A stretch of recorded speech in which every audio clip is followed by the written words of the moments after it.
call to order the Planning Commission meeting of November 6, 2024. Please stand for the Pledge of Allegiance. I Pledge allegiance to the flag of the United States of America and to the republic for which it stands, one nation, under God, indivisible, with liberty and justice for all. please remain standing. Statement of values. Statement of values, please. As we gather, we humbly seek blessings upon this meeting.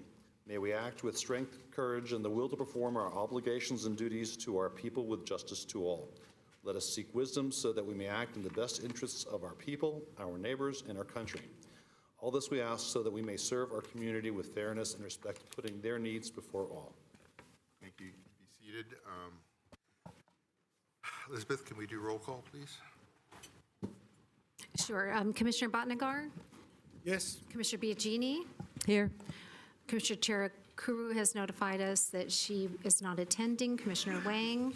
Here. Commissioner Buza? Present. Chair Salame? Here. Commissioner Crutchlow? Here. Thank you. Make a motion. Please make a motion. I'd like to make a motion to excuse Commissioner Bureau. Chair Kuru. Second. Third. The motion was made by Commissioner Crutchlow, seconded by Commissioner Buza. Thank you.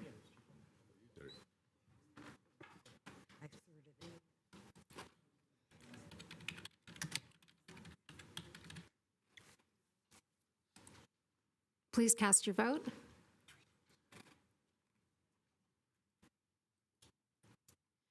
Thank you, and the motion passed. That was a roll call vote? Okay.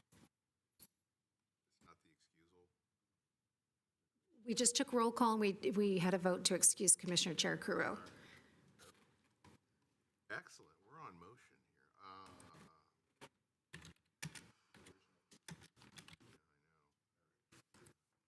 I'm skipping over that. Declaration of Commission procedures, Commissioner Crutchlow. Public hearings are conducted by the chair in accordance with the following procedures.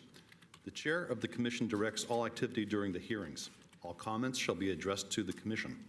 Any item on this agenda may be continued to a subsequent hearing. Any applicant will be allotted up to 10 minutes to present and justify proposals. Following staff presentations of an item, other speakers will be given up to 2 minutes. The applicant is allotted up to 5 minutes for rebuttal of comments. No additional comments will be accepted upon the close of public hearing, although the commission reserves the right to direct questions to any speaker on any matter. Special procedures time limits may be applied to any item as prescribed by the chair. Appeal of commission actions must be filed within writing within 7 calendar days. Chair? Okay. Copies of the current agenda and staff reports for each of the items on the agenda are available from the Planning Division office on the Friday afternoon preceding the meeting and available online. So let's move into continuances and exceptions. This part of the meeting allows for applicants, members of the public, or other interested parties to request an item be continued without hearing, withdrawn, or taken out of order. Are there any requests? Online? We do have one person with their hand up. I'm unsure if they're asking for a continuance. Catalyze SV.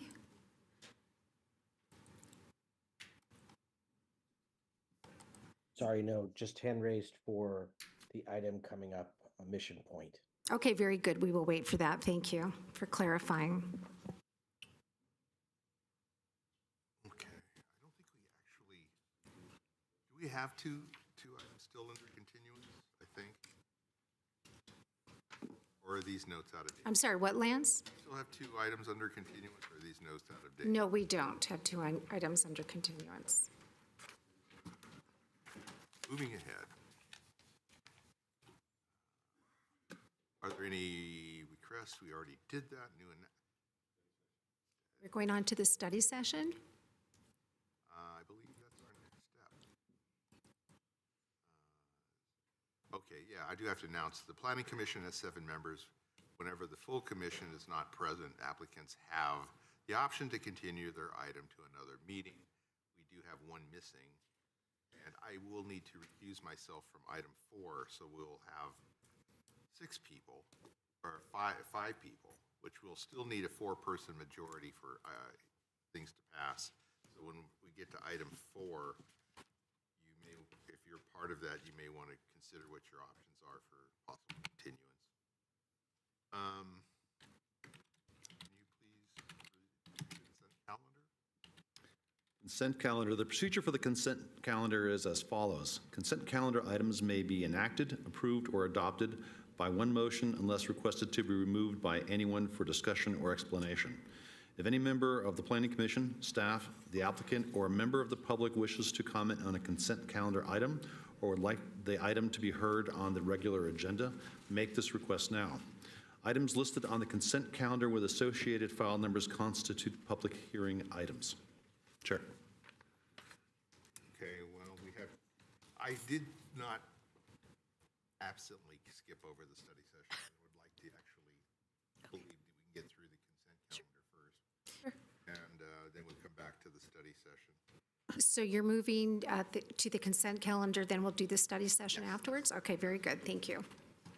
So we do have 2 consent items, action to recommend City Council adoption of a resolution of local support for transit-oriented communities implementation grants and Planning Commission meeting minutes of October 23rd, 2024. Is there any concerns or interest before we take a motion? Okay. Thank you. Accept the consent calendar? Move to accept the consent calendar. Second. Thank you.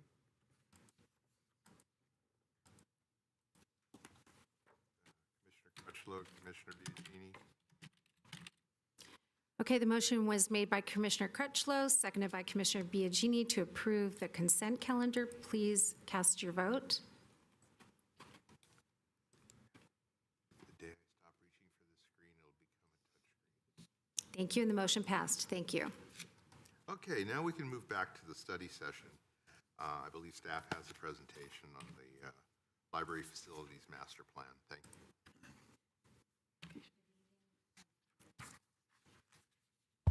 Oh, yeah, we're good. Good evening, Chair Salim and the Planning Commission. My name is Patty Wong, and I'm the city librarian. Tonight we have for you, and thank you for your time this evening. Tonight we have for you 2 members of the team of MSR Design who have been contracted with the city to provide a library facilities master plan. It's an opportunity for us to really dig in about how the future of library services should look like in 20 years, and we'd love your input tonight. So I'd like to introduce our 2 members, Tracy Lesneski, they're up on the screen, and Chrislyn Vercruz. And I'm going to actually just hand it over to them. They have a series of questions, and we hope that you'll engage with them tonight. We look forward to hearing from you. Thank you. Great. Thank you, Patty. Hopefully everybody can hear us okay. I'm going to go ahead and share my screen. So we've got some slides to share to help the conversation. Patty, maybe you can let me know if you can see the screen. Yes, we can see it. Thank you. Fantastic. Okay, thank you. We'll start with introductions of our own team here. As Patty mentioned, I'm Tracy Lesneski with MSR Design. I'm CEO and principal in the firm. And with me is Christine Veracruz. We go by KV often, so if I slip and call her KV. And I'm a project architect here at MSR. I've been working here for 19 years, and I've been working exclusively on libraries pretty much for like the last 12 to 15 years. And we are really excited to get to know your community and look forward to hearing your feedback. And we have a multidisciplinary team. So we have a large number of people who are working on this effort with us, including an interior designer, another architect named Jeff, you may have seen in some of our meetings over that way. We also have a library operations specialist named June, a funding strategist named Holly, a cost estimator for any of the recommendations that would require capital improvements, And then somebody who has gone through all of your buildings to assess them, to verify systems and conditions. So all of these different lenses are coming together to inform ultimately master plan recommendations for the library's next couple of decades. Christy Lynn mentioned her own expertise in libraries. The firm itself has quite a lot of and a long history of 42 years plus designing libraries. That's part of the reason we're at the table, I believe. And why that's an important thing for this effort is that we bring expertise from across the country and understanding of what libraries are doing around the world and how that might inform the future of services for Santa Clara. And that's really what we want to dig into with you tonight. Every community has different needs, and every library has different needs, and so that's what we want to dive in to with you. Just a quick update on the schedule and where we've been so far. We launched our effort in earnest in August with a kickoff and kind of information gathering kickoff. We've been doing a lot of stakeholder engagement. This is one of our last few meetings, actually, to gather feedback from staff, from the community at large. We've been to many of your events around the community, really trying to reach as many voices and as many perspectives as we can to inform really sound recommendations. At the same time that we've launched our effort, the library has been finishing their own strategic planning work, which will help identify the higher level goals for the organization. We've also looked to the city, kind of some of your planning studies, and are really excited to hear from the commission tonight on some of the things that you have on your mind. All of that will ultimately be distilled and analyzed with our team, with all those different team members I mentioned, to inform our master planning recommendations.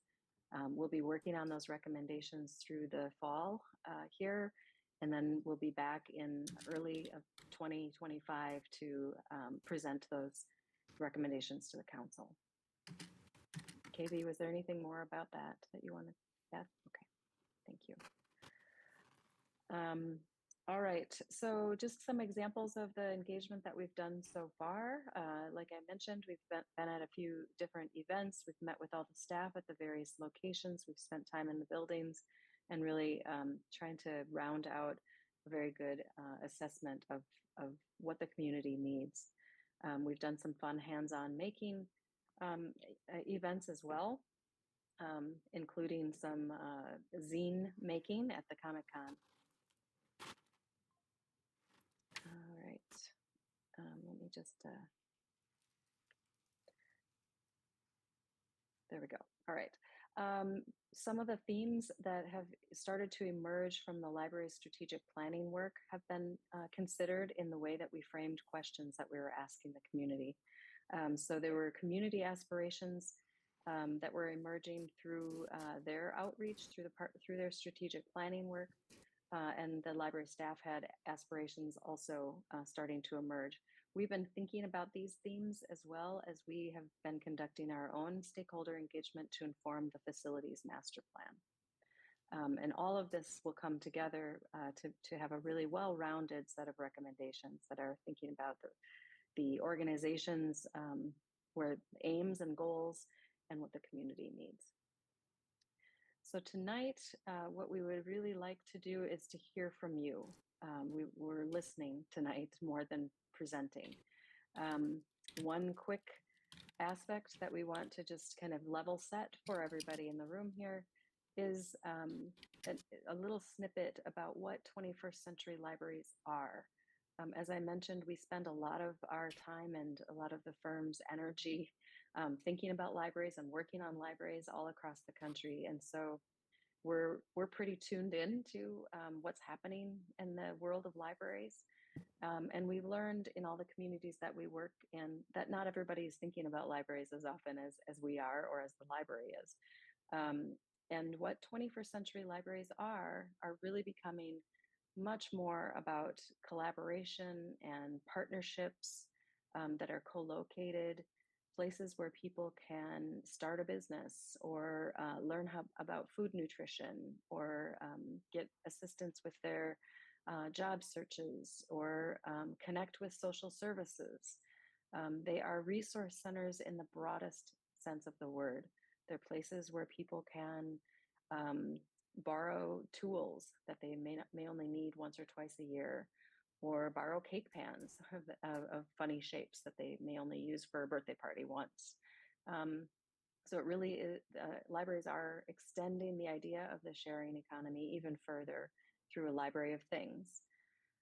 They are places where people are learning about the mind-body connection to well-being, places where you might even have a yoga class. They are embracing outdoor spaces ever more.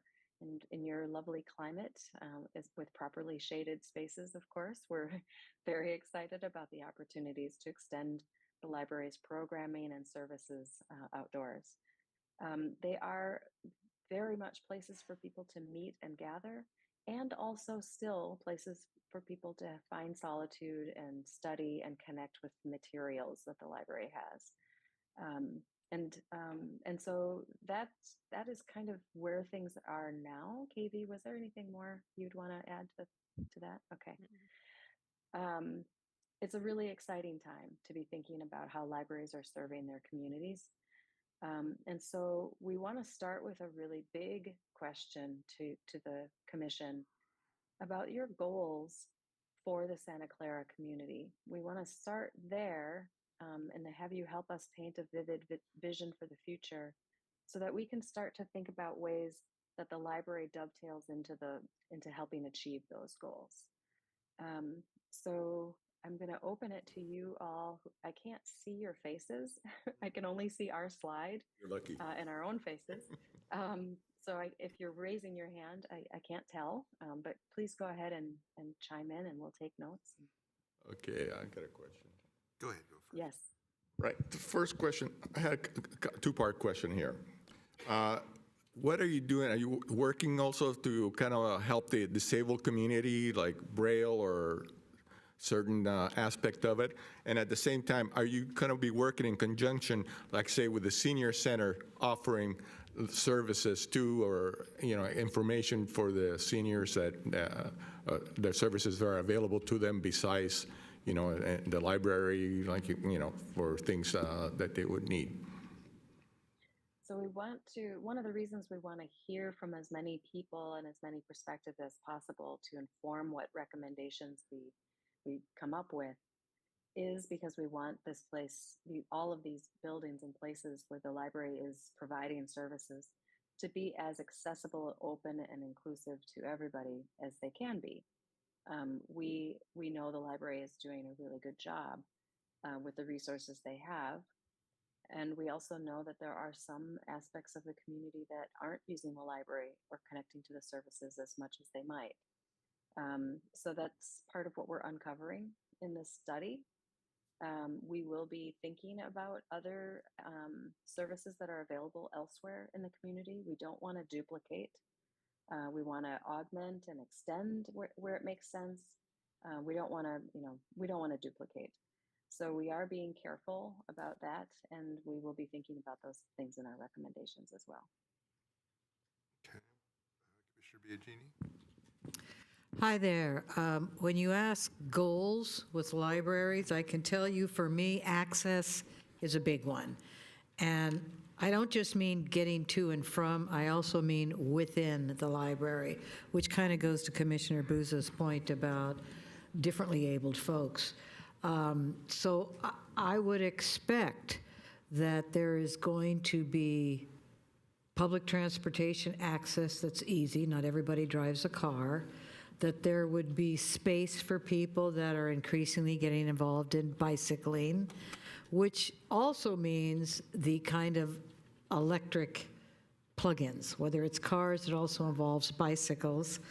And that this is all connected to what I call the macro element of access, that it's also near housing and it's not out, kind of in the boonies that nobody knows where to get. It should be something that We know where it is. I can get there without a whole lot of headache.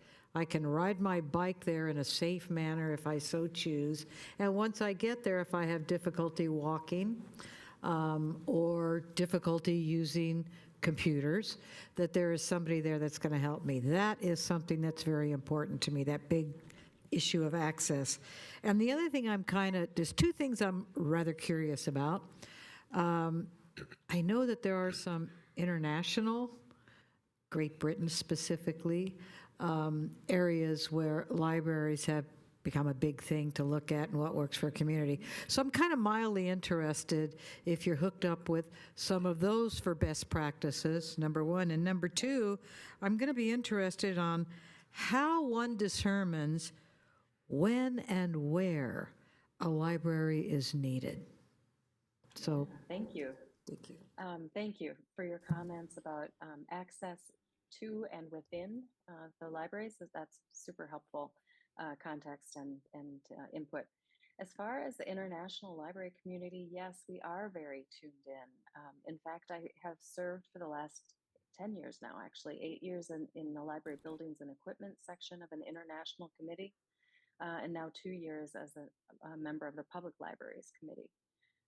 And through that work, have been able to travel and see a lot of libraries all around the world and have a network of international library community members to lean into and understand what's happening. A lot of the countries outside of the US really see their libraries as places where people will spend their entire day.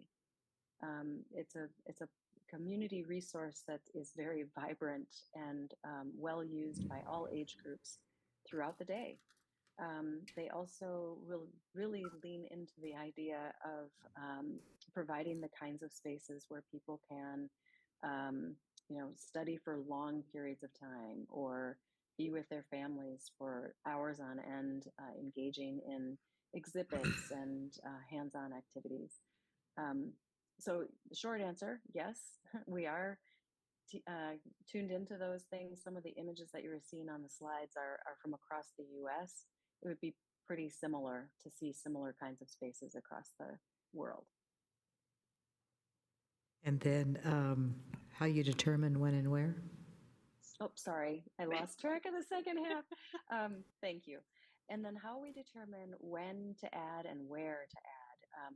A lot of the information that we're gathering has to do with demographics and demographic projections. That's one of the questions that we want to dig into with you a little bit too, where development is happening and how soon. So we're looking at all of those city plans. We are also looking at library operations and funding. So I mentioned we have a funding strategist. A master plan is only as effective as it can be implemented. So we're going to be looking at funding sources and mapping that against a timeline. Operation, money available for staff and to operate the buildings, staffing levels, hours, all of those things go into informing our recommendations. And then the other aspect about where is related to the population growth, the walking distances, travel distances, the access that you were just asking about or talking about. If you go to the next slide, Tracy. Oh, yeah. Thank you, KV. There we go. And we're using your resources to kind of go through this, right? So we're looking at your, the updated 2023 map to the 2035 map and looking at where you're showing kind of growth in residences. And then we're looking at how far those are from the current libraries as well as kind of the major kind of transportation lines. We all understand kind of the south is more single family residences and it's a little bit more walkable, whereas you start going north, it's kind of its own creation that's happening up there. And those are some things we want to talk to you about as far as so we have if you go to the next slide, Tracy. So we're looking at this as well. And then the next slide kind of is a diagram of it. So we're looking at where kind of the station area plan is. And then you have those 3 pink circles, and those are where we're finding that you all are projecting more residences moving in there. And so we'll look and kind of figure out where the population is going to grow And exactly that, we'll probably do a couple of walking maps and kind of understanding traffic to see how easily you can all get to that. And we do know about Hopper, or is it Hooper, which is actually kind of cool considering that your public transit is a little underdeveloped, that you do have this other option of how people can get to libraries as well.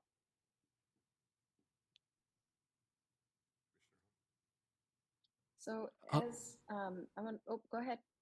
Oh, sorry. Yeah. Actually, I have a question. I mean, the function of the library, I think in the old days, it's mainly the source of information, books, CD, video. But with the internet, say ebook, all this kind of source of information, what's the impact to the library? And in the future, for the future library, what elements do we need? I noticed some kids go to library, they just play games. So yeah, that's my question. Yeah, thank you. So everybody will define what library means to them differently. And for some, it may mean it's a place to play games or be social or have some recreation kind of activities. For some, it will be all about digital access. Some of our boards that we were talking with community about, we're actually diving into, do you use the library? And if you do, how do you engage with it now? Do you come to the library physically, or do you only use the digital services?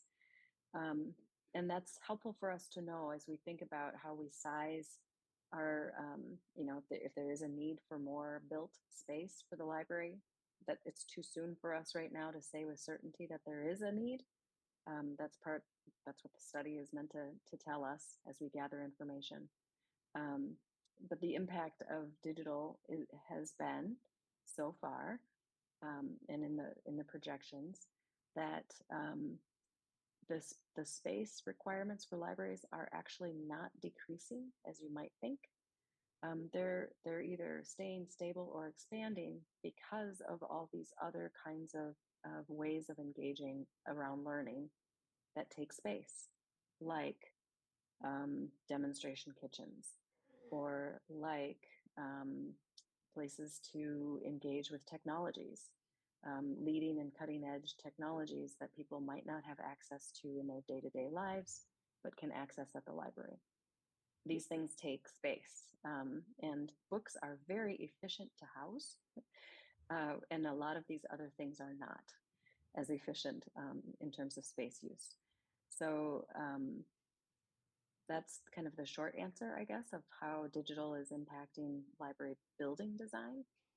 And if Patty, I don't know if you want to talk anything more about digital in a broader sense in terms of library service.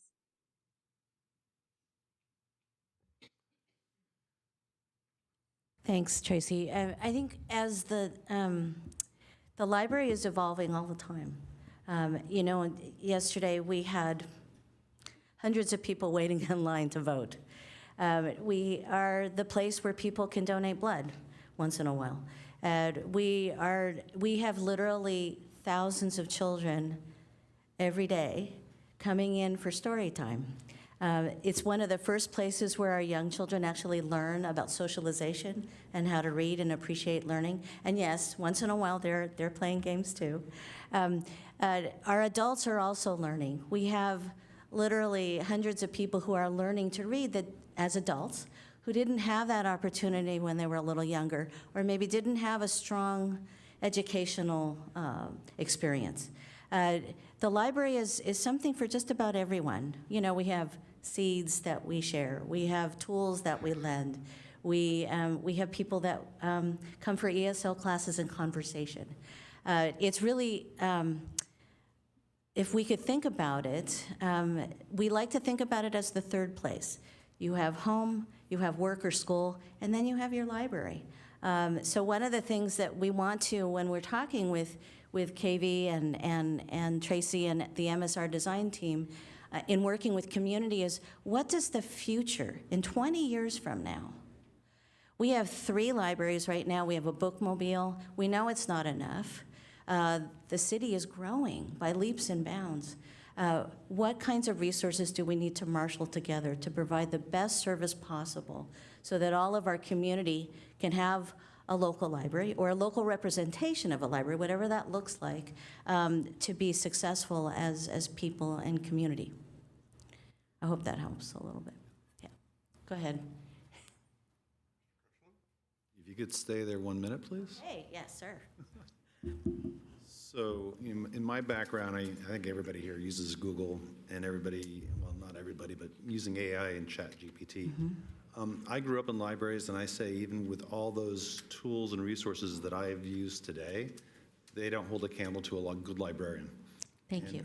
Want to thank you for your service to the community. I think it's important that we keep it going. And anytime I need some resource, I know that when I go to a librarian, I can get good information. So thank you for that. I think what I would like to do is, I know people have different ways of trying to get to a library, and then you have the outreach with the bookmobile and such, but there's still people who would like to use an ebook for whatever reason. And I think one of the things I would like to know more about, and even if you don't give it to me right now, but as part of the study as a follow-up, with ebooks, I know that there's issues with copyright and such. And if there's anything that we can help with in that area, I don't know if we can or not, but maybe if you know some more information. My understanding, there's been a big tussle between the copyright holders and libraries and such. Has this been an issue that you've seen here locally? So I'll let you know that about 30% to 40% of all of our materials budget is spent on e-materials. And so people are making use of our materials all the time. I would say probably a good third of our circulation is actually e-materials. And people are coming in for them, but they're also just using us digitally and just virtually visiting. There is a little bit of conflict there. I won't go into too much detail, but know that we are working with publishers all the time to try to have a voice for the public, for including more access. And that means that maybe unlimited access. Sometimes some libraries are actually creating their own materials too. So, thank you. If there's any way we can help you with that, please let us know how to do that. I will do that, thank you. I'm going to turn it back over to you. Just a second before you leave. Oops, I'd like to make a sorry. comment. One of the things that you said that are really, all of a sudden, just brought a lot of good memories Yes, is sir. the story time for children. Yes. Do you used to have a story time in the evenings, and the kids used to wear their pajamas. And you can go in. And I enjoyed it more, because I used to just run the library and start picking up stuff, reading, and ended up taking more books home than the kids did. So I encourage to keep that up, and that's a great access. I wish a lot of the people used that. It was fantastic. It's fantastic. We have family story times usually on the weekends, and then when we can, we do have some evening story times as well. Thank you. Okay, now I'm going to turn it back over to you. Okay, thank you. Don't go far. Thanks, Patty. Don't go far, Patty. It's okay. Okay. Well, I wonder if we do have a couple of other questions. Maybe we can get at some of your comments through these other questions, because we really do want to hear from you on the commission. How, what does the community need, and how might Santa Clara City Library help you meet those needs? So if you can kind of think about what your community members are looking for, that, from your perspectives, what you're trying to plan for the future of your community, and then maybe start to think about how the library could help meet those goals. What comes to mind? So one of the things I wanted to comment on before we drive past too far is most of my questions and comments are going to be about what's inside the walls, not getting there or size and location. So when we're at an appropriate point for that, let me know, and I'll hit you with my list. I think we're okay. Good. May as well go now. Yeah. Go ahead. One of the things I was hoping to see is that we could actually get our libraries into the 20th century, not just not just get a little farther ahead, we're still kind of stuck back in the 20th. So some of the things I've seen talked about, I have not actually been able to visit, were VR experiences, virtual reality experience areas where people could come in and borrow the technology that they may not necessarily be able to afford and have an experience within the library, virtual tours, landscapes, locations, things that they could not necessarily do live. Secondary, I would hope that we could, as Commissioner Crutchlow said, integrate some of the AI-driven advances that we have and build personalized search and research assistance for individuals that may be attached to their library card, stored or triggered by that, so that when people are in and looking for various topics, that they can proceed in another visit to go from where they left off. So they're not necessarily lost or having to write lots of paper notes. I want to be able to see people advance their interest in their research electronically and faster than you can necessarily do with just paper books. It's part of the e-learning experience. Also, the idea of a virtual stacks. So you could do as you do now, where you go to a stack and browse and see what the other options are for a particular topic that you may have found in a direct search, but you can't look around to the other book spines and, and pick something off the shelf and look, unless you're physically in the stacks with the books themselves. But there's virtual experience ways of doing that. Hopefully we can get to that level and make I know it's very much sitting in front of a computer screen, but at the same time, these are things that shouldn't have to be limited directly to being in the physical space of the library. If someone is a library, has signed up to be a member of the library, they should be able to do this from their own technology at home and if it's available. What else? Telepresence solutions so people can meet with others. I know this is something companies do as a regular basis. I do it every day in Zoom. It should be something that you could do in a more public space if you don't have the technology or the bandwidth of internet necessary to meet with 20 other people. You could do so there. What else? Actually, I think that's plenty.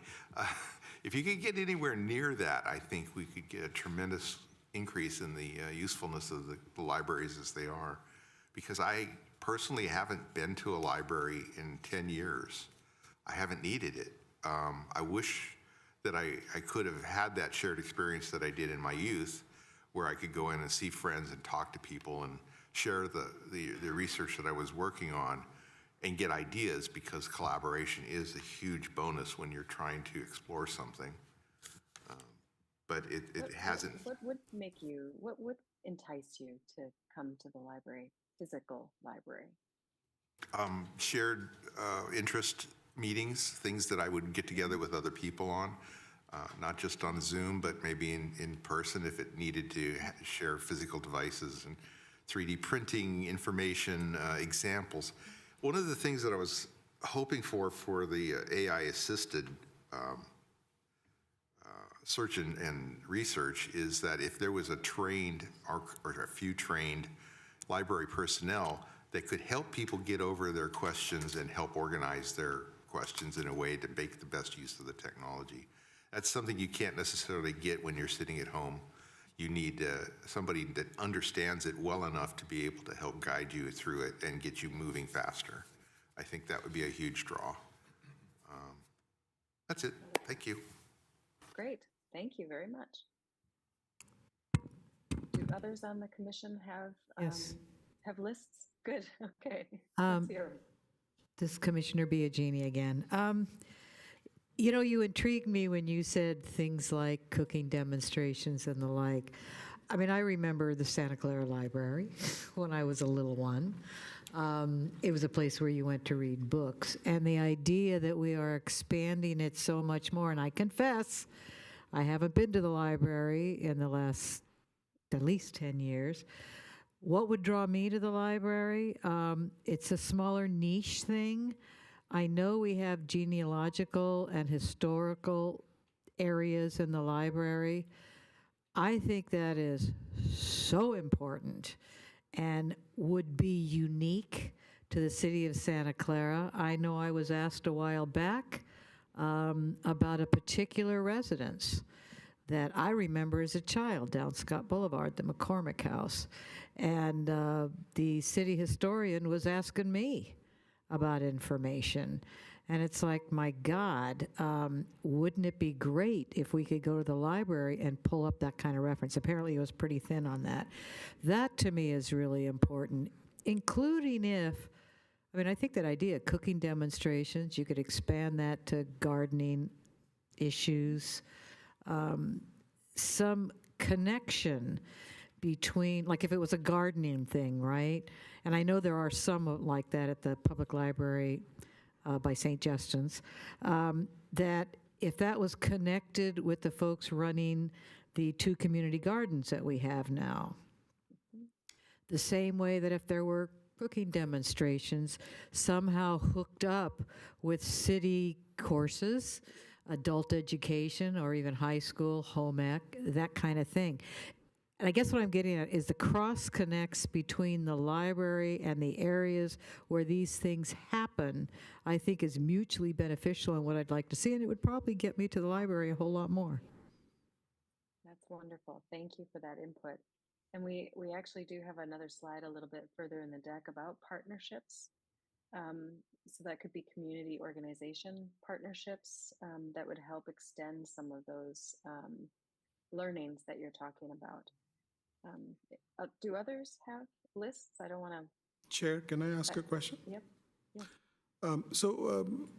I'd like to understand what's the utilization of the mobile library that we do have today? Just a starting question, I have a follow-up. Patty, are you going to take that one? Yep. Okay. So we have a library bookmobile. It's in operation about 40 hours a week. And we go to every Title I school in Santa Clara Unified. We also go to the senior center. We go to a lot of the senior housing, not just the senior center itself, but we go to a lot of senior communities. And actually pretty much where, if there's a request, we try to integrate it in the schedule. We go to a lot of events. I think you've seen us at many different community events in the city. But it's really a way for us to reach some of our geographically isolated communities where we actually don't have as much traffic and there's not as much good public transportation. But generally, and it's a tailored collection, so for every single stop, we load the bookmobile full of materials that's appropriate for that age group or that reading level. Yeah, great. So I take it it's well utilized and well appreciated and things like that. So maybe before I say more, maybe I can quote Yogi Berra. It's really hard to make predictions, especially about the future. And that's what you're asking us to do. One of the things that comes to mind is if we were to provide all of these services and look at all of the stakeholders and try and cater to all of their needs, you're asking about a big site with lots of hard, let's say, brick and mortar resources being dedicated to a library site. The reason I was asking about the mobile library is if that's it's well utilized, what are these services that we could then deliver to more people more frequently, more tailored, if the library were to go to them? For example, the yoga class, the discussions about our senior center types of objectives, right? If you had 5 of those that could serve as a mobile library in the morning and a bedtime story time in the night for storytellers to go in their communities and tell stories, and perhaps a senior center event, the same resource going out as an evening senior center service provider in 5 or different communities over the week and things like that. So that would be my thought, that we could make this really utilize that concept for our 21st century library. Thank you. Wonderful. Thank you. Thank you for that input. And I'll share too that some communities do what they call a web on wheels. So they take the idea of a bookmobile and expand it to digital library on wheels. And I like the way that you're thinking about other ways of bringing the library out to the people. We do have a couple of other questions. I know we only have maybe 10 or so minutes left with you. So I'm going to zoom ahead. Sorry for the kind of flying ahead here. We want to understand what the library should continue to prioritize in your view, or what the library could do better in your view, perhaps, as you kind of reflect on, again, what your community needs. And we're also looking for some input about where you really feel like the center of gravity is changing in the community, so that growth projections as you start to think about the future. Yogi Bear aside, yes, we are asking you to have a crystal ball a little bit. What should we be thinking about as we consider not just mobile services, but also investment in the existing buildings and or possibly adding? I would like to say that for me, one of the priorities is what was brought up about socialization of children. We have so many kids just playing around with social media and such, and it's really a shame. And anything that can help draw the kids in more and help socialize will start them off on the right path compared to where we are today. And I think this is something that maybe the library system can bring back in. So any kind of projects that would help bring the kids in beyond just reading, maybe, reading time, maybe there are other things that we can do, and I'm sure that the libraries have done. But I would like to focus on that because socialization of our youth, I think, is very, very important in this day of social media. Oh, I agree. Yeah, I echo the idea. It's actually, with social media, I think kids, they just communicate with machine more and more, and less with people. If library can help make the kids communicate with people, I think it's better. It definitely help. Yeah, thank you. But how to bring the kids to the library to communicate, I think that's a big question. Yeah, thank you. Okay, I'd like to add a comment that I would love to see the libraries provide trained assistants to help people focus their searches, their efforts, because I think half the time getting the answer is knowing how to ask the question. And people are very much more in tune with other people trying to find something out than the raw technology. You can ask Google 15 different ways for something and never even get close to it. But if you ask somebody who understands what you're looking for, they can usually get you to the answer much quicker. So if we could, either through volunteers or a few permanent paid library assistants that become available, then you can serve the underserved community. You can help school children and high school and even college level focus their efforts much better and get the answers they need. Thank you. Okay, I don't see any other questions. Do we open it to the public for this? Yeah, I guess we can. Sure. Yeah. If there's anyone from the public who has questions or comments on this topic, please go ahead and line up. Yeah, everybody's here for something else. I knew it. Or online, yes. Online, anything? No? There are no hands online. Okay. Oh, Oh, hold on. 2 hands online. yeah. Okay, good.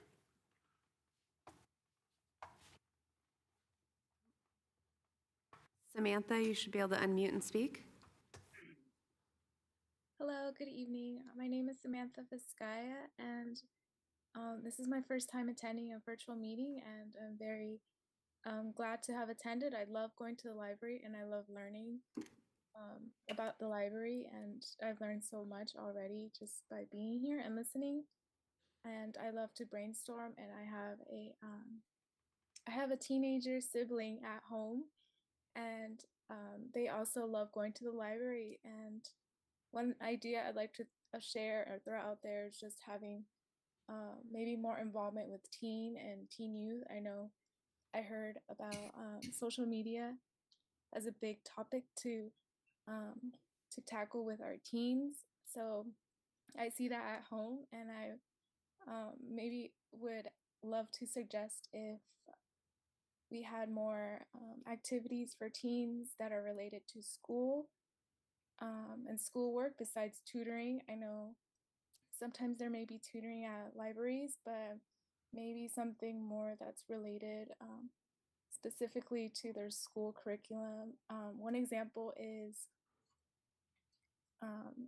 for example, the socialization aspect and having kids together and practiced seminars, for example. Seminars is a big thing, and having teens get together and see other people of their age and just having activities that are related to their schoolwork as well.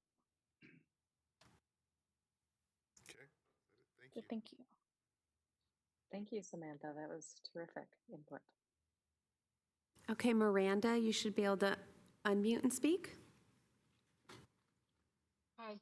Good evening. Thank you so much for the opportunity and for this wonderful presentation and taking our input. It's greatly appreciated. It's very clear that you are listening and you have a breadth of knowledge of this, and so I feel really confident that you're going to come up with something wonderful. Having said that, I do want to just add, I do have teenagers. We did stop going to the library after they introduced the playground area inside the library. It was just way too loud. And it was really hard to focus on, what we were there to do, read and explore in other areas. And so that was very distracting to have that play area there. I don't think it's there anymore. Having said that, now that I have teenagers, one idea that I have is like the possibility of having like makerspace areas, specifically for teenagers, where they can come in and maybe like create music, have a green room, have 3D printers, have an area for, to play video games, or just overall just to create and be creative. And so, I think that would be a really wonderful thing. The other thing I do want to say is that as the library reaches out to the middle school and high schools to engage them to participate in the libraries, to please not forget that we do have many students attending Monroe Middle School and also Del Mar High School, which are not in Santa Clara City, but they do live in Santa Clara because of the way that the boundaries are delineated. And so this neighborhood, south of Forest, often gets forgotten. And so I do want to encourage if there's any way we can build partnerships with those high schools in some capacity so that we are including our Santa Clara City children into this project, that would be great. Thank you. Thank you. Thank you, Miranda. Those are all the hands I have. Okay. Do I need to close public hearing for a study? No, I didn't think so. All right, so we'll move on. Thank you for your help and your input. That was an excellent presentation. Hopefully we can bridge the technology gap that we have currently and move us forward really quickly to, as you say, the 21st century. So, Wonderful. yeah, thank you. Thank you. Thanks for the opportunity to listen today. Appreciate it. Thanks. So we are moving on to public presentations. Elizabeth, is there anyone in the public that would like to briefly address the commission on any item not on the agenda? Remember, this is not on the agenda issues. No, we don't have any speakers. Okay. Then that takes us into public hearings, and We are up to item number 1, which I guess I can read. Oh, boy. It's going to... Deep breaths. Item number 2, yes. The first public item, yes. Item number 2. Action on recommendation to City Council with respect to an environmental impact report and mitigation monitoring and reporting program. General planned amendment from high-intensity office research and development to newly created urban center, mixed-use and urban center residential mixed-use land use designations, a rezoning to plan development, a vesting tentative subdivision map, and a development agreement for a mixed-use project at 3005 Democracy Way, comprised of up to 1,800 units, approximately 1.8 million square feet of residential uses, up to 3 million square feet of office research and development, and approximately 100,000 square feet of retail, and approximately 10,000 square feet of childcare facilities under option A, with a project alternative option B that allows for the flexibility of up to an additional 800 dwelling units for a total of up to 2,600 residential units, with a corresponding reduction in office and research and development square footage to 2.2 million square feet. So, is there a revised presentation? There is. Thank you, Chair and Commissioners. Leslie Xavier, Planning Manager, and this item was continued from the October 23rd Planning Commission hearing, so I do just have a few update slides for you. I won't reread the project description, but just as a reminder, this is a 48.6 acre site located on 9 parcels in northern Santa Clara, south of Tasman Drive between Patrick Henry Drive and Old Ironsides Drive. It's currently developed with 4 light industrial office buildings on the northern portion of the site, and then a vacant parking lot that does provide temporary parking spaces for Levi's Stadium events.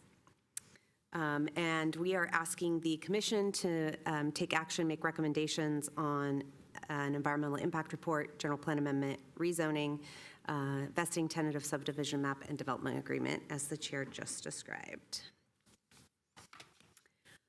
So at the last Planning Commission meeting, we presented you with one project, which the original project we're now calling option A, and the applicant did present the commission with a second potential option, which we'll be calling option B. So this is option A. The site is divided into 4 development areas you can see on the screen, A, B, C, and D. And under option A, area D would have been developed, is proposed to be developed with up to 1,800 residential units. And the remainder of the areas would include the office R&D, the commercial retail, and childcare facilities. Option B that was presented to the commission on October 23rd was what the applicant's calling a housing office flex alternative, and this would be for Area C. Area C would have the option to develop up to 800 residential units, and then the remainder of the site would develop the remainder of the project description as described, the office R&D, commercial retail square footage, and childcare facilities. So this option would increase the residential dwelling units up to 2,600 from the previous of option A, if I can flip my page. That was 1,800 residential units. This project also includes a development agreement. The term for this agreement is an initial term of 10 years with 3 extensions with 5-year options, so for a total of 25 years.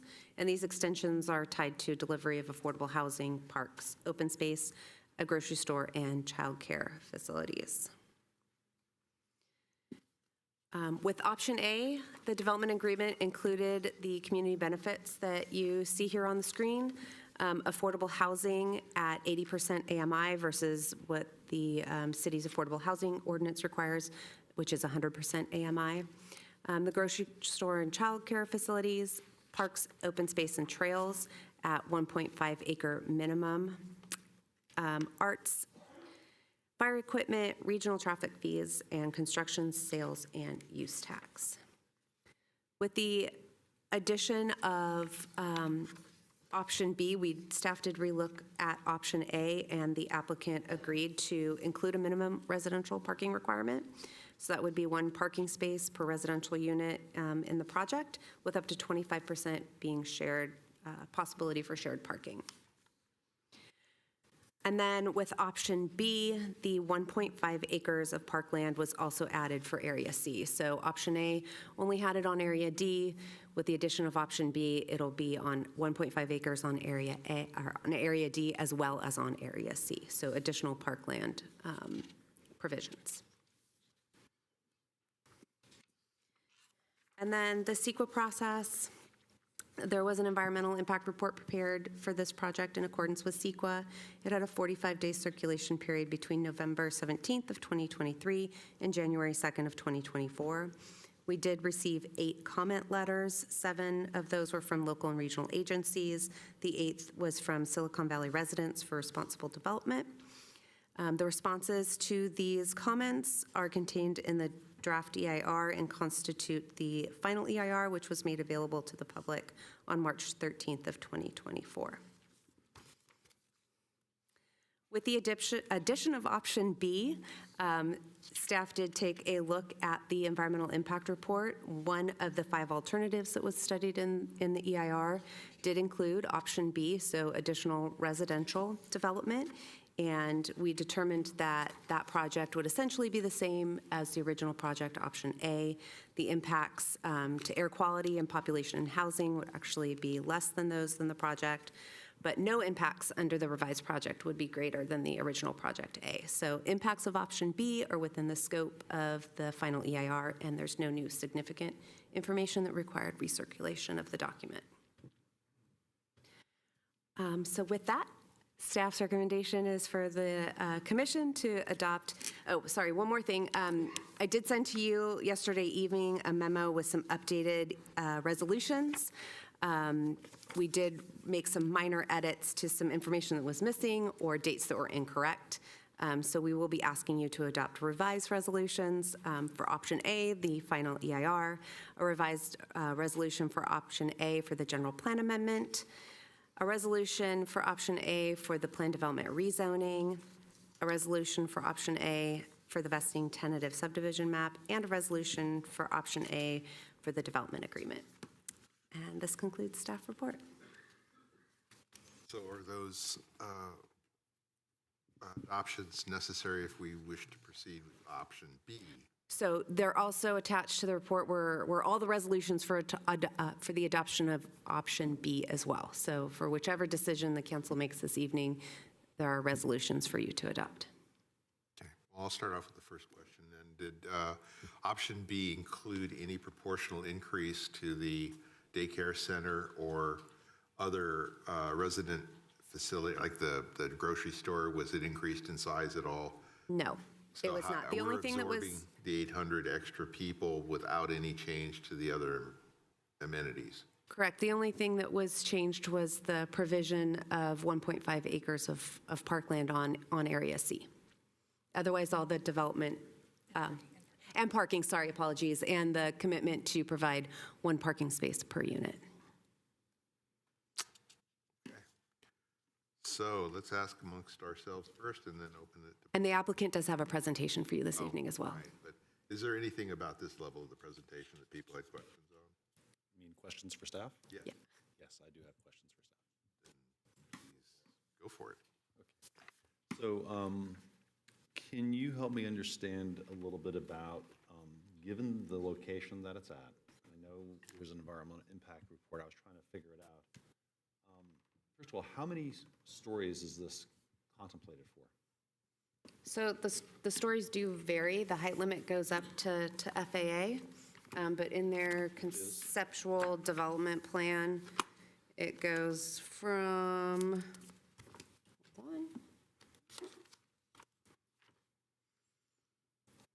it goes up to 100, so small, 53 feet, 192 feet on their conceptual building height diagram. Is that the highest? The highest building, and the applicant can correct me if I'm wrong, but 192 feet, Which is how many stories? 22. 22 stories, okay. I need glasses. Okay, so in the land that's on, what doesn't show up on the map to the west of it is Calabasas Creek, correct? Correct, yes. Yeah, on the other side of the buildings for Patrick Henry Drive, yes. Okay. And then I think if anybody here has gone over to Great America, to the parking lot there, and they see how bizarre the parking level is, that earth moves. And I live near Calabasas Creek, and I have issues with my house right now that I have to deal with because the earth moves. I couldn't get anything except that everything seemed to be okay, but nothing specifically about, okay, given this area and given the height that we're making it at, is there any specific provisions that you can help me understand that mitigate the fact that you're that close to a creek and that land in that whole area just seems to be shifting all the time? I will have to look at the EAR to get back to you on that question. If you have other questions you want to ask, and I can save that one for last. You get back to me on this one, because if we're voting on it tonight, I'm going to have to. Maybe while the applicant does their presentation, I can bring up the EAR. Okay, because in the example that I'm giving here that I'm thinking about is the building in San Francisco where they didn't go down to bedrock. And I'm an amateur on this, so I'm asking these questions because I want to make sure that I understand that if we put up a 22-story building, that we're going to wind up having the safety that is necessary. I don't want to have people get hurt or this starts to shift, because then it's not a good thing for us. Okay, I'll leave it at that for the moment. That's my main question. I think the other one was, again, parking, but I'm sure Commissioner Bouza would like to comment on that one. I think a one-to-one ratio doesn't seem realistic to me. If to the success of the retail, for instance, the parking is not going to be enough. You won't be able to attract a lot of businesses in there if the customers won't have a place to park. And one-to-one ratio, it doesn't make any sense, because that's and the assumption I asked the applicant last time, how many are going to be one bedroom, how many are going to be two, how many are going to be three bedrooms, and he didn't know. He says, I don't know. It's like according to the demands. So each unit could have maybe 2 or 3 people living on it that will be driving. It's very strange that even in a one-bedroom apartment, you should have 2 people. The assumption that everybody's going to be taking the VTA or walking or riding a bicycle is really it's a fantasy.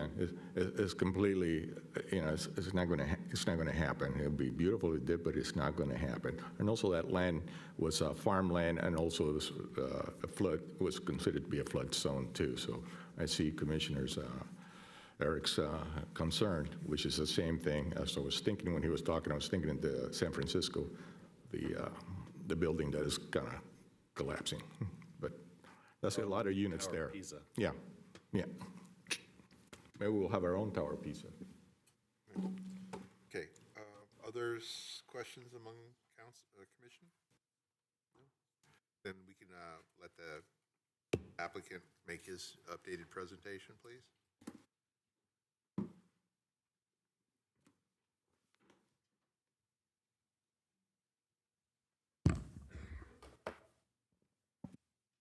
Good evening, Commissioners. Can you hear me okay? Oh, yeah. Glad to be back with you this evening. My name, again, is Ben Tranell. I'm with Gensler. I'm a principal there, and I'm the principal in charge on this project. I was back here 2 weeks ago, I believe. Seems like a long time ago, October 23rd. And happy to come back with you this evening. I'm not going to represent the whole project because it was so recently that you saw it, but do want to talk about a couple of the salient points with this option, which I think we got a little tripped up on last time, and I think we can clarify some of those points. So first, just a quick reminder, we've been working on this project with Kylie for quite some time, and over the last 7 years, Kylie has been working on this project I guess I want to confirm that we have a presentation coming up. It seems like maybe we're having a little technical difficulty, and perhaps I should have confirmed that before I dove right in here. Yeah, let's pause the clock until the presentation. I made sure you could hear me, but seeing the visuals is important too. I apologize for that.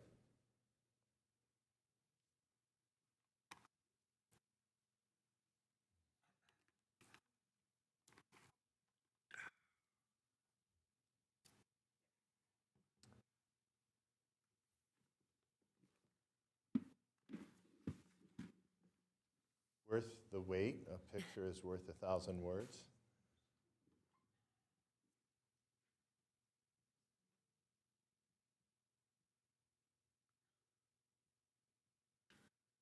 And there we are. We're operational. Okay. We went ahead and went to the second slide here. You remember the cover point about Mission Point and why Kylie is so excited about developing this project in Santa Clara. And just a quick reminder, the history is what we're really putting in front of you tonight is a project that is going from what was considered a suburban office campus to a mixed-use neighborhood, a complete community. And we're really excited about that. And the difference is this option of residential versus office in one of the phases of the project. So just a reminder of some of the key points about this. It's a rezoning application. And in that Area C, we've talked about the number of residential units. I'll dive into that in more detail. But the beauty of creating a mixed-use environment is the neighborhood and the place around it. So as we go into the next slide, what we're talking about is the outreach that we did with the community. We know that we can't build community without engaging the community. And so the first thing that we did was a lot of community meetings. And I think, are we able to advance? It's just on a leg. Very leggy tonight. Okay. We did a lot of this outreach with the community and got their input. And we heard from you last time is that there's more community outreach that needs to be done.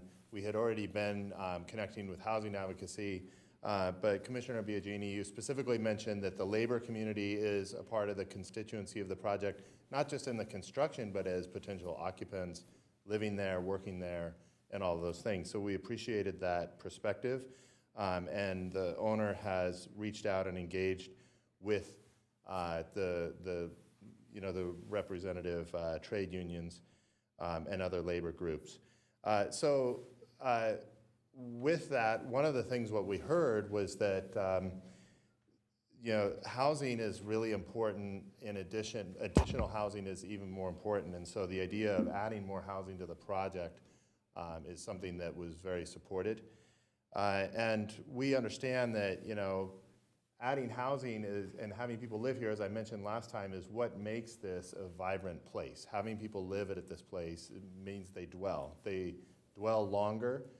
They literally dwell in this place, but they also will dwell in the sense of staying longer with the amenities and the retail that support what they need in this place. So we talked about housing supporting intergenerational use of the open space and the retail and the amenities. And this complete neighborhood is this complementary mix of uses that we discussed last time. So I'd like to go into the details of this option between office versus residential in Area C. You just heard the staff report, a very, very clear, concise report, but it is potentially ripe for confusion because we have on the plan areas A, B, C, and D. Okay, so I'm going to go really slow on this part. The areas are zoned A, B, C, and D. And then we have an option A and an option B. So we really set it up to make it super clear here. So bear with us. So area C on the plan, as shown here, is office. This is option A for area C, is office, okay? Then we go forward one, what we're proposing is an alternative. We call it option B. And option B is to provide residential in lieu of office in area C. So I'm just going to say that again just one more time, just make sure it's like really clear because the names are so confusing. So option A is office, option B is resi. It's that simple. And that's either of those is on Area C in the plan. So the difference, and some of the questions that came up I could appreciate last time, the difference is if you imagine a Jell-O mold, and we fill that Jell-O mold with office space or residential space, but we take the mold away, that's what we're putting in front of you tonight. It's the same Jell-O mold envelope and the same amount of program area, the same amount of Jell-O fits inside of it. It's a question of, is it green Jell-O or red Jell-O, and does it have marshmallows or not? So it's the details inside. It's 800,000 square feet of office, which translates to 800 residential units. So it's the same architectural volume, vertical space above the ground plane and all of that.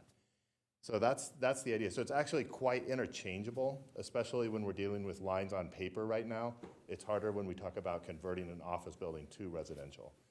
The other distinction here that makes this sort of simplifies why this interchangeability works is the parking component. We heard your questions about that. The parking is either provided for the office if it's an office building, or it's provided for the residential units if it's a residential building. So it's the same area of parking, it's just how it's allocated, which use it's allocated to. So in those senses, it's very interchangeable. We also heard your question in the staff report about the daycare or the size of the retail. The retail amenities are about 100,000 square feet in the project. A grocery store is going to be based on market demands, the type of grocer, they have their formats, and it's going to serve people beyond just this community. And the daycare is also very flexible in terms of the scale. It's going to be, those are going to be market-driven decisions by those tenants, and they fit within the allocation of retail in this project. So this is a very viable, interchangeable scenario. Okay, we'll just keep going here in the interest of time. I want to talk about just briefly on this one. You can see, apologies, go back just one, please. There's a couple of bullet points here that are important.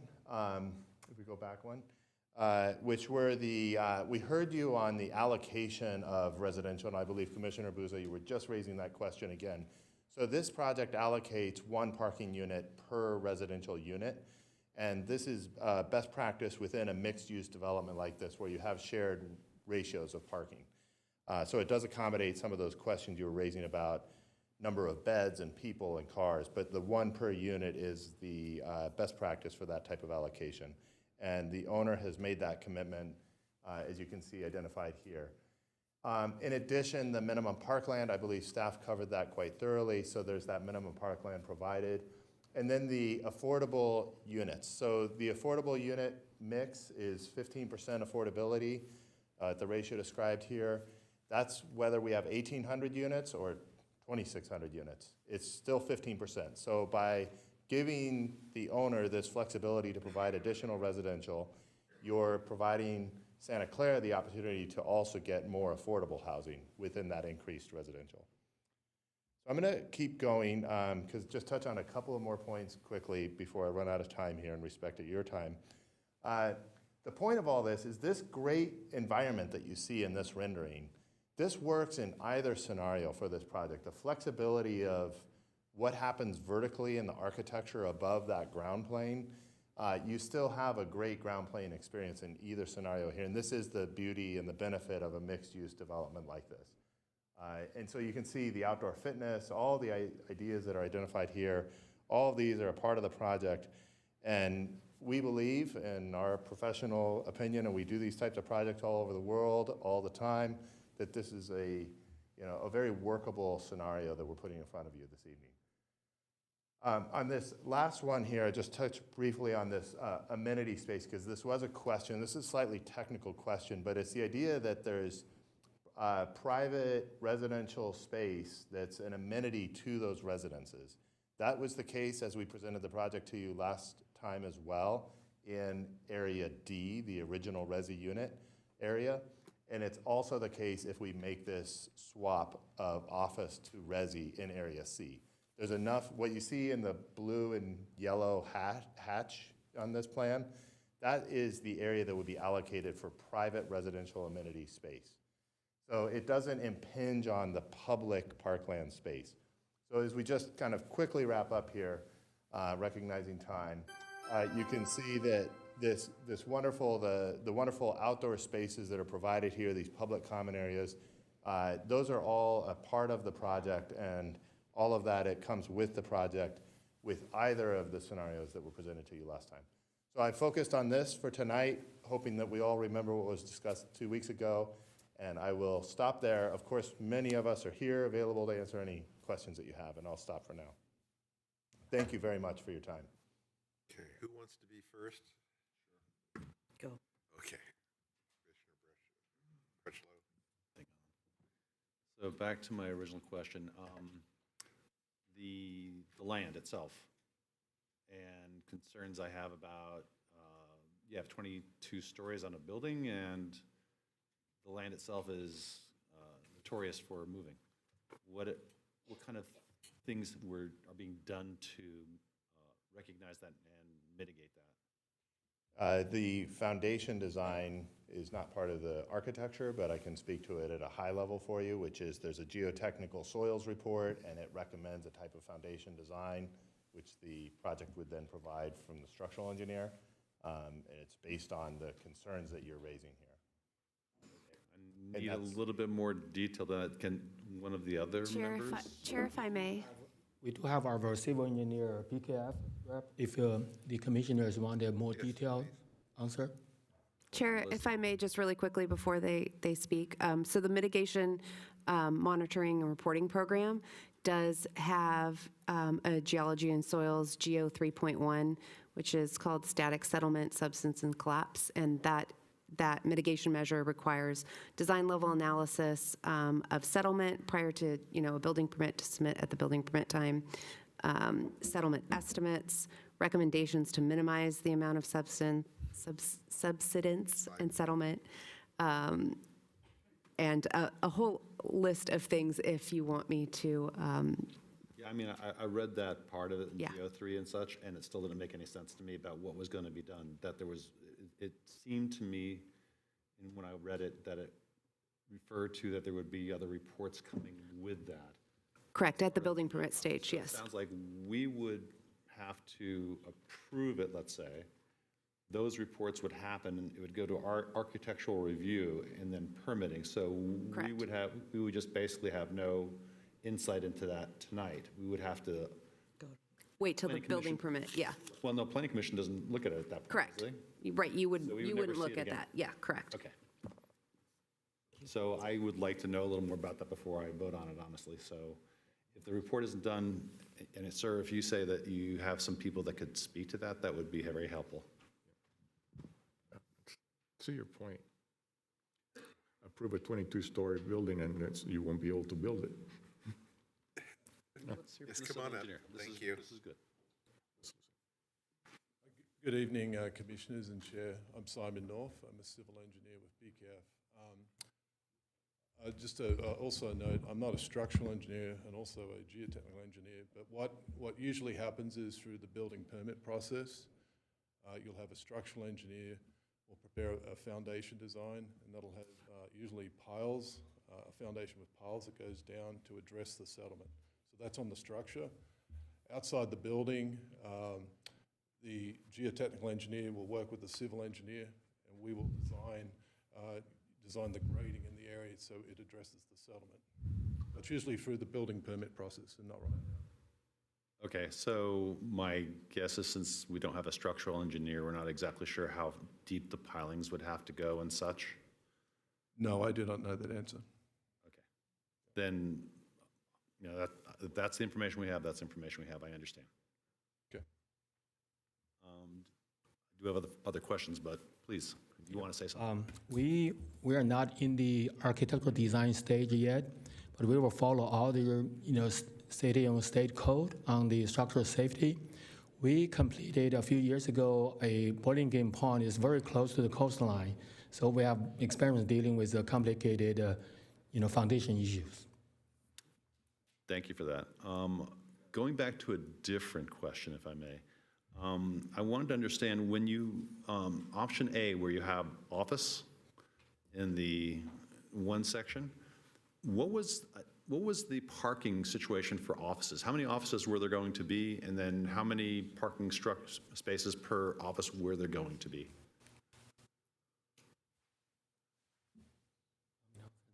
Do you want to answer that? We've got the numbers, but. Yeah. We have an allocation of office that's based on spaces per square foot. So our allocation is 0.7 parking stalls per 300 square feet of office. And I think that's your question, yes? Yeah, so I mean. It's across the entire development. So we take all of the program area that needs to be supported with parking, and then we make sure that the project can provide that amount of parking. So if I had 300 square feet, I get 0.75 allocation of parking. Is that what you're saying? 0.7. I'm sorry, 0.7.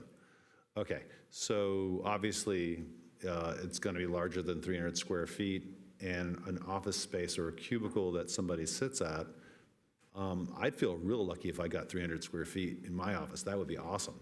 But I would see there would be potentially a much higher density of people working at an office even in 300 square feet, and 0.7 wouldn't handle it. So can you help me understand how that would work? Sure. Yep. Parking is such a critical issue. So since the conception of the project, we have been consulting with our traffic and also parking expertise. And we are the owner and also long-term operator for the property. So if we don't have enough parking, so we'll be the first one to get hurt. We won't be able to lease them. People won't be able to come. So that's also our concern. Luckily, we have our expert Michelle from Hexagon to give you more detail. Before Michelle proceeds, one of the things that you just mentioned is that after you build it, if there's not enough parking, then you're gonna be in trouble. But that's after the fact. That doesn't make any sense. And also, you mentioned, according to you, you're gonna have a 10,000 square foot daycare. So, in essence, you're already saying that you're gonna have families there. You're gonna have 2-3 bedroom units. So you're gonna need more parking because it's just not gonna be one car. It's gonna probably be 2 cars per unit. So you, in itself, I could see the problem starting to occur. And on top of that, if you want a business, if you're a business owner and you're gonna rent the space from you, and you won't be able to attract your client because there will be no place to park. So you're asking for failure already before you even start building this project when it comes to that part. I see your point, not having more offices, having more residential, because the climate right now, a lot of people are going in just 2-3 days, so maybe they need less spaces, and there's a lot of vacant spaces out there. But things, by the time you get your project going, things could be changing too. So you're gonna have to come back and change everything again, it looks like. But reconsider the spaces. You're already killing your own argument when you mention all these other things that with the daycare, 10,000 square feet, and the problems that you're gonna be having with the office spaces. If not enough parking, then you already, completely just made a failure of the whole thing. So it comes back to parking. Be realistic, because after you build it, that's it. We understand your passion for parking, but let's try and balance the meeting with other questions and content. Yeah, we have done extensive like a community outreach. So we heard 2 kind of voices. One is just like the commissioner's concern, whether you have enough parking. The other one is you cannot provide too many parking because we do have a goal to encourage people to use public transit. If you make it so convenient, everybody can get a design parking for them, they will never try to take public transit or other means of transportation. So we have to debate ourselves, have to balance the current need also in the near future, but potentially we may reduce the need for parking. So that number currently we have is really based on a series study that Michelle can provide more details. Thank you. Thank you. Hi, I'm Michelle Hunt with Hexagon Transportation Consultants. So yes, we've done quite a bit of work on parking, and one of the key concepts that this project is going to implement is called shared parking, and that's where there's a mixed-use project that has parking demands that peak at different times. So for residential uses, their peak parking demand occurs at night. People are home at night, and they have all their vehicles are mostly home, right? That's when their peak parking demand occurs. So when you're talking about how much parking is needed for residential, we're focused on that peak time at night. But of course, an office building isn't using almost, is using almost zero of their parking demands at that time. So if with shared parking, the same space can be used by multiple users at different times of the day. So it allows you to reduce your total amount of spaces while still providing the number of spaces you need during the peaks as they occur. So while the one parking space per dwelling unit might be problematic for a single-use project, especially if, as you said, if there's units with 2-3 bedrooms. But in this shared use setting, our analysis shows that it will work just fine. I can go into more details, but. So, hold on. Commissioner Crutchlow? Okay, go ahead. Quick question about that. So I just want to make sure I understand on option B, where it's all residential, right? The ratio would still be 1-to-1. Is that correct? Yes, okay. But with option A, then it becomes residential is 1-to-1, office is 0.7 per 300 square feet. Yes, okay, great. Thank you, that's all. Yeah, one question, Michelle. Did you take in consideration a lot of people working from home and they're not working the regular 8 to 5 any longer? So Yes. the cars are still going to be needed in those parking spaces? So it's not going to be able to be share parking like you recommend? Right. So No, that's no, happening yeah, more and more and more. Right. I do realize that ever since COVID, there are a lot more people working from home. But the same increase in parking demand needed for residential units during the day translates into a decrease in parking needed for office space during the day. So, while one is increasing, the other, it's because they're not at work. So therefore, the demand for the office space parking has gone down. So it still will work. Okay, Commissioner Biagini? A couple things. So that I understand, it's one parking spot per unit, and what is typical, if I understood that right, is when you're sharing space with retail and you're talking about shared parking, you're talking about an additional 25%? So we In other go words, into one per unit plus 1.25, maybe? we go into a very much more detailed analysis and not just looking at this sort of general 25% reduction. We look at each individual use, whether it be retail, office, daycare, residential, restaurants, and we look at, okay, how much parking is needed at the peak time for each use. But then we take it a step further and say hour by hour during the day, how much is needed. So for residential, their peak is like midnight to 3 a.m. But how much is needed at 10 a.m.? That's when the office parking is going to be highest. How much is needed for restaurants and retail at that time? And so we go hour by hour. Understood. So the peak time is for the project overall, as it was originally defined, is at 10 a.m. The residential parking at that time is only about half as much as it is during the peak times. So, I gotcha. Yeah. I understand. Yeah.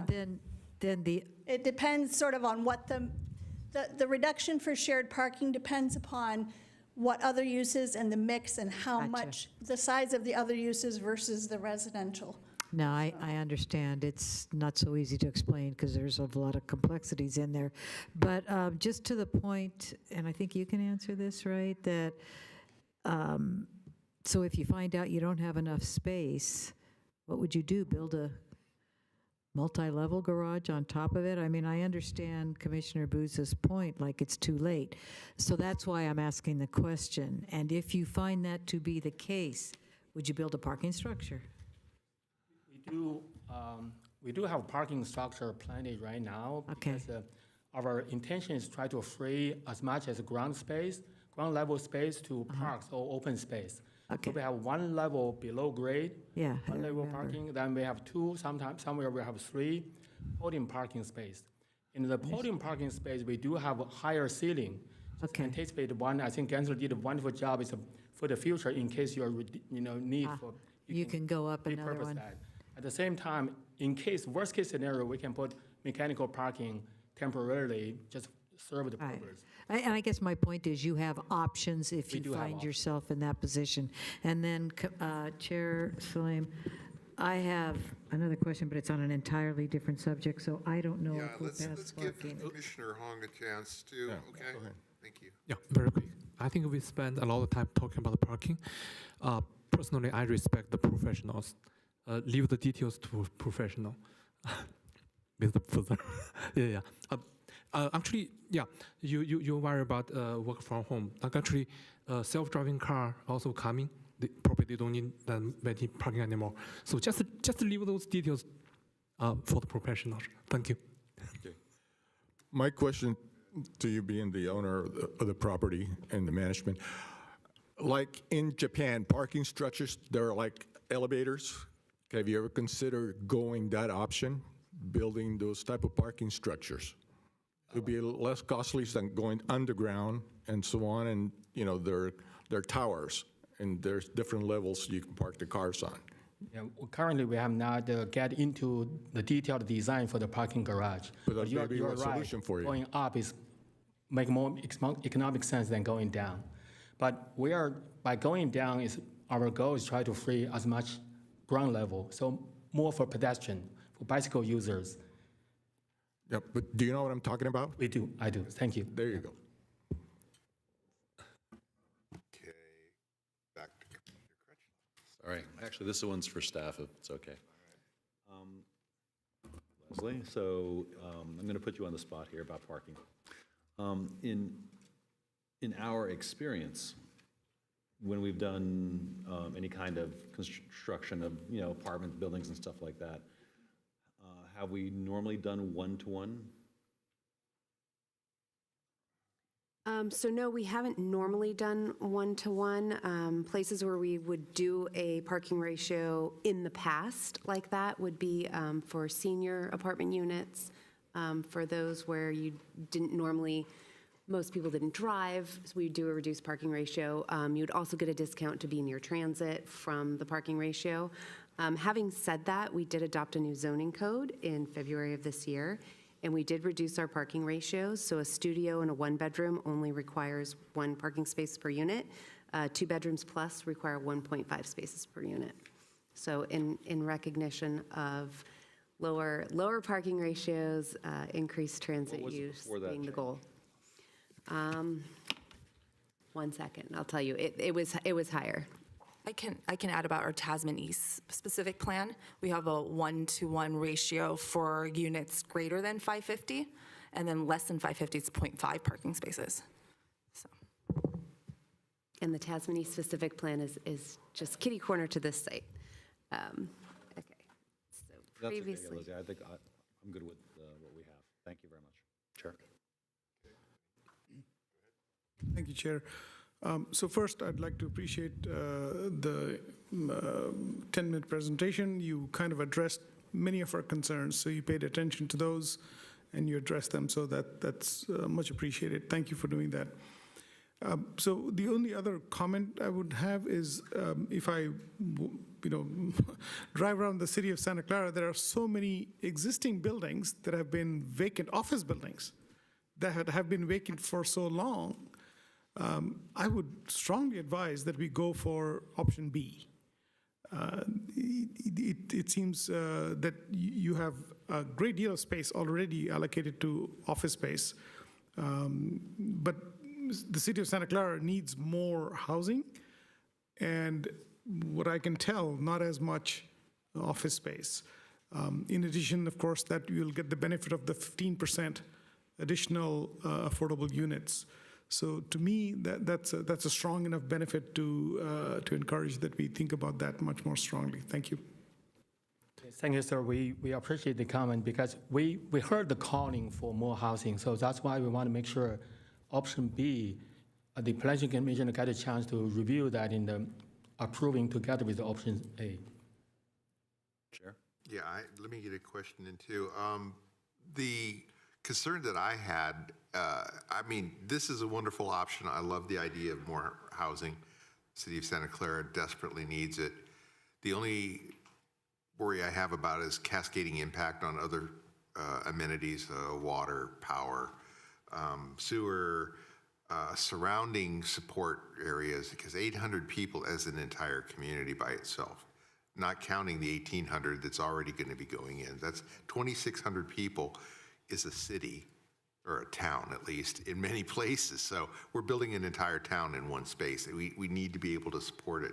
That includes schools, which we are not a part of, but we would like to at least hear at some point in the process if the school districts are prepared to absorb 2,600 new families into their area. So that's my only concerns. I'm still also very heavily in favor of option beta, if that makes it easier, alpha and beta, so you're not A-Bing yourself. I like option beta, which gives us the housing and increases our affordable housing option. It's really better all the way around as far as I can see. Now, I will hopefully, if there's other questions on the commission, yes, of I course. have a question for the chair, actually. Okay. Are we approving one option or the other, or both and leaving it up to, okay. No, as I understood it from the reading, we are approving alpha or beta, but not both. Correct. And our revisions to the documents are applicable to both. So. Correct. Okay. So, Commissioner Biagini. So yeah, we're either A or B is kind of where we sit. I like option B. Let me just say that right off the top. But I know you're not going to be surprised with my question. Could you characterize if your conversations with the unions have been productive? We, just like since the conception early on, several years ago, we started the open dialogue with the trade union, your question, right? So you can tell the stage, like without the design, without the detail for the structure system level and everything. So we want to continue the dialogue. We want to, some of the conversations are very productive. So we also appreciate the trade group reaching out to us. Sometimes we reach to them, just like the community outreach we did. Trade union is such a key member of the wider community, so we value their input. We will continue the dialogue with them. Okay. So in other words, you did meet in the last 2 weeks, and thank you for remembering. That was a concern of mine, not just because they're unions, but because we're talking about quality job by trained apprentices. So I appreciate the fact that that dialogue has been happening. Thank you. Questions to staff.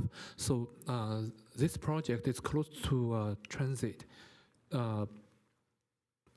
If I remember correctly, we don't have a parking requirement, right? Correct. The city cannot require parking on this site. Thank you. The applicant has offered, through the development agreement, the provision of parking as a standard. Yeah. Thank you. That's enforceable. Yeah, appreciate it. More question. I have one more question for you. When do you see this project breaking ground, if everything goes according to plan? Normally, after the approval, it'll take, say, 1 or 2 years for design and everything. We're also going to work together with the city schedule because that's so close to Levi. We have a World Cup in the Super Bowl coming. You figure about 5 years or so. Okay. Give and take, yeah. How's the finances doing, for the project? Is there going to Not in our venue. I know, can you please We hold? should not be Thank able you. to ask No, I'm just questions asking right that question because I want to, if a project's going to start, I want to make sure it's not going to stop in the middle. So the financing and everything is okay to proceed in a project this size, because this is a big project. It's not like a 10-unit apartment building. It's such a volume and complexity. It's a huge project, so financing is a key part. It's not easy, but without an approving project, you cannot. Again, it's too early to talk about finance also. Okay, but everything's set, in other words, more or less. Everything said? No. That's the hard part. That's the hard part. Okay, so this is the easy part, and it looks like it's the hard part. Okay, thank you. I have a simple question. Okay. I know. No, this, keep in mind, never apologize for the questions. I appreciate everybody being deeply motivated to make sure we get all the answers. But go ahead, thank you. Thank you. Internet for everybody is, I assume you're obviously the ones that put in all the cabling and such like that, right? Well, the inside the property, yeah, is our responsibility. Around the perimeter is going to be AT&T, whatever. But yeah, so if I rent an apartment, I call Comcast or AT&T and they provision the internet for me, right? We don't have the details yet, but hopefully by that time, Musk can put the Starlink there. No need for any wires now. Hopefully. I'm sure we can ask Elon about that. Then why ask us the More than question? happy to tell us. Why about ask us this question? it. Okay, that's all I have. Thank you. Hey, You have how many grocery stores do you have? Grocery store? Stupid question. For me. Thank you. Hopefully we can get one. Just like answer the chair's question, with that additional 800 unit, we have to keep in mind we're also reducing the office volume. So the overall development intensity not changed. So the impact to infrastructure, for instance, electricity, we consulted our dry utility consulting. We're actually reduced the impact for electrical power, where the housing 800 unit versus 800,000 square foot of offices, we're only using, it's going to be at 1/3 of the, if you use office. Okay, yeah, but it's important not to overgeneralize that, because what we're doing is we're going from 0 to 100 and then back down to 80. We're not actually saving 20%. We're still spending 80% of the electricity for that area. So keep in mind, the impact on the infrastructure is not a savings, it's just a reduction from the maximum. Yes, thank you. Are there other last questions before we open to the public? No? Okay, let's open to the public. And then I believe people who had speaker cards, anyone for this project? I assume so. We do have some speaker cards, but if anyone would like to speak, please come up. You have 2 minutes. We have Mary Grizzle, Armando Murillo, Danny Mangan, Doug Block, Rick Franco.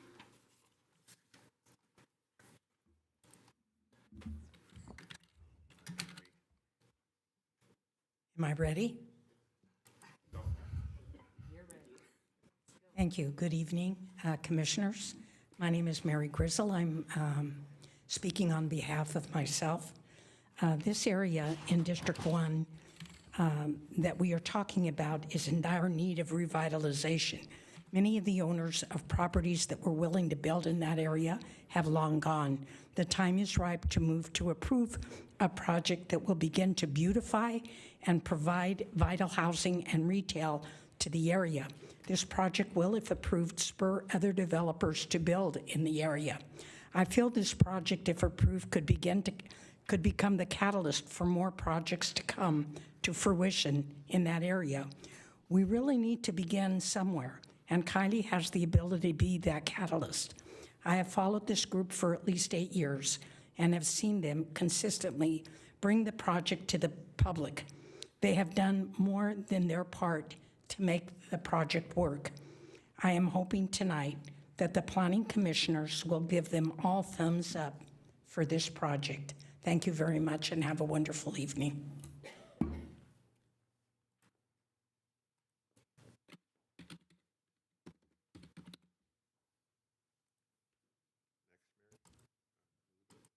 Good evening, Commissioners. My name is Rick Franco. I am an attorney with Adams and Broadwell. I represent the Silicon Valley residents for responsible development. I am a CEQA lawyer, so I'm going to talk about CEQA issues. Commissioner Crutchlow, the question that you raised regarding soils and geotechnical issues is something that we raised in our written comments back in January.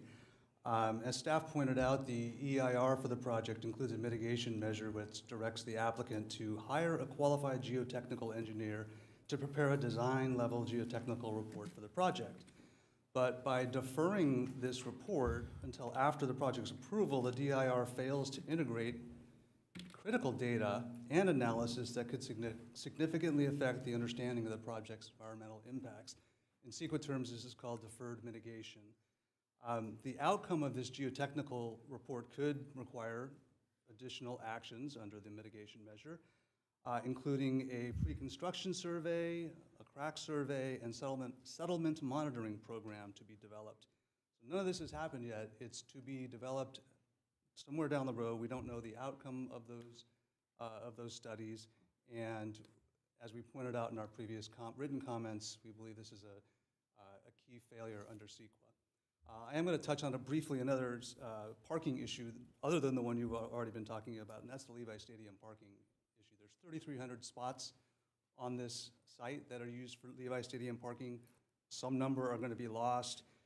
The city argues that parking is not an environmental issue requiring CEQA analysis, but the California courts have disagreed. Courts have found that impacts on parking in and of themselves might not require CEQA review, but secondary parking impacts caused by ensuing traffic congestion, air quality, noise, safety, or other impacts associated with transportation are required to be analyzed under CEQA. The city has not done so, and the EIR therefore does not comply with CEQA. I appreciate your time tonight. Thank you. Before you go, I'd actually have a question for you. Have you put together these analysis on parking and impact with the state regulations that are allowing for basically no parking, but this is an offered amount of parking? So I'm curious if your objections to CEQA are in line with the state requirements for us to accept a fewer parking space solution. If I'm understanding your question correctly, well, I'm not sure I do. Yeah, well, I'll state it again. Are you considering the impact of the state mandated parking requirements against the CEQA analysis that you're saying would have a negative impact? They are permitting these projects without parking because of the adjacency to transit. So I'm trying to understand if you're balancing the two things. You have the state versus the state. We're looking at the impacts of this specific project and the loss of stadium parking and where that parking is going to go and how that's going to affect the surrounding area and all these different. Right. But, you know, we're in the battle to decide whether we have any control over it at all. And you're suggesting that we deny it because something we can't deny. I'm suggesting that the city has the obligation to analyze and disclose the environmental impacts that arise out of the loss of parking. And do we have any authority to prevent it? That's not a CEQA issue from. No, but it is our legal concern, and that's something maybe our legal staff can contact you and talk to you about. But it is unfortunately not in our power to deny something that the state is mandating.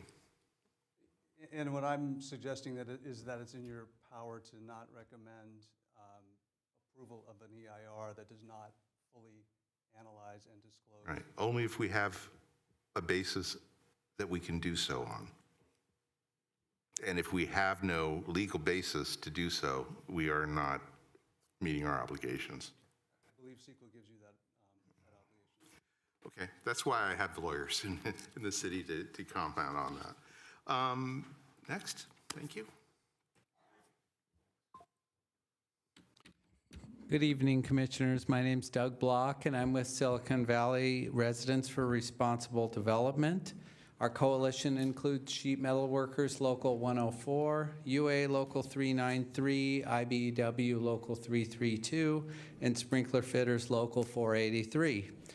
Last time we were here, we heard some very strong commitments from Kylie about their intention to enter into a labor agreement. And you remember those were quickly followed up by some qualifying comments from their attorney. But we appreciate Commissioner Biagini's suggestion that they reach out to us. And in fact, I'm happy to report we did meet with them and that David Beeney was present this week. It was a very pleasant and cordial conversation. Unfortunately, at this point, and you'll hear from others, Kylie is not willing to commit to doing anything more than continuing the conversation.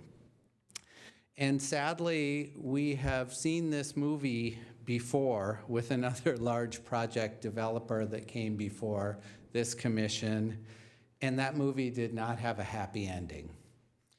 At this point, we have no assurances that this project will create good-paying jobs for our members who live and work in Santa Clara.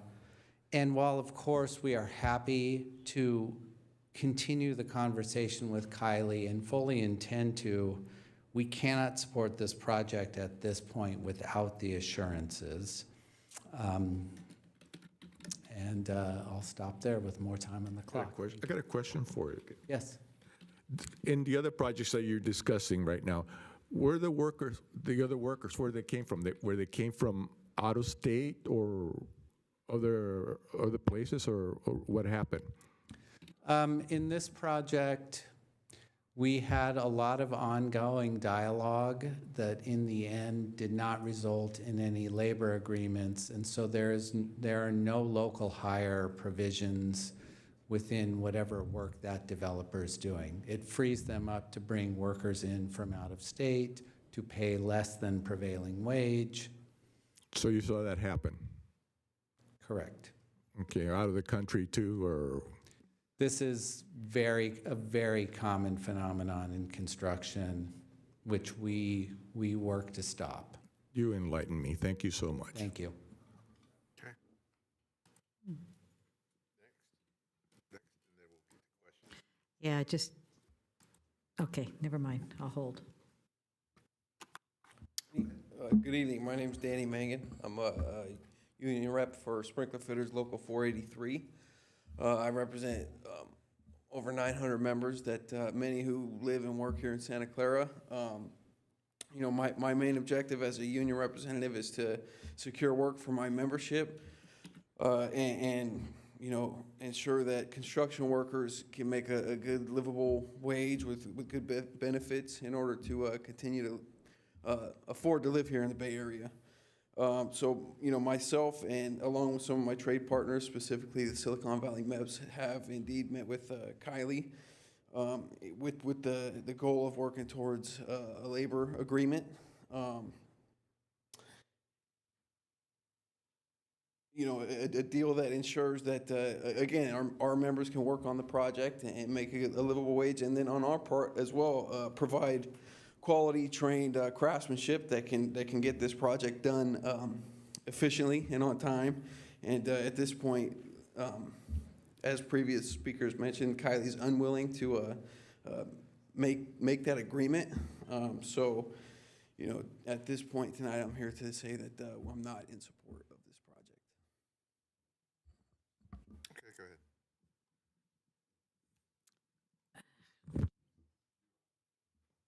There we go. Do you think more talks would improve the situation? Because I realize from last time, this time we're talking 2 weeks. I understand what you're saying. Do you think more talks would be beneficial, or are you telling me that you just can't trust that it's going to happen? And I know I'm asking you a question that you don't have a definitive, but I want your sense of things. Were you in the conversations? Yes, I was. Okay. And yes, more talks would be definitely, absolutely be beneficial. But yeah, at this point, without the assurance, that's where I stand. Thank you. Thank you for your time.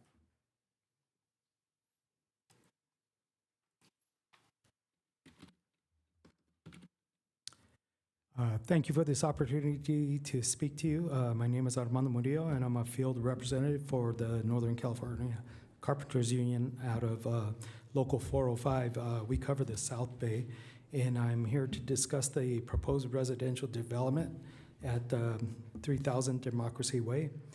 This project has the potential to be a fantastic addition to Santa Clara, bringing approximately 2,600 new residential units that could help our community's growing needs. However, this project will only succeed if it is built by a responsible contractor, one that prioritizes fair labor standards.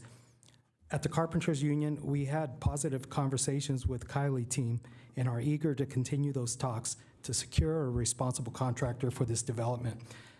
A project of this scale should not be left to contractors who might cut corners, exploit workers, or rely on low-road subcontractors. Santa Clara deserves better than that. Our community's safety, workforce integrity, and the quality of this project are at stake here. I urge Kylie to make a choice that reflects a real commitment to Santa Clara. By supporting responsible construction practices and good, stable jobs, let's do what's right for this community. Thank you.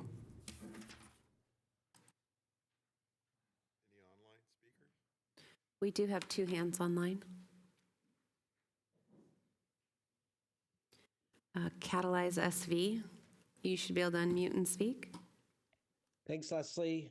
Hey, Planning Commission, good to be with you all again, albeit not in person like 2 weeks ago. My name is Alex Shore. I'm the Executive Director of Catalyze SV. Would you be able to put the 2-minute clock up? I can't see it on my screen. The clock is up. You're at 1 minute and 45 seconds. I don't know if you can see it now. Yes, I can I'll see it. stop it for a moment. As I was talking. Thank you. Yes, we wanted to circle back with the Planning Commission. Again, we're a grassroots organization with members in Santa Clara, San Jose, and throughout Silicon Valley. One of the things we do as an organization is get our members together and have them provide input for development projects, including the Mission Point one, which we've been involved in for many, many years. And though our members haven't had a chance to evaluate option B tonight, and thus I'm hesitant to say anything about it specifically, what I will say is that our members feel deeply that we have a massive housing crisis, and the best way to solve it is to build as many homes as possible, which is why we are thrilled when 22-story buildings go up in Silicon Valley, because we know that we're building vibrant, dynamic communities, many of which will include a lot of homes. And buildings that are 22 stories have been built all across California, earthquake susceptible California, for decades with huge success. So we really, really embrace that amount of density, and we would welcome option B. I think tonight, with the developers we've talked to in this community and the challenges with office in this current economic climate, we know that housing is a really, really good option. And thus, our members, I think, would recommend, the Planning Commission recommend that you move forward both options to continue to allow this developer to build what our local economy and community need. And so that includes both option A and option B are both good options. We believe very deeply in a mixed-use community, and by building this development, Mission Point, we will allow people to get around in different ways, like walking, biking, taking public transit, and yes, of course, driving. But we have to break away from that dictator that has been the car, and it has been dominating and deciding every development and all the traffic and pollution that results. So we have to provide these additional options. And Kylie has done a great job presenting such a project and putting it forward before the community. Okay, thank you. That was excellent. I knew what you were saying. Do we have any other callers? We have one more speaker online. Allie, you should be able to unmute and speak. Hi, thank you. My name is Allie Saferman. I'm calling in strong support for the Mission Point project on behalf of the Housing Action Coalition. We are proud to not only endorse the project, but organize 46 letters of support. Mission Point will bring up to 1,800 units and 15% on-site affordable housing, which are much needed units for Santa Clara to meet its regional housing needs allocation, RHNA, set forth in the housing element. The added flexibility in option B means the project could be built sooner. The addition of the units, of affordable units would mean an additional, the addition of units would mean an additional 120 affordable homes. In terms of parking, we wish the site would reduce the amount of parking in order to increase the amount of housing units possible. The project also addresses the childcare crisis by offering an on-site childcare facility In terms of labor agreements, it's too early in the process for this issue to be settled, and Kylie is committed to having good faith conversations when it's the right time in the process, and those conversations are ongoing. Please support the additional flexibility offered in option B without any delays. Thank you. Okay, thank you. Those are all the hands I have online. So I guess we can get a rebuttal. Learned enough to know that's the next step. Do you have anything else you wanted to add or any responses to the comments or questions? Okay, sure. Okay. Well, thank you. All right. So we Motion to need a motion to close close public hearing. public hearing. Motion to close public hearing. Commissioner Biagini and Commissioner Buza. Thank you. Boza.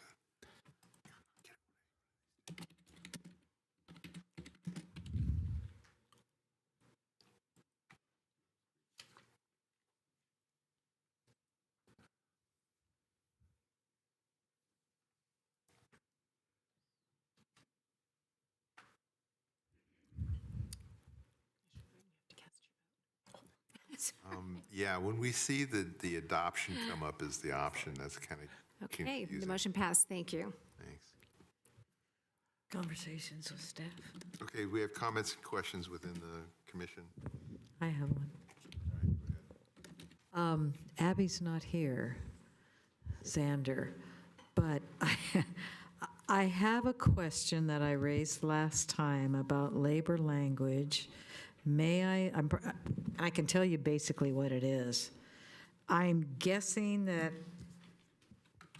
it would most properly fit under recommendation number 3. We've already inserted it on G10 of the PD zoning COAs. So it's in there. I can read what. Could you read it to me, please? One second. The city encourages the owner and any contractor or subcontractor working on the project to evaluate hiring local labor, hiring from or contributing to approved accredited apprenticeship programs, increasing resources for labor compliance, and providing living wages during the development of this project. Thanks, so it's in there. Okay. Chair, may I speak? Sure, please, go ahead. Yeah, thank you. Yeah, I think as a commissioner, we probably ask too many questions. I hope our meeting can be more efficient, especially some questions related to a financial, foundation structure, internet provider. I don't think it's related to this project. Oh, another thing is, I also, okay, that's it. Thank you. Okay. I have one comment. Sorry. Yeah, I have a comment too, but you can go first. All right. I'm looking at you. All right. I like the fact that consultation happened, but I want your word that conversations continue with both the building trades and Carpenters Local 405 in a manner that's productive to reach a mutually agreeable conclusion. Do I have your word on that? Sir, you can nod your head and I'll take that for an answer. All right, I would like to see that reach a good conclusion. Thank you. Then I would be my feeling is support of option B. Okay. So I do want to make a comment too that I'm opening to other commissioners to either agree or disagree with.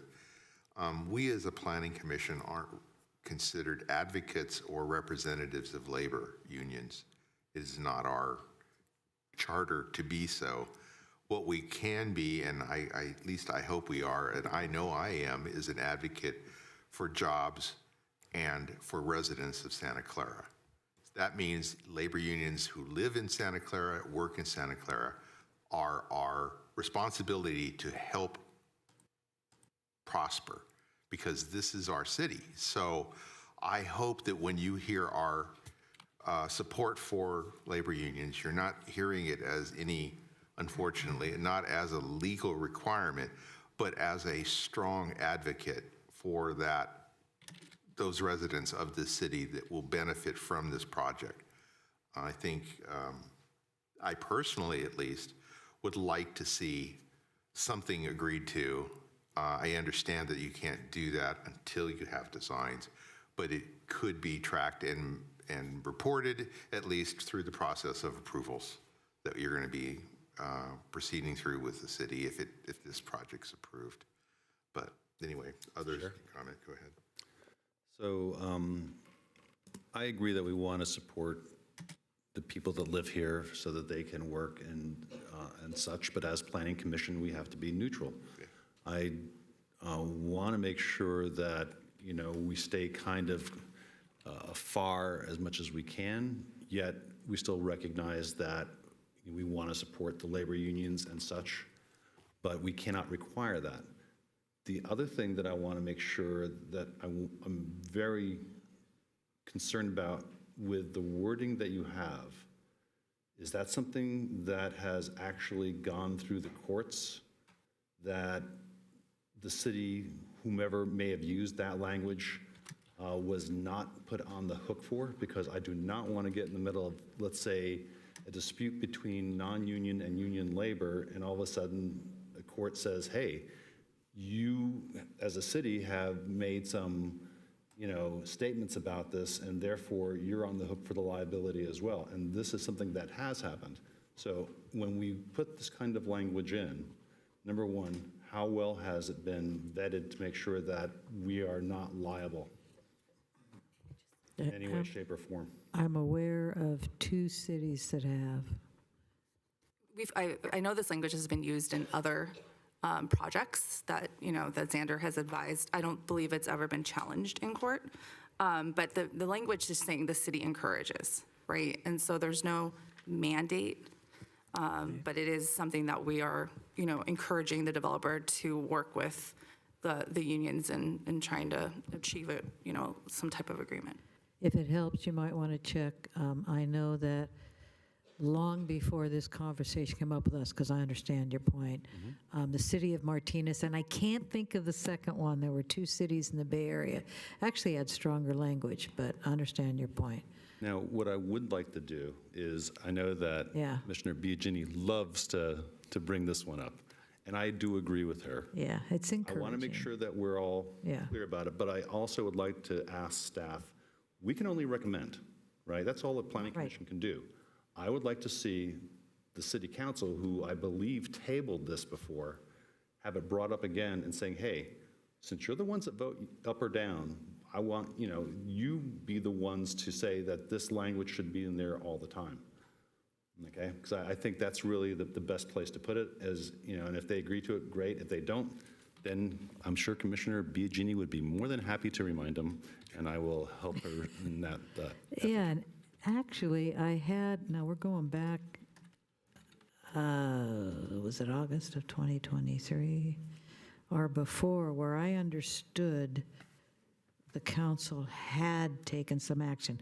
But I think that's something that needs to be checked, because I do think it's something that the city council should also, you know, do I have to keep bringing it up every time? They should put their stamp on it as well. And Martinez is one of the cities, and I can't remember for the life of me the other one, but I can find out and let you know. Well, that's something we can take back and discuss about whether the council would consider. Appreciate that. Thank you very much. So in essence, you can recommend it, but since it's a privately funded project, you cannot demand it. Only if it's a government project, then you could probably demand it. So as we have it right now written, it's written as a recommendation. And that way we just won't have to worry about lawsuits or anything. It's up to between the developer and the labor unions to work it out between themselves then. Thank you.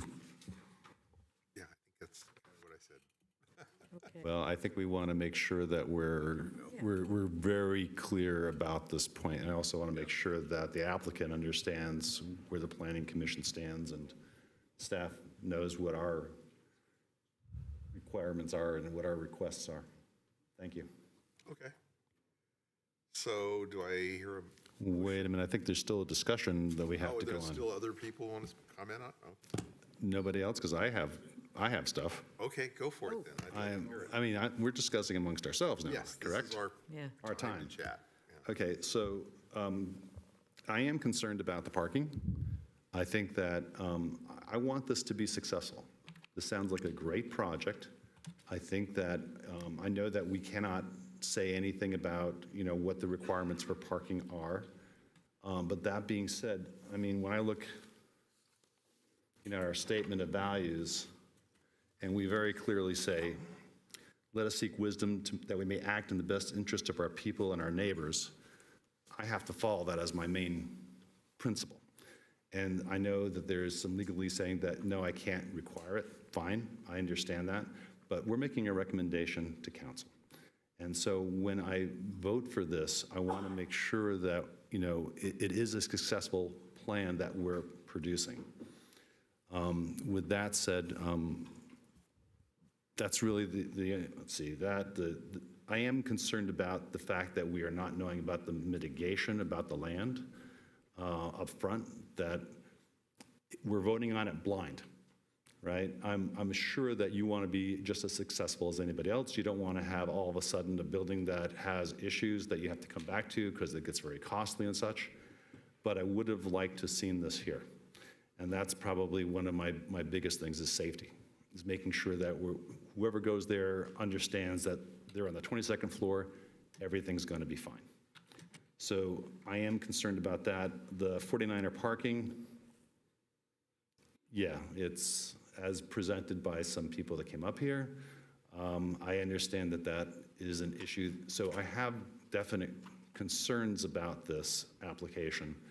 And I really would like to get more information on it, but given that we have our limitations, and as such, I have to take that into consideration. Thank you, Chair. Can I offer a suggestion too? Please. You can add language to our recommendation that says we recommend additional parking, or we recommend a soil study before planning approves. These are the types of things that we do as recommending body. I think that Commissioner Biagini is so good at making motions that she will take that into consideration. That's great. Thank you very much for that. Okay. This is where you go, hey, Abby, help me with this. That's what we're here for, and we have legal here to help us, so I think we can Yeah. get it done. It would be adding some kind of language about parking, the parameters of which would be?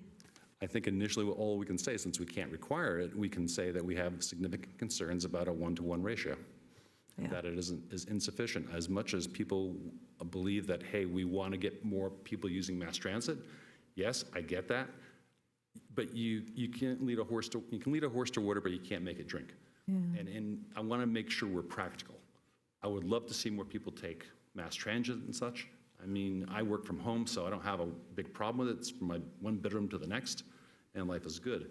But we have to be practical about it as well. So I'm concerned that, all we can do is say, hey, City Council, make sure that here are our concerns in this as part of the motion, but we can't obviously say that must require it. Well, is it something like make a recommendation to council that, I'm trying to think of how to say this. Make it more like the That the master. options available to the developer are,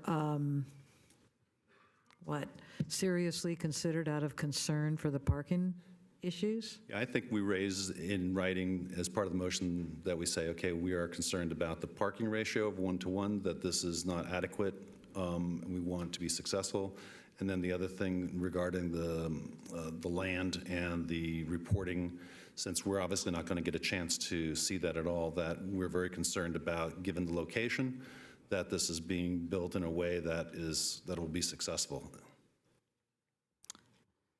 So I think you can do a separate motion, right? A motion to approve the recommendation, and then do a separate motion that council consider the concerns of the planning commission, and then list out those concerns that you want them to consider. Motion number 6. So you want to give that one to me, I can see, right? Yep. We'll work it out do it when we get to together. number 6. Let's How's get that? together. So, okay, that sounds great. Chair, can I make a point also? Sure. Thank you. So, having been party to a number of such proposals, and witnessed that very often there is this static number that is used, so many units, so many parking spaces. I would actually like to really appreciate the studies that you've done with involving time.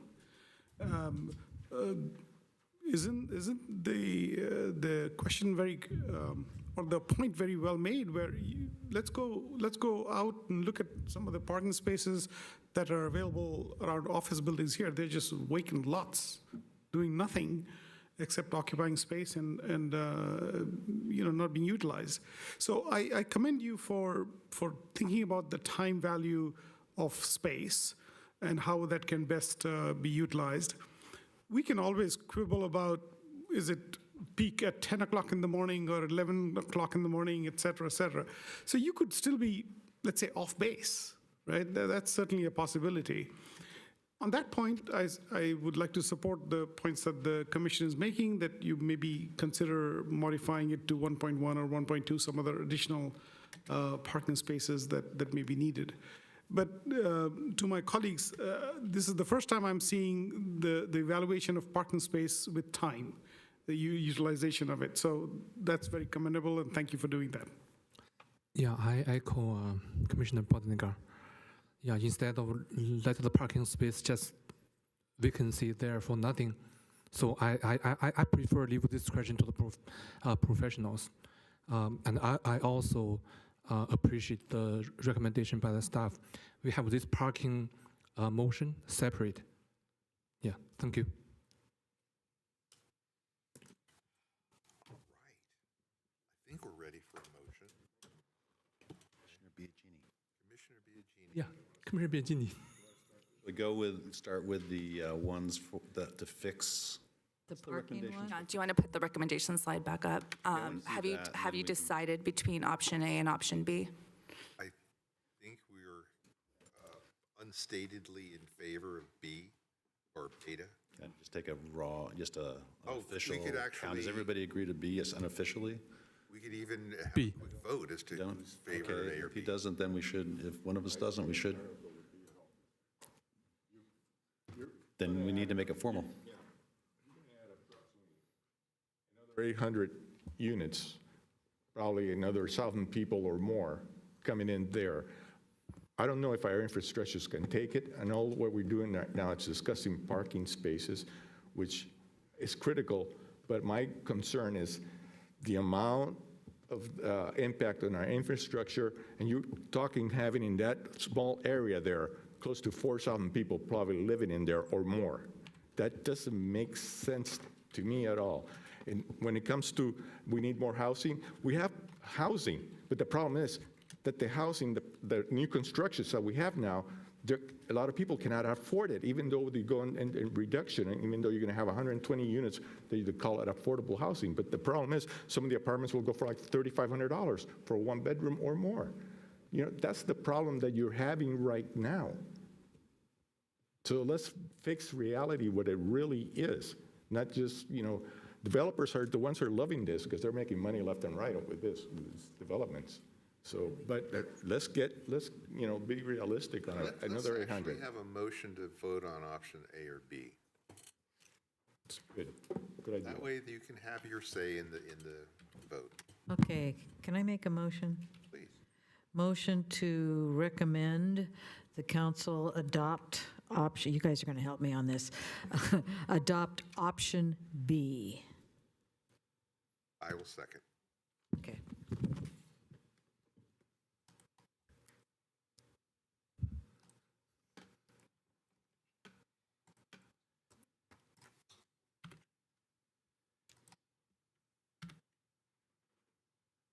Okay, the motion was made by Commissioner Biagini, seconded by Chair Salem, to adopt option B. So go ahead and cast your vote, please.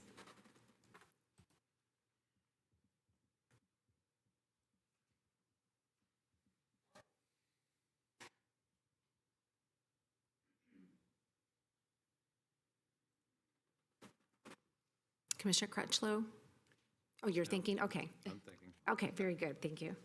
Yeah, we haven't adopted any particular part. We're just choosing between one or the other. No, I understand that, thank you.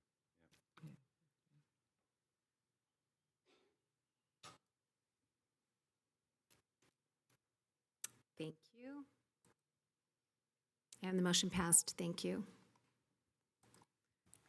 Okay, now we actually need to adopt the amended language, I believe, is the next. Yes, the revised resolutions.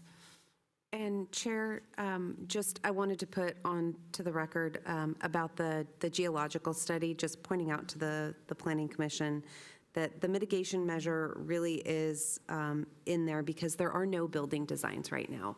So it would be speculative for the applicant or the EIR to analyze something that is an unknown. So that's why the mitigation is for those studies to be done once there is a building design that can be studied.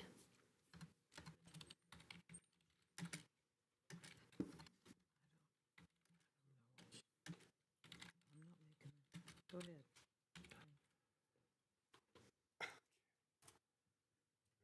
We're waiting on the next phase. Sir, when- You want to do the next motion? We're going to bring the I'll motions share up. the wealth. Were we going to bring it up on the screen? Is that it? What are you waiting to see on the screen? The amended language motion? I didn't hear another motion, my apologies. No, it's, I'm sorry, we haven't made the motion. We were Leslie's looking gonna for share the it. language for the amendments for fixing the prior ones. Is it? You're not I talking believe about it the is on parking. the RTC that you have.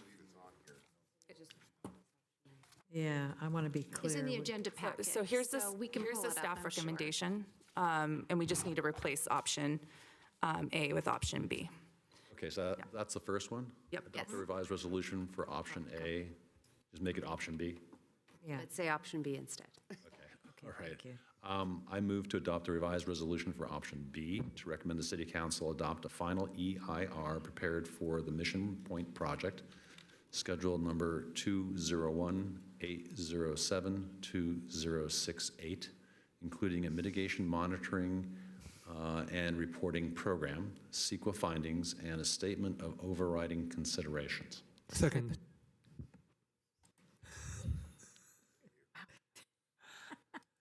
You get this one.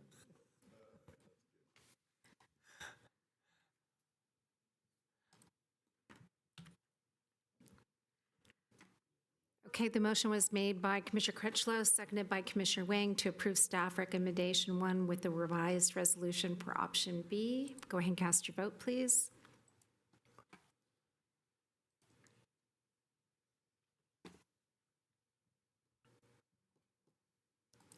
Thank you, the motion passed.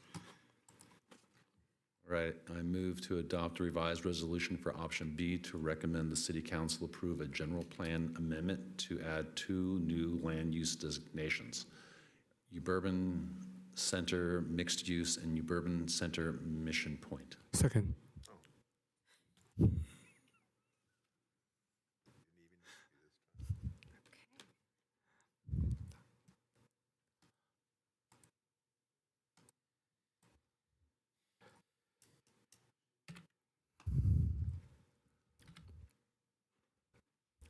Okay, the motion is by Commissioner Crutchlow, seconded by Commissioner Wang to approve staff recommendation number 2, revised resolution for option B.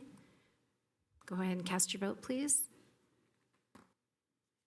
Thank you, and the motion passed. Thank you.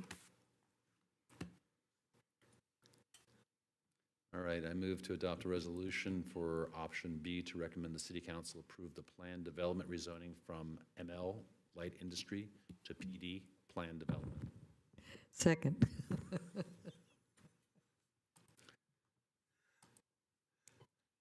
I'm doing the easy ones just so you get to do the hard ones. I have an idea, though. Okay, this is to approve staff recommendation 3 with revised resolution for option B. Go ahead and cast your vote, please. Thank you, and the motion passed. Thank you. All right, I move to adopt a resolution for option B to recommend the city council approve a vesting tentative subdivision map. Second.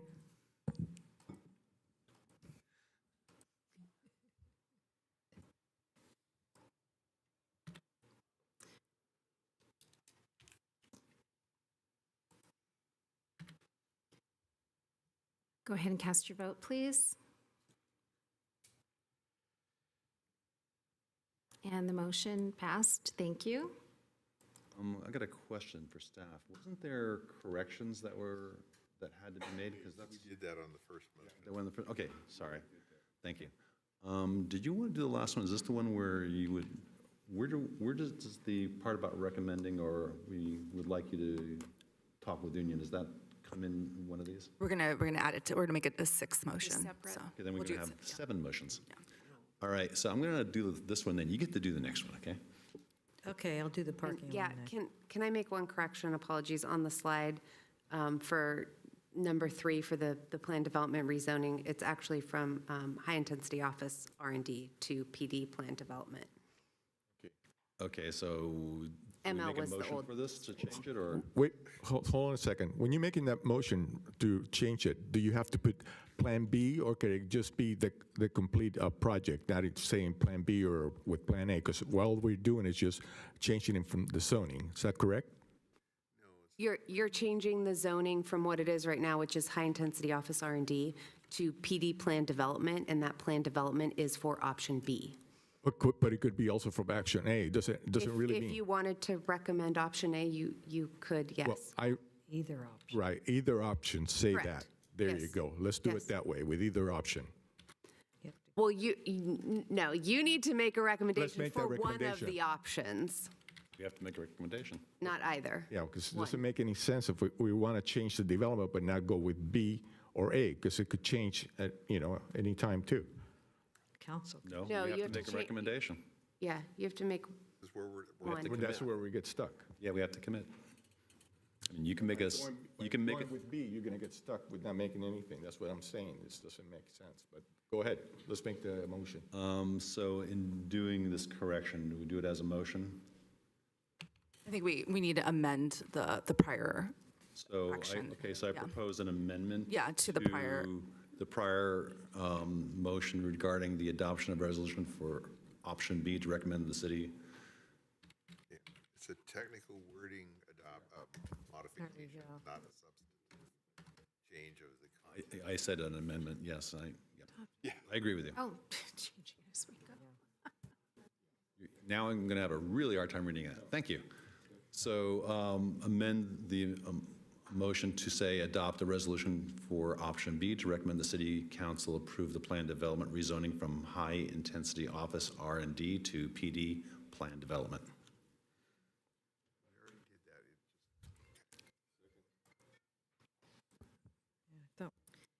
So the motion was made by Commissioner Crutchlow, seconded by Commissioner Buza, correct? The Okay, amendment was, yes. right, and this is to basically amend staff recommendation 3.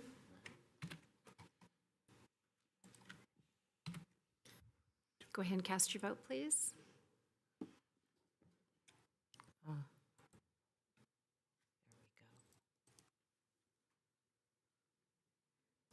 Thank you, and the motion passed. Thank you.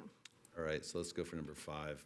Move to adopt the resolution for option B to recommend the city council approve the development agreement. Second.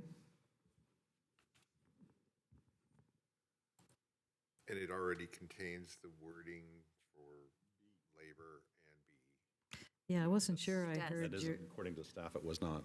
so According I to would staff, have you to had make do a it. 7th. It's not in the No, development 6. agreement, but it's in the PD rezones, conditions of approval. So it's in the, Well, then, to make sure that happens, I can make a motion, 7th motion. 6th motion. We're on I amended Actually, one, so it's technically, actually we're on 6. 6. So should I make another motion to make sure that happens? That's my question. to put in the development agreement. Let's finish all the motions. Yeah, and then we'll first. get to that, okay. So we have a motion on the floor. Commissioner Crutchlow made the motion. Commissioner Biagini seconded. This is to approve staff recommendation 5 with the revised resolution. For option B, cast your vote. Very good. And the motion passed. Thank you. Okay, I'm going to make a motion that I'm through the chair. Yeah, please. Okay, well, this deals with the parking, so let me see if I have this. You got to help me. Motion to recommend City Council seriously consider additional parking in a way that better ensures a successful project.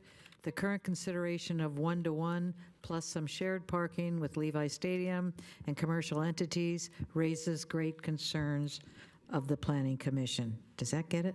I got it. I got it. Can I make a friendly amendment? You absolutely can. The danger that we have is we can't require, but we can recommend, and the other half of the danger is that even though we recommend, it can be overridden, so. Right. Yeah, I don't. That's why I was careful. Recommend, and that it raises concerns, so then the decision is theirs. Is there a word, is there a better way to say it, you think? Okay. Do you want to read back what you have, Elizabeth? Try it again, yeah. Oh, I'm not getting all that right now. I'm Right. just All getting right, this just- snippet You want of me to it, say and we it will get it slower? together. I will get it from Please, one more time. Liz and Leslie. Thought it was a No, I little can't do it all wordy. right now. No, that's why I want to make sure. Nancy can repeat it, and it'll be on the Okay. record, and it'll be in the minutes. Motion to recommend to the City Council that they seriously consider additional parking in a way that better ensures a successful project. The current consideration of 1-to-1 plus some shared parking with commercial entities and Levi Stadium raises great concerns with the Planning Commission. Perfect. Okay, hold on. Yeah. The only concern I have is with the word "they." It's the applicant, or is it city council? She said, Wait, that ensures the Wait a minute, did I say they somewhere in there? That they, I don't see it here. The current, yeah, I said it. I think you mean the city. Okay, let me try it again. okay. Motion to recommend City Council seriously consider additional parking in a way that better ensures a successful project. The current consideration of 1-to-1 plus some shared parking with Levi Stadium and commercial entities raises great concerns with the Planning Commission. second. Okay. Okay. Words matter.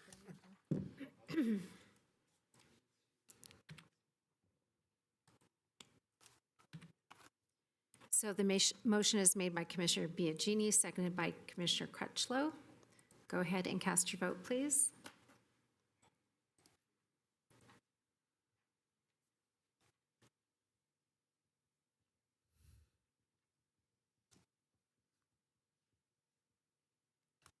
Commissioner Botnagar, we're just waiting on your vote.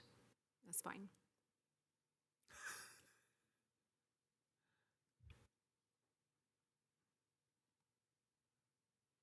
Okay, thank you.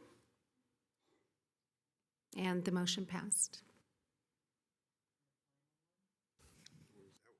That was the final one. No, I have one more. Go for it, because I think I have one more too. Okay. You guys have to help me with how this fits in, because I'm not sure I'm going to do it exactly right, all right?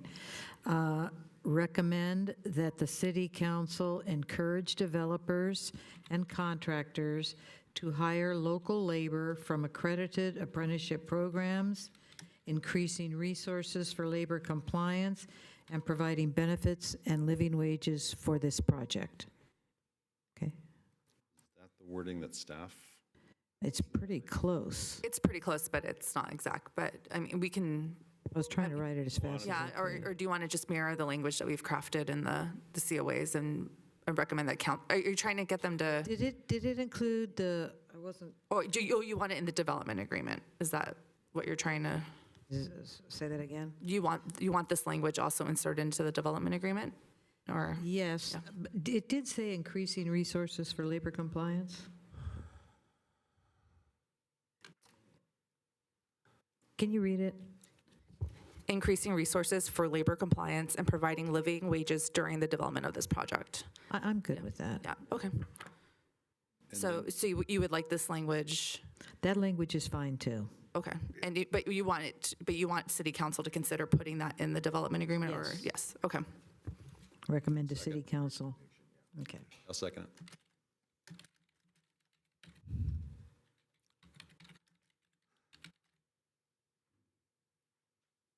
Okay. I'm sorry, Commissioner Crutchlow, did you second the motion that Commissioner Biagini made? Okay.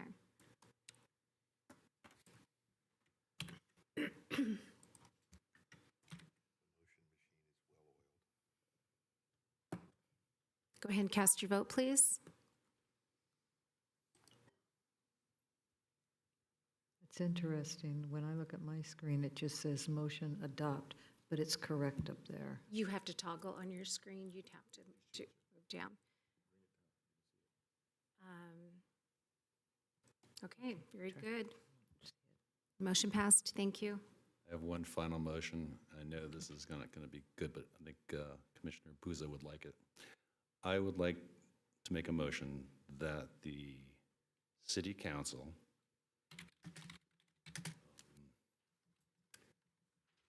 talk to the state of California regarding the high density that they're introducing to all the different cities and towns and the impact that it is having on the resources and environment, such that this is not necessarily sustainable. And they certainly need to reconsider it in light of the amount of high density that they're putting in today. So I don't know if that wording is great or if somebody would like to offer an amendment, but I think you understand where I'm trying to go with this. So it would apply to this project, but it's also something we're looking forward for futures. It would, I doubt that anything in this project would wind up getting considered by it. All it's saying is that I'm kind of tailgating on this, Okay. this whole thing that, hey, City Council, we need to talk to the state of California. Applies here. Now, the way Lance I is said that, thinking. Elizabeth, should I repeat this? If you want to repeat it, what I'm putting on the screen is going to be abbreviated. What will be in the minutes will be concise. If you're comfortable with what I said, go ahead and throw it on the screen as, yeah. Yeah, we have it on record, what you said. Thank so, you. Okay. And who seconded the motion? Okay, Commissioner Buza, thank you. Lance, you look like you have a question mark. No, I don't have a question. I have a concern is that what we really desperately need as a commission is to proceed with a study session actually on infrastructure impact on density, because we are making assumptions that we don't have enough water and enough power and enough sewage.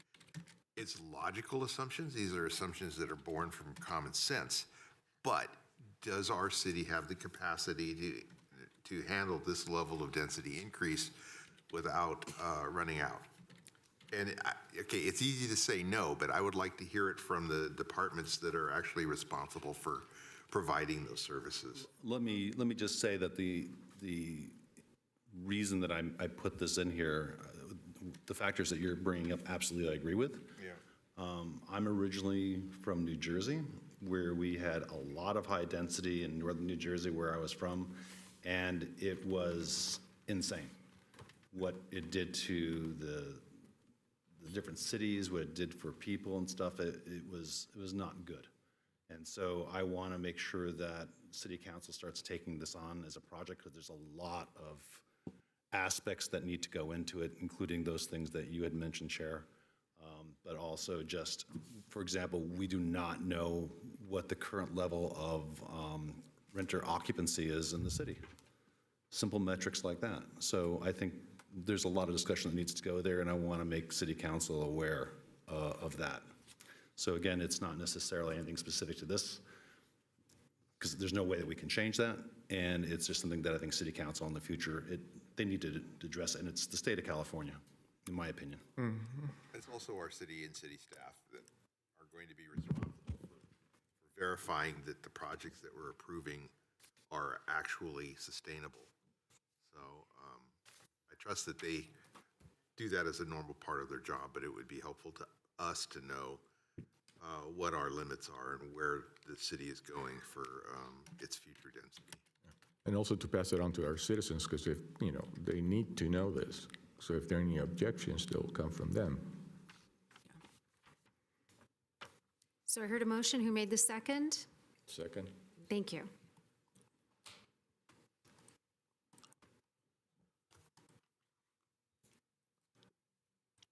Go ahead and cast your vote, please. Continuance.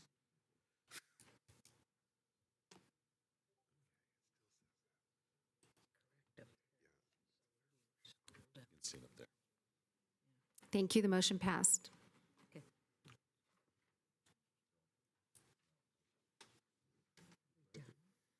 I think that's it, correct? Chair, are we done? No, I want to make sure, have we covered all the pieces and parts for this item? Yes, there Yes, were we have. 5 Okay, then we are done. recommendations, and you made Yeah, I was 7 just reviewing motions. all the possible pieces. Thank you for those that came to speak on this item. That was it's a very big piece of Santa Clara, so we want to make sure it's done right. Do we want to take a 5-minute break before item 3? Yes, please. health break? All right, thank you. 5 minutes, please.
It's great.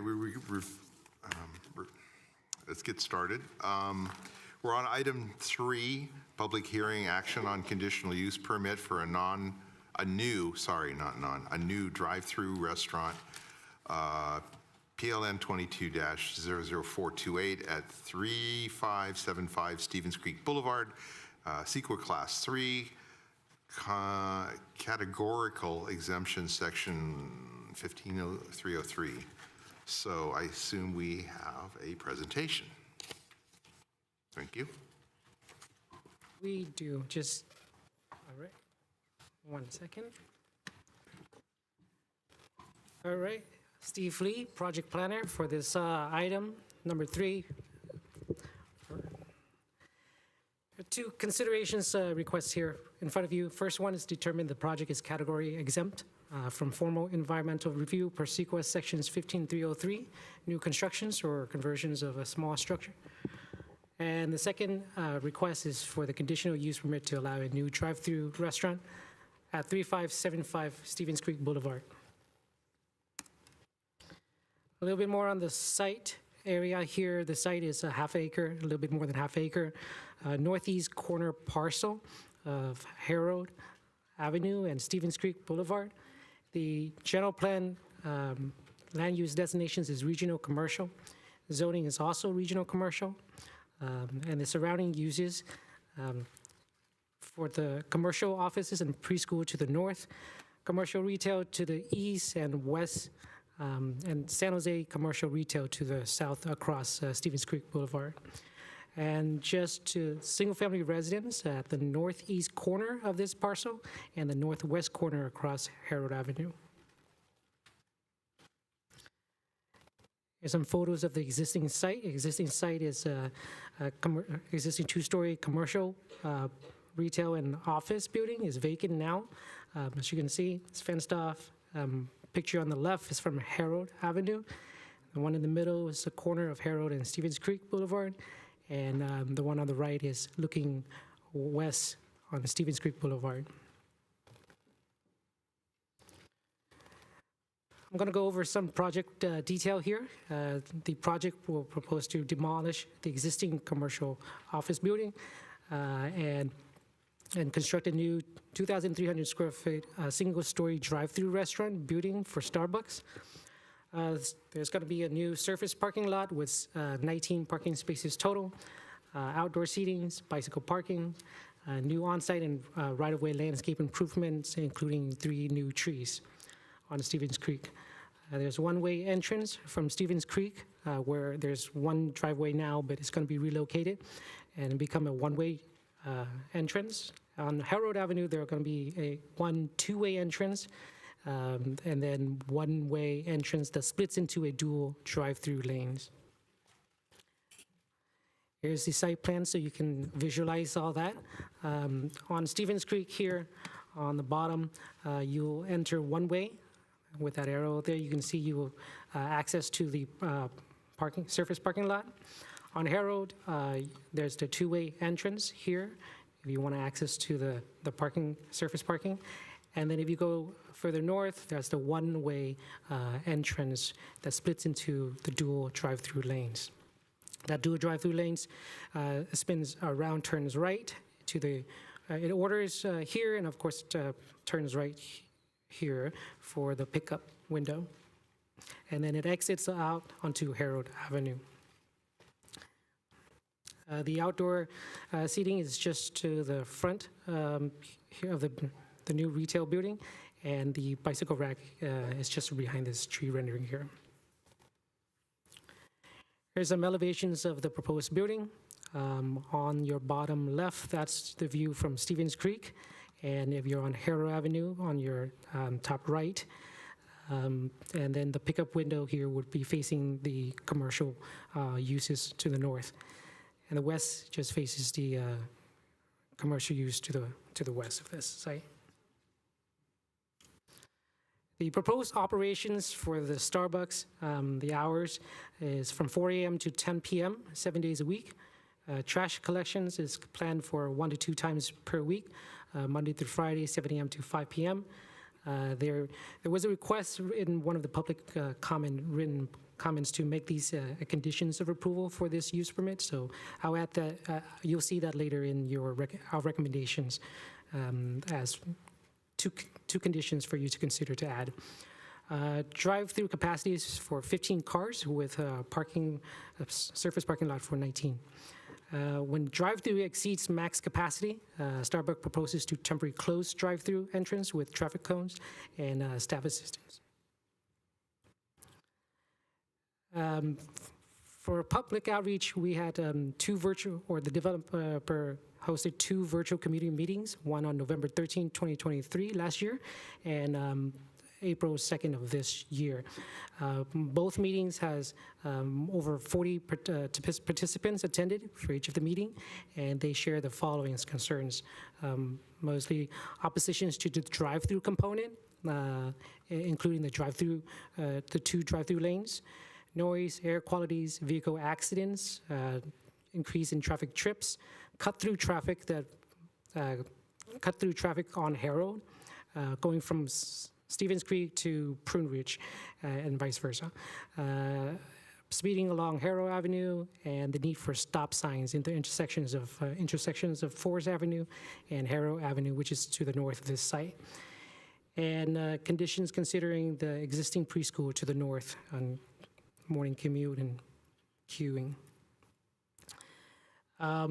So as far as transportation goes, according to the City of Santa Clara's VMT guidelines, local serving retails that is less than 50,000 square feet do not require a VMT analysis. But in response to the community feedback, the applicant volunteered to prepare a transportation study. And that includes the trip generations, with result of fewer than 100 net increase trips in new daily trips, and then level of service study, which is not expected to substantially increase level of service to conditions above jurisdictional threshold. And there was a lot of concerns on speeding and stop signs and cut-through traffic.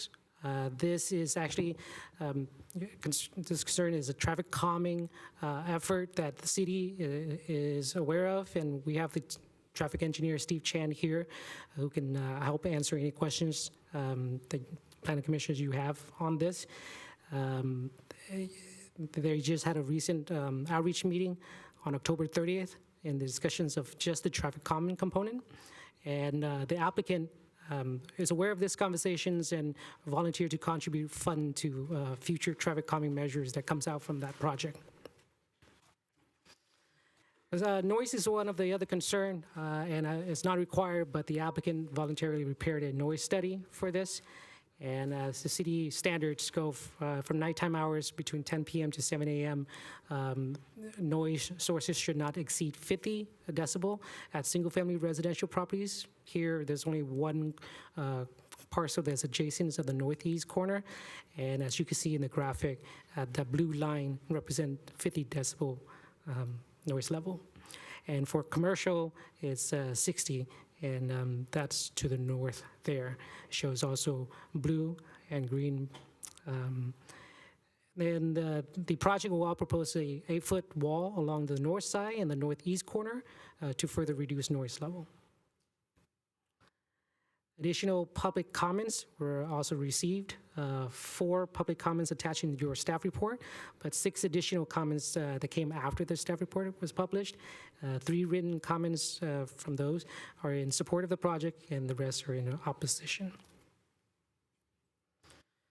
As far as our consistency with our general plan and zoning consistency, the regional commercial land use destinations and zoning districts supports restaurant uses along Stevens Creek Boulevard. As for drive-through restaurant, is allowed through a conditional use permit approval. The project is compatible in scales and style of a commercial establishment along Stevens Creek Boulevard, and it adds to the mix of commercials along this corridor. The reduced potential land use conflicts that this project has is orienting the ordering menu away from residential uses and providing outdoor seating towards Stevens Creek and relocating the building away from the residential use. The proposed project meets development standards, example, height, setbacks, parking, etc. As for the CEQA review, the action is being considered as categorically exempt from the CEQA per sections 15303, class 3, new constructions or conversions of small structures, and that the proposed use consists of constructions of a new structure not exceeding 2,500. The proposed building is 2,300 square feet.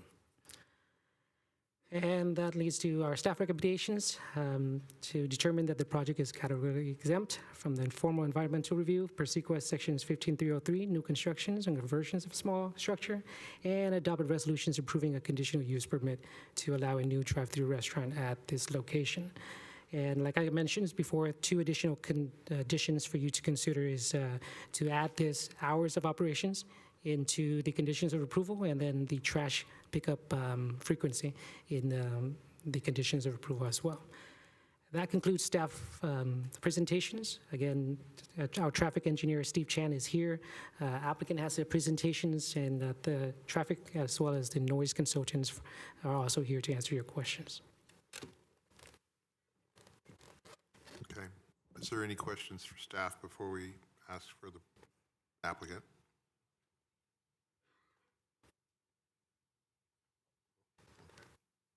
To have the applicant.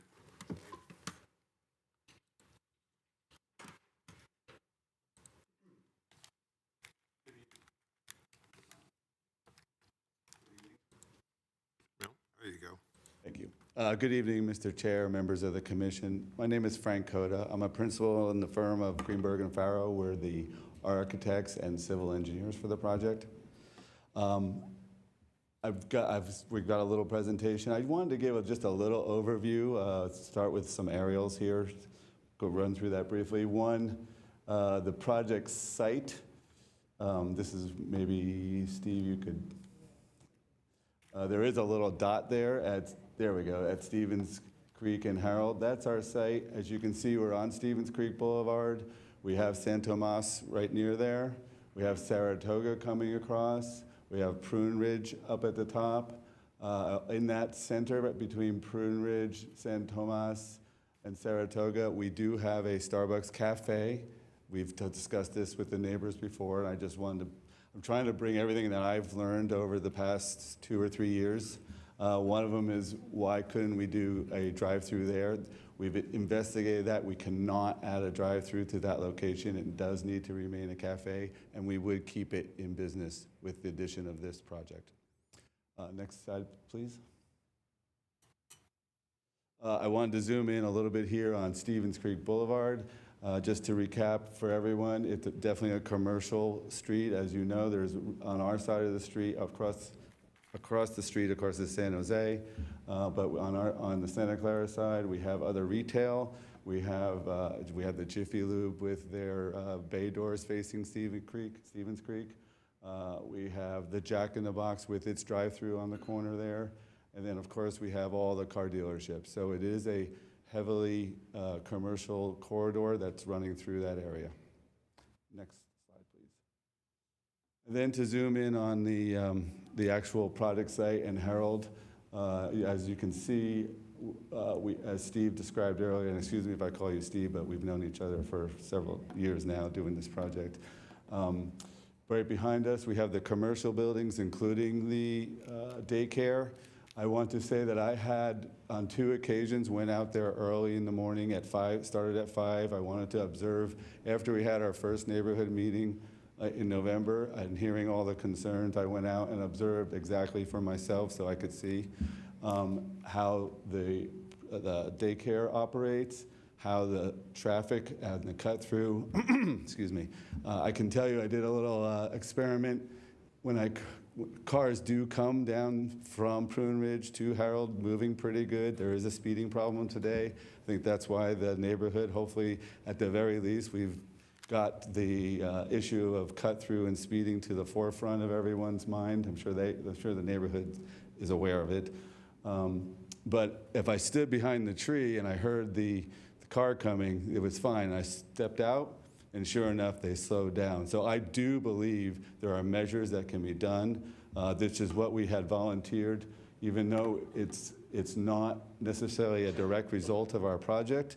We did volunteer at the time to provide speed humps I know that there's been discussion at the traffic calming department level, and so, but we were certainly in favor of and funding that. That's how we left it with that discussion. I was not part of the meeting last week, nor did I want to be. I think that was a neighborhood meeting with the traffic calming department of the city, so I thought it was important for that to happen without the project influence. If I could have the next slide, please. So just a brief history. We submitted for a pre-application and then a formal application back in, I think it was 2022. This was our original plan. We were taking a cue from the Jack in the Box layout. Upon our first comments from the formal submittal, we were informed that we do need to have the building on Stevens Creek. And so that involved we went through a charrette with the planning department on several alternatives. And then, Steve, if you'd give me the next one, please. That yielded to the project that you see before you, with the building, as Steve mentioned, on Stevens Creek. Our drive-through window is behind. We did, in redesigning that, we decided to separate the parking lot from the drive-through lane so that we could have safe parking access separate from the drive-through. This drive-through lane holds 15 cars all the way up to Harold. Our queuing studies that we've done in the region, generally we're at 13 to 14, once in a while 15. We don't see it going above that. That's why Steve mentioned we do have a traffic management plan as part of our proposal on what to do should we hit a car 16. And as noted, our plan will have a partner. That's what we call, Starbucks calls their employees. We'll go out there, put up the cones and direct traffic into the parking lot to help move that operation through.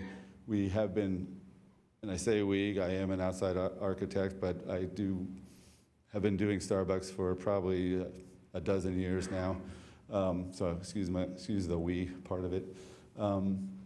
But the amount of time that has come through, it's been being reduced for the drive-through window. And again, we don't see any issues with this car stack. We don't anticipate us really needing to implement the traffic management plan, given what we know today, but it is there to be implemented should something happen. Next slide, please. This was just the blow-up detail. This was showing the 15 cars. This shows the trash truck, how it gets in and out of the trash enclosure. I just threw this in here. It is in the packet, but I just wanted to have that in there. Next slide, please. So as Steve mentioned, we had our first neighborhood meeting last November. I heard a bunch of issues, and that's when I said, you know what, I went to our client and I said, we really need to do a full-blown traffic study to understand what's going on out there. And so that is what we did. As mentioned, we did trip generation assessment, we did level of service, and we had our engineer look at traffic calming as well along this street to see what we could do. There was requests for a stop sign at Forest and Harold. Our traffic engineer ran all the warrants for a stop sign. We were not able to meet any. I did relate that back to the neighborhood at our second meeting. I'm hoping that we still stand by. We'd be happy to help fund that stop sign, but there's a bigger issue, obviously, with traffic and the traffic calming and how it all works in that area. But I was listening, and we were trying to help the neighborhood as well as move the project forward. And then next slide, please. We talked about noise a little bit. I did want to say this noise study was done without the benefit of the higher wall. So when we add the 8-foot wall, it's actually, I think, a condition of approval or a requirement of the code. So that'll actually increase the sound to the good. In other words, those levels will come down going off of the property. The other thing to note, these order points, they have what is called automatic volume control. What that means is as the ambient noise reduces at night, so does the actual speaker. So you don't get a very loud speaker when we're in a very soft area. So it's a technology that we've implemented at other locations that it works very well. To close, I do have representatives from our Starbucks here, both with real estate and with operations. I have our traffic engineer in person. Our acoustical engineer is virtual on the, wherever virtual is nowadays. And the property owners are also here tonight. So with that, thank you.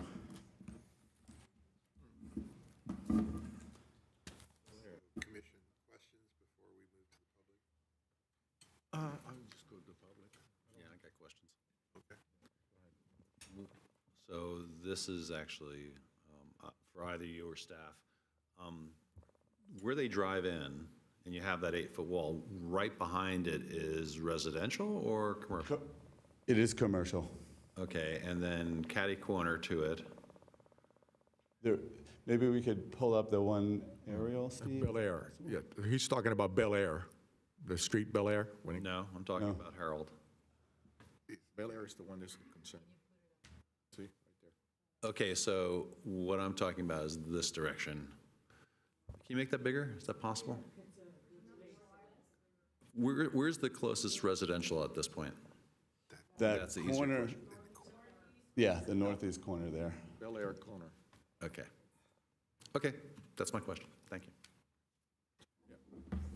My concern with the speaker is, if you see right there with the sound, you have residential Bel Air. We see where it turns like that, and you have houses. No, keep going to the right, keep going to the right. There you go. There's residential behind there. That's all residential in there, if I'm correct. And that's the houses on Bel Air, and that's the ones that the problems would be with the speakers and the extra traffic. You'll be able to hear it. Well, that, if I may, that is actually why we did the noise study. It wasn't, again, required.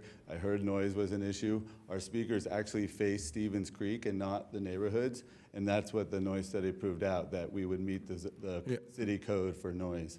I hear you, what you're saying, but my concern, what I think the citizens are going to bring up is at 4 o'clock in the morning, sound really travels, even though your speakers might be down, but sound is going to travel because it's not that much traffic. So that's the concern they probably have more than anything else. But right next to the thing on Harold, you had actually dental offices in there at one time and so on, and even a car dealership, wholesale cars and all this other stuff that was there. So I'm very familiar with that area. I used to have a house on Bel Air, that's why I'm very familiar with that. Well, the other key issue with sound to me, and this is something that I've seen before, is either in fog or if it's overcast and low overcast, bounces all over the place. But have you taken that into consideration as part of the study?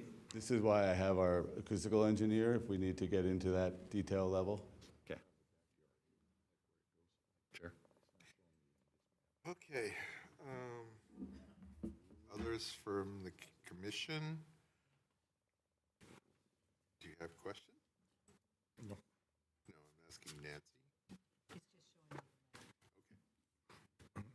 No?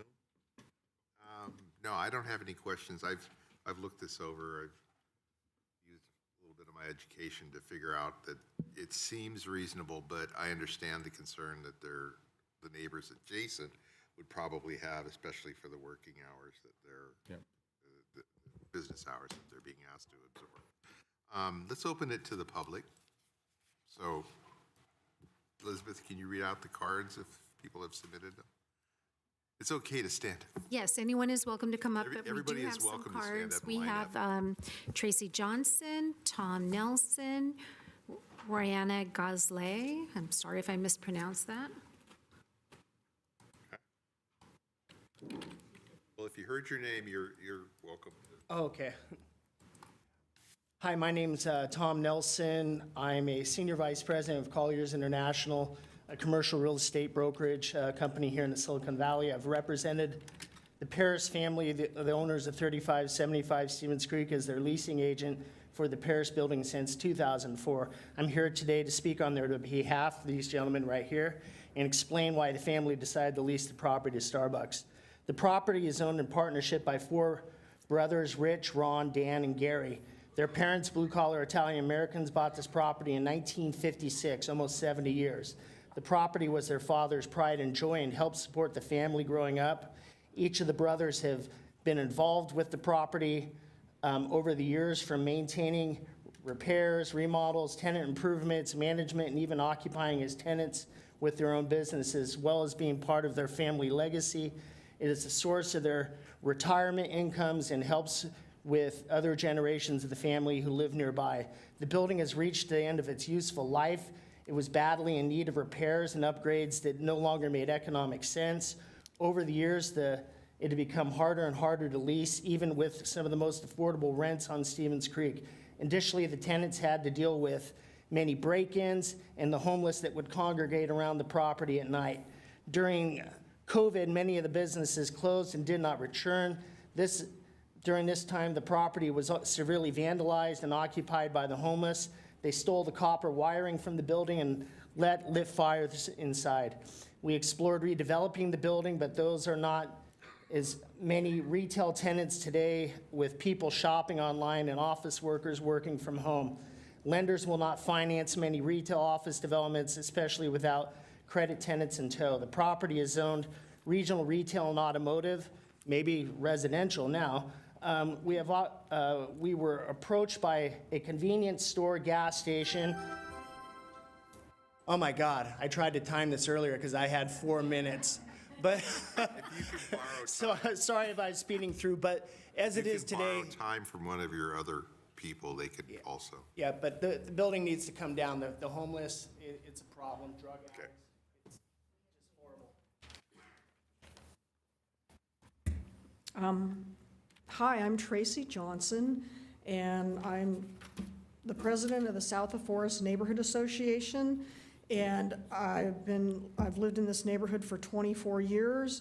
And as a neighborhood association, our goal has always been to work with redevelopment along Stevens Creek corridor. So I worked on the Penske project for the Lexus dealership, went to a lot of meetings for that. That was the first big one that brought us together. The Subaru dealership, currently the old Subaru dealership is being remodeled. It's going to be made into a Lincoln dealership. Lazy Boy's been redeveloped. I was adamantly against this project when it first came before me last October. I sent you a letter you should have in your packet talking about this. So I walk Stevens Creek all the time. I'm constantly calling in code enforcement. And what I've seen and what we learned from Subaru dealership, that was if it's not in the use permit, it's really hard to enforce. So I listed some concerns there. In terms of hours, one of the conversations I've had with some people is that maybe we could make this a conditional use permit in the sense that, okay, we'll grant the applicant, this is a suggestion, grant the applicant the hours they're requesting for the drive-through and for the restaurant portion, and then revisit this in like 6 or 9 months. I suspect there's gonna be like a honeymoon period of 9 months where everybody comes to this Starbucks because it's new, right? But then I'm glad to hear that the other Starbucks, that Cafe Starbucks, is going to stay in location. I spent 3 hours camped out at the Starbucks at Darrell Avenue in Hamilton, which has a similar configuration. It's the old Del Taco stand. And I saw that, the traffic did, for the most part, work. There wasn't a lot of blocking of the street. And so I felt more confident about it. I am confident that with the city and Starbucks that there'll be traffic mitigations for Harold Avenue. And employee parking on the site. We'd like to see the employees parked on the site, and I'd like to see that in the use permit.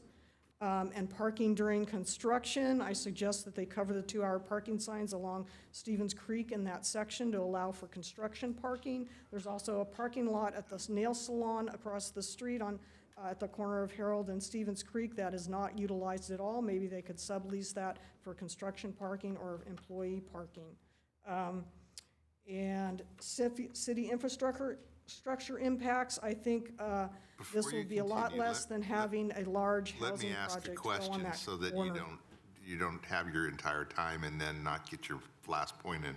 Are you in favor or are you against the project? It's not clear in the discussion.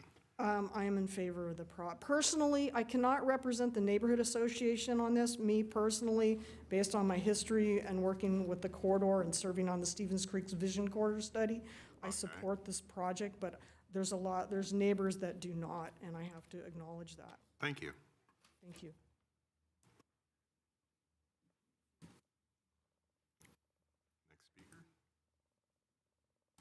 Do I have to wait for the clock? Yeah. Give me just but a moment, thank you. Just introduce yourself, maybe? You can go ahead. Brianna Gasley. I live on 277 Bel Air Drive. So I live next door to the person that's actually on the northeast corner. I just actually have some questions. First of all, I'd like to thank Frank for working with our neighborhood. Just, you know, the outreach was great. Thank you. My questions are the hours of operation for both the restaurant and the drive-through from 4 a.m. to 10 p.m.? Yeah, please. I mean, These for are both the questions that restaurant we'll and the have as drive-through, well. 4 a.m. to 10 p.m.? That is correct. Okay, thank you. And parking, you have 19 spaces. How many employees will be working there? Yes. Can I ask? It's not appropriate to ask the individual, Okay. but you Okay, can the ask the question questions is to us and we'll 19 simply parking pass them along. spaces, but how many employees are going to be using some of the parking spaces? When are the supplies going to be delivered? We have the garbage under control. Lighting, I don't think we talked anything about lighting. And is the seating in front of the Starbucks permanent or temporary? So do they retract it in our night or is it out in the front? I'm just worried about people sleeping out in the front when the off hours. And yes, I'm in favor of the project. Plan A, traffic goes out on Stevens Creek and comes in on Stevens Creek. Thank you. Okay. Thank you. Yeah, when we get to the next point, we can ask the applicant to respond to the questions he heard, hopefully, if he got them all. All right.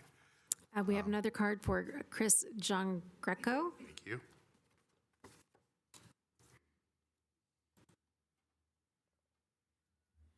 Hi, my name is Christian Greco. I'm a District 1 San Jose resident of the Winchester Orchard Neighborhood Association, directly across the boulevard. Our boundaries are Stevens Creek, Winchester, 280, and San Tomas. And I've worked with Tracy on the corridor vision study.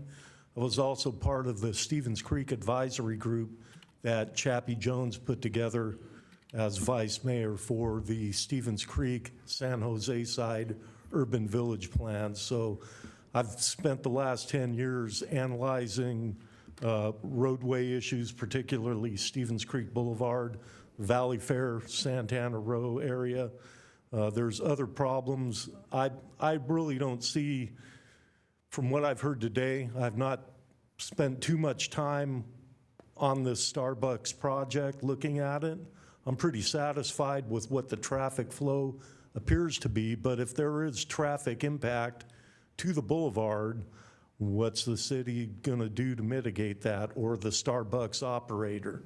Same thing with Herald. You know, my concern is that Herald may be negatively impacted by traffic. It looks like there's enough vehicle queuing, but as long as they don't gridlock Herald with cars stacking up to process through, you know, that's one of my biggest concerns. I do see trees that are to be put in along the boulevard. Who's going to clean up those leaves in the fall time when they drop in the bike lane? San Jose's got other issues with that. I would like to go on record right now, though, saying that from my neighborhood, I would like to talk to the Paris folks about an issue that we have with one of their properties right in our neighborhood. It's a big deal for us. So Focus on the mission. Okay, thank you. I did not submit a card. My name is Cindy Baldonzi, and first off, I've lived on Harold Avenue, probably the longest of anybody in this room, 33 years. I want to thank the Paris family. I'm midway down on Harold on the San Tomas side. They've always been such great partners. I met them when I first moved in. They don't really remember me, but they have maintained that property, and I know this has got to be tough on them. When Starbucks approached coming into the neighborhood, I'm midway down. And as you know, those are very nice neighborhood. We built the Sofna neighborhood. We're a very tight-knit community. It was great that Frank held the meetings and listened to the residents. Like I said, over 40 residents. I'm also on the Sofna board with Tracy and have been for many years. My concern, I'm for the project. I also like Plan A, where their exit and entrance is onto Stevens Creek. Having lived on Harold Avenue in the last 2 to 3 years, the traffic is crazy. I can clock people literally. I know Frank's done wonderful traffic studies, but I can stand out there and tell you I've seen people pass at 50 to 60 miles an hour. In the morning, the traffic is excessive. You're shaking your head, Mario, because you know in Bel Air. It's sad, but it's sad for several reasons. It's sad because there is a lot of noise. That is nothing that's everything that Starbucks is doing is trying to calm that, and we're so grateful for that. They're the first ones actually stepped up here to try to help us, and by offering to put in mitigations for speed humps and et cetera to try to help. So excited about that. I was the one that streamlined the process in 2017 for the four-way stop at Forest and Harold. Worked very hard for almost 6 months to get declined for it. But also, I was the one that almost have gotten killed there at least 10 times, have watched several accidents, have watched people injured at that intersection, including children in a van. Very heart-wrenching. So I'm glad that the city is paying attention to that, and I'm hoping that that can be helped very soon.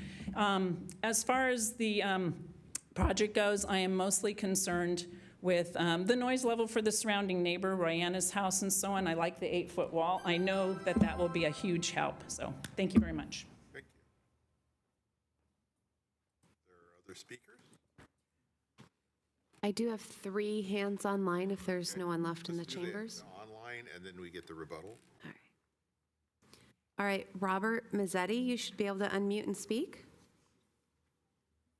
Good evening. My name is Robert Mazzetti. I live on Donner Place. I've lived here almost my entire life, 70 years. I have several family members that live either on Harold or just off of Harold, including my 7 grandchildren. So I'm very, very concerned about the traffic that will be generated on Harold Avenue. The other speakers are correct. The speed limit in the morning, even as late as 9 o'clock, is 40 to 50 miles an hour. They don't slow down whether you're behind a tree or not. They just keep going. So we definitely need some traffic mitigation. I think that the traffic is so bad on Stevens Creek that people are going to use Harold as a definitely cut through to get to Starbucks. Everybody loves Starbucks.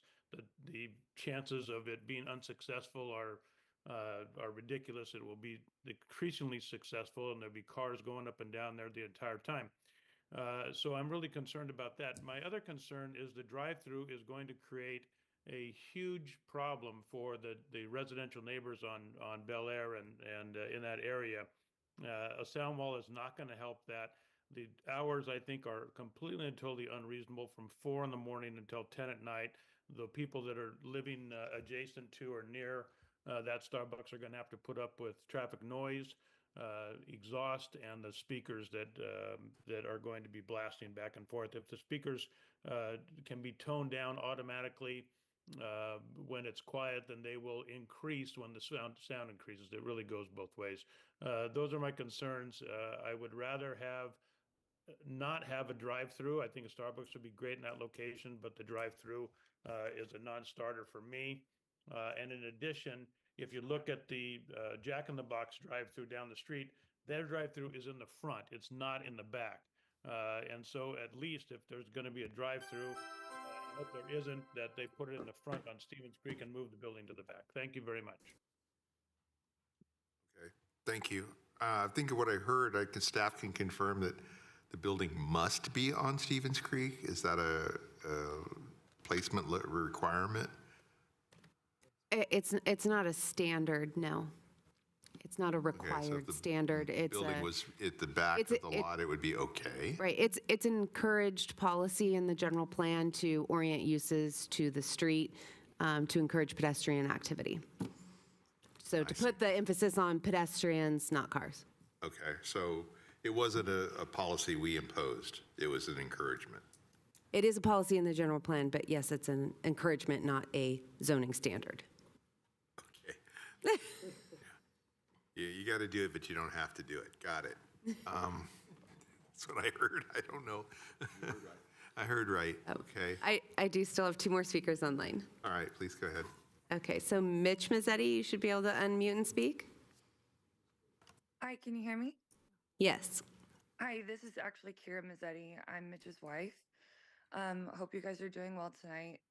We're calling in just to reiterate what's been said previously by our family members and also members of the community, that we are not in support of a drive-through on Harold. We live on we live on Harold, and we have written into I believe the city and the police department multiple times regarding speeds of drivers. We have 2 young children that I feel most times very uncomfortable letting play out in the front of our house.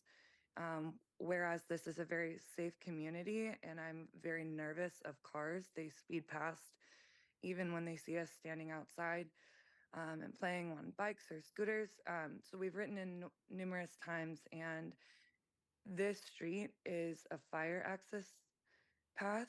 And so I don't believe anything that can be done to slow people down. And I really just disagree with the fact that you guys are trying to put more cars on the street. There could be accidents. There's a preschool right nearby. So it's just very concerning to me with my small children to have that many people coming in and out of Harold. Thank you. Thank you.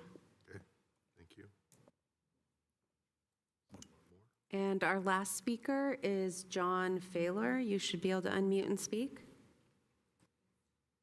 Good evening, this is John Faylor. I am the actual neighbor that lives right on Bel Air, right kind of in the corner that you could see from the map.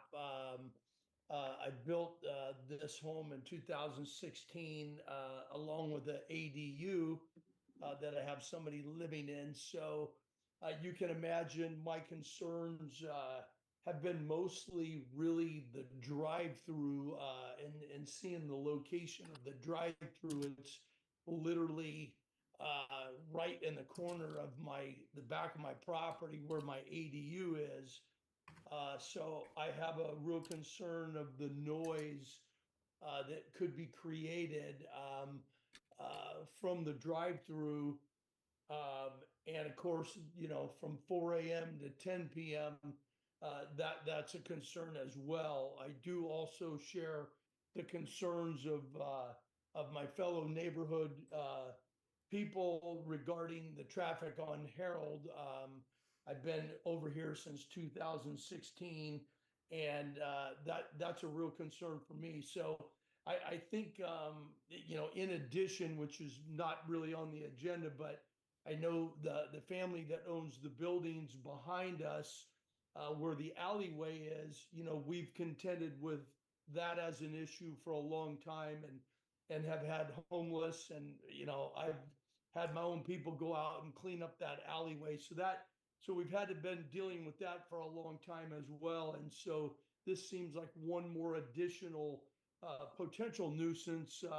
I think a single-story Starbucks, I may be okay with that. The drive-through portion is concerning because it's literally up against my property. And that's all I got. Thank you. Thank you. So, I want to add at least one comment that irregardless of the outcome of the votes on this, I think perhaps forwarding the minutes of this section of this session to traffic safety seems a reasonable thing to do from the city's perspective, because I'm hearing a number of people angry about the speeding, and that's just really unacceptable. So, all right. Rebuttal, I believe. You have a few minutes for that.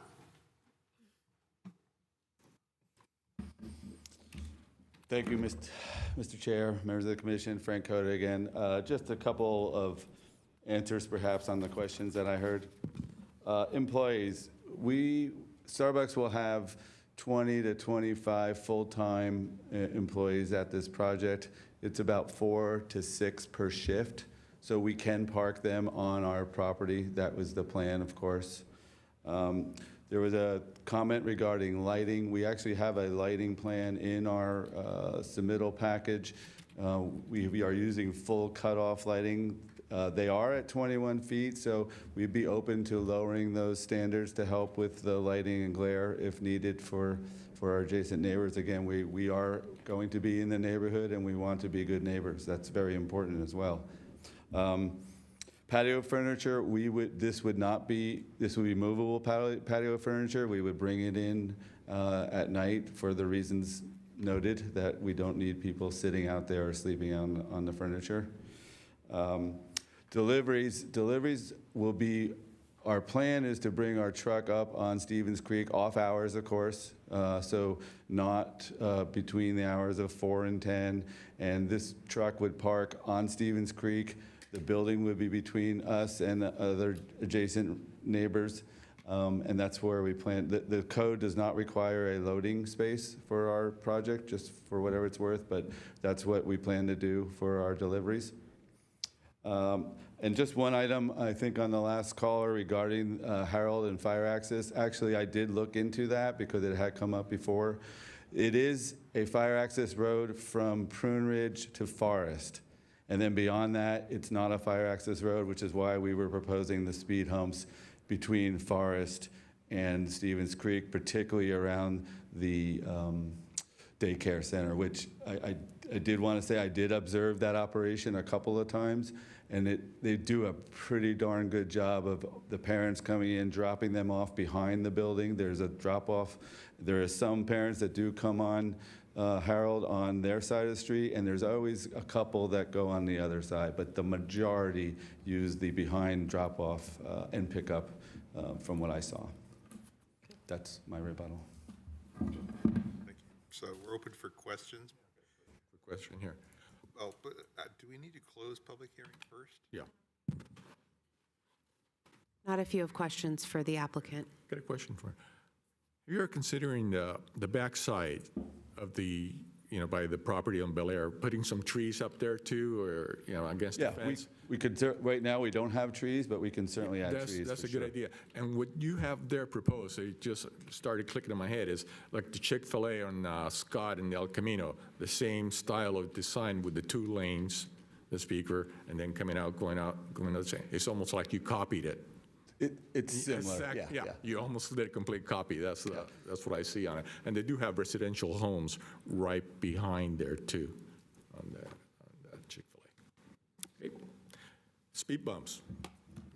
Get those. Commissioner Crutchlow? Okay, so let's take a couple of examples. You can stay there, please. Sorry. I wasn't sure. No, it's quite all right.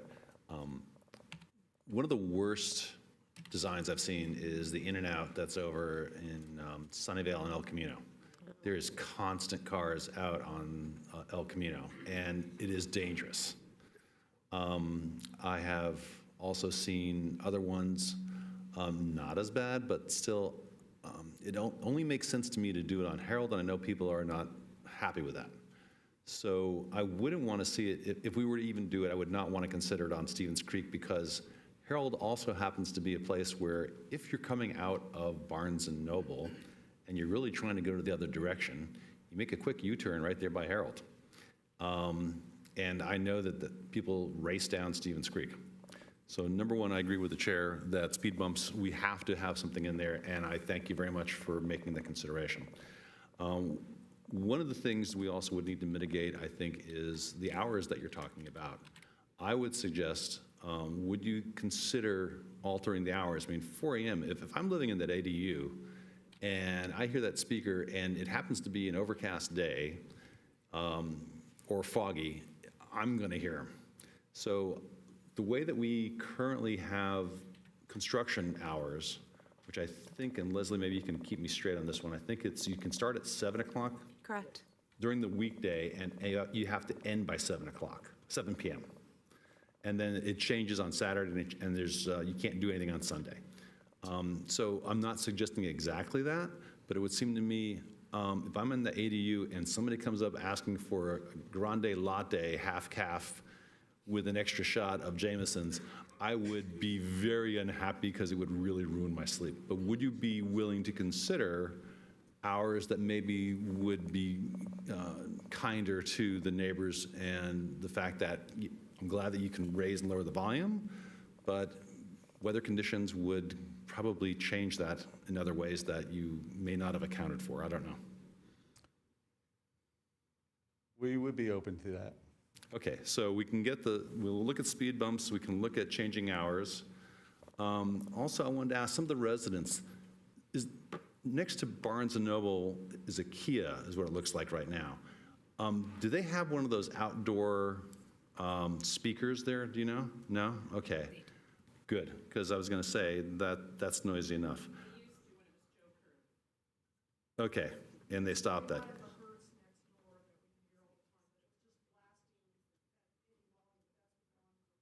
Okay, great. Great. Okay, I think lighting has been done. Okay, here's the big one. Drivers here in California used to be really nice, and now they're not. That's probably because people like me from the East Coast came over here, so I'll take that hit. But the way that you got it set up, you got one lane coming in, and then it splits out and comes back in. It merges again. That merger is the area where I'm really concerned that people are going to be really nasty. How do you mitigate that traffic so that people know who goes next and whatever? So, excuse me, to that point, first off, I'm from New Jersey as well, so I won't hold it against you. We've done a lot of they've done a lot of studies on that merge point, and you want to get the offset just enough so when you stage the cars, they're not equal. So the order points are slightly offset, so when you go or this guy goes, it's almost like a default, you got the right of way because you're slightly ahead. That's what we've come up to do with the design of that. Okay, and if that works, great. If it doesn't work, I assume we can put something in the recommendations that you would do something to maybe even close one of the lanes? We'd be happy. So would you be willing to consider something like that? We'd certainly be willing to consider dealing with the issue if it becomes that way. I guess what I wanted to say is the reason we have the double is to accommodate the queue so that we don't back up on the Harold. So like if we don't need the extra, if it's like off hours, we could just close one lane. It may be like at night, we only have one opening anyway because we don't have that much traffic. As you know, and this I'm going to tie to the hours, 7's not going to work for us, just to be straight up. If you can imagine, and this goes actually to traffic too, the majority of the people that are going to be coming during the peak morning hours are people going to work or going somewhere, dropping off kids, probably at the daycare, who knows what. But they need to be able to, we need to be able to service those people, right? So it's not 4, but it's not 7. So we need to consult quickly on what would be acceptable to us, but we are definitely able to open a little bit later for the neighbors. This doesn't go to city council, right? Right, okay. Yeah, So we have to make the decision. This is a CUP to you. Yeah. One thing that Chair and I were just discussing is early in the morning at 4 o'clock to 6 o'clock, for instance, use the Starbucks app. Put sign out there that says to use the app. That way you don't have to use the speakers at all. So you just use the app. When you're driving and bump, bump, bump, and there, just put a sign there, a lit sign that says use your, from 4 to 6 or something like that, use your app. But not everybody uses the app. Everybody has the app. Yes, I'm pretty sure just about everybody that has a cell phone. If you don't, how many people here don't have a cell phone? You're going to have somebody that comes in that line, they're going to say, no, I don't have the app, but I still want to order it, and they're going to get very angry. Well, you still do it, but at least you could start teaching them, getting people used to it. Yeah, but I think if we try and do that, we're solving a problem that's not in our purview to solve. I think more so about my pointing out that it's on the app was for the fact that it should actually speed things up. Some will use the app and go in and get their coffee. Some won't use the app and they'll get in line and queue up. But is it a tool to alleviate the line out onto the street? I don't think we ever want to see that. That's unacceptable for the neighborhood to have. a line from one Right, but it business does out I of think the another. It main does happen at the concern is the Starbucks. speeding of the cars that people have, and which I just, on We were Harold, is talking about that. ridiculous. We did agree to that. I Yeah, think that we all this- agree that that needs to happen. It's so bad that even they discussed having a four-way stop sign, and the city never put it in. You know, it's really, that's really Well, sad. we need to help with that Yeah, situation. I think because, that's they the only had way the to make it runabout happen. on Cypress, they put the runabout to slow traffic I down have a on question. Cypress. Yeah, it's So focused. Lawrence and El Camino, right? That's a Starbucks that has a line out all the time.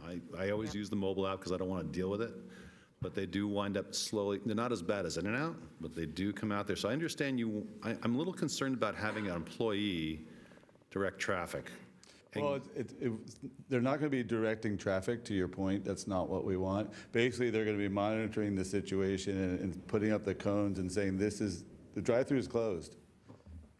Pull on into the parking lot here. Here's some spaces. And I would suggest also, if you're going to do it if we're going to negotiate on the hours, you have to have some way of closing that's more than a cone. Because I can see people just saying, I'll go out, move the cone, and go up. And yes, they're not going to get any service, but they're still going to be idiots and try and do it. So one of my suggestions is maybe there's something a little bit better that you can really, say it's closed, if you know what I mean. So Yeah, no, something I'm better than a thinking. cone. Because I can pull a cone up and just do whatever. You won't get anybody Yeah, answering. let's keep it on the, rather than try and redesign the project on the fly. I understand your I want comments. to make motions that have requirements to do Yeah. things like this, and I want to make sure the applicant is trying to, knows what we might do and hopefully agrees with it before we just make a motion Right. and waste time. I agree. Nancy, Commissioner Biagini. And I'm not sure who the appropriate party is to ask this question. I'm guessing staff, maybe, I don't know. I totally get the issue about traffic on Harold. Bumps, and the kind of bumps that really do encourage people to stop going so fast. But the other thing, this is the part I don't know. There's still not a stop sign on Harold and Forest, I take it. What can we do to help that? I don't know if that's something that you put on the applicant, if that's that's kind of what I thought.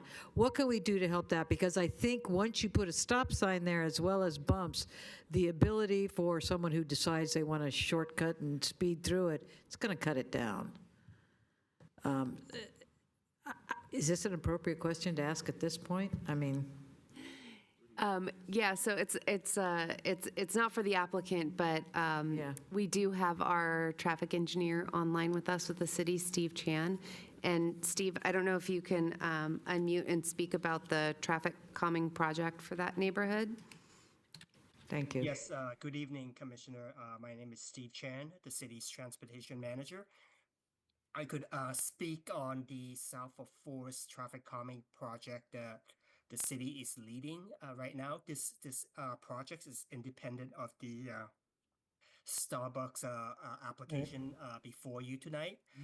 Just want to give you an overview of that project. This is a traffic calming project for the South of Forest neighborhood, not just for Harold Avenue alone, but the neighborhood street bounded by Forest, Winchester, Stevens Creek, and Santa Tomasa Expressway.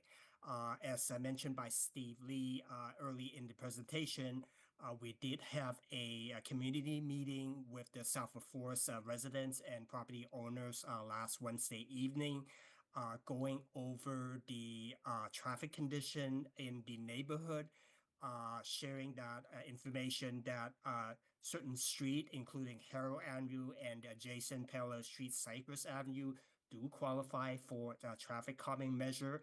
So those traffic calming measure are based on the city's neighborhood traffic calming policy adopted by City Council. We have traffic calming measures such as signing, striping, radar speed feedback sign, chokers, gateway treatment, speed hump, and traffic circle. So that information was presented to the neighborhood group. Staff is recommending a gateway treatment at Harold and Forest to discourage or to encourage slower driving speed and pedestrian enhancement at that intersection, in addition to radar speed feedback signs along Harold Street, with data collection ability to allow our police department to do target enforcement when we notice certain data that indicates speeding activity is happening. So that is going on. That study is ongoing. A next step in that study is to send out mailer survey to all the property owners in that neighborhood, presenting the information I just mentioned, and gauge what mitigation or traffic calming measure they would support, because obviously certain measure will impact certain resident more if it's right in front of their homes. But we are addressing the speeding issue along Harold and Cypress, and mitigation is being looked at and studied, and engaging the community to have their buy-in before we move forward to the final selection of the mitigation. I appreciate that, but I don't know what a gateway, I know what a radar sign is, but I don't know what a gateway option, you said something about a gateway option? And let me finish, because there's more kind of that I want to fill this out. So I don't know what that particularly means. And while I recognize that when you look at traffic calming from Winchester down Forest all the way to Santa Tomas Expressway, it's not being done because of this development. But I would like to think that because this development is further along, that might just be a bit more encouraging to deal with Harold and Forest. So if you could talk to that and what the gateway thing is you're talking about, because that doesn't sound like a stop sign. No, stop sign, as the applicant already indicated, it didn't need the warrant for a stop sign, always stop sign at this location. There's pros and cons to stop sign. A stop sign intention is to assign right of way at the intersection. A Understood. side benefit of assigning right of way is that it has some amount of traffic calming effect. No, I However, understand. Study have indicated that a unwarranted stop sign actually discourage a driver from, essentially encourage them to just run through, because they see that there's no traffic waiting on the side street. They just Thank you, go Steve. through it. I understand there's differences, but what's the gateway? So the gateway treatment, unfortunately, I don't have a picture in front of me. So essentially, the gateway is at the intersection, will be installed on the north side of Harold and Forest. Essentially, yes, exactly right, this image right here. So the gateway treatment is essentially installing a median island separating the roadway into the intersection, and also narrowing the travel lanes. So now vehicle traveling through the intersection have to slow down to avoid the median island and squeeze through that narrow channel. I got you. Come Is that, across the intersection. is that sort of like what you see down Cypress Avenue? There's like a little island in the middle of the street? And it Not kind of, exactly. That's essentially the Okay. traffic mini roundabout. This is just before the intersection. So as shown here, is right at the throat of the intersection. So because on the south side of this intersection, we already have improvement at this location, where the curb is already protruding out onto the street, narrowing the receiving end of that intersection. So we are providing additional treatment on the north side of the intersection to slow down the north side of that okay. corner. Okay, I'm not sure that would satisfy the neighborhood, but thank you for your answer. Commissioner Salim, before we go on to the next question, we hit our 10 o'clock hour. So we do need to take an action to, to go past our 10 o'clock curfew. Make a We were gonna motion? get here, so. I know there's folks here for the next item, so would that require a motion? Motion to exceed past 10 o'clock, hopefully not Second before 2 motion. a.m. Yeah, if we can, take it. I think she made the motion, so if we can get a second and just a quick vote. Second, let's go. Motion was made by Commissioner Biagini, seconded by who? Me. Thank you, Commissioner Buza. Okay. Steve still on the line? Yes, I am. Steve, I know you mentioned that you don't think the four-way stop sign would work, but the applicant was willing to also help with the four-way stop sign. I can tell you where the four-way stop sign did help was on Lincoln and Harrison, and it was really stopped quite a few accidents. I think it's one of the least costly. It's going to cost less than the runabout, installing a four-way stop sign right there and see how it works out, instead of just saying, no, it may not work. Fortunately, a four-way stop sign is not a discretionary decision by staff. We need to meet warn. That's how the California Manual of Uniform Traffic Control Device define it. That's a California regulation for installing regulatory signs. So the city follow that guidance document. So it needs to meet warn. Certain traffic volume needs to be met, so that it justify installation of a four-way stop sign. Geez, you're putting a lot of hurdle just to do a simple thing. I can't believe it. So let's go. The traffic mitigation is ancillary to the whole issue that we're dealing with, but it's absolutely encouraging that it's being investigated and dealt with. So I'm hoping that we can declare that the traffic mitigation will be addressed and therefore not be a blocking criteria to this project. Is that fair enough? Good. Let's move back. I think we've, is there other questions before we close public hearing? We haven't done that yet. No? So I motion Move to close public hearing? I'll second it. My name's in the minutes somewhere.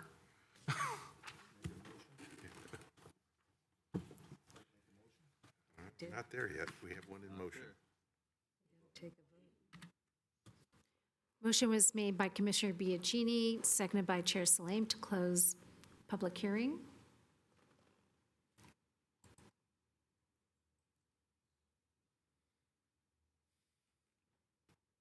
Thank you, and the motion passed. Thanks. Okay, so are there any final questions between commissioners before we move into the motion on the project?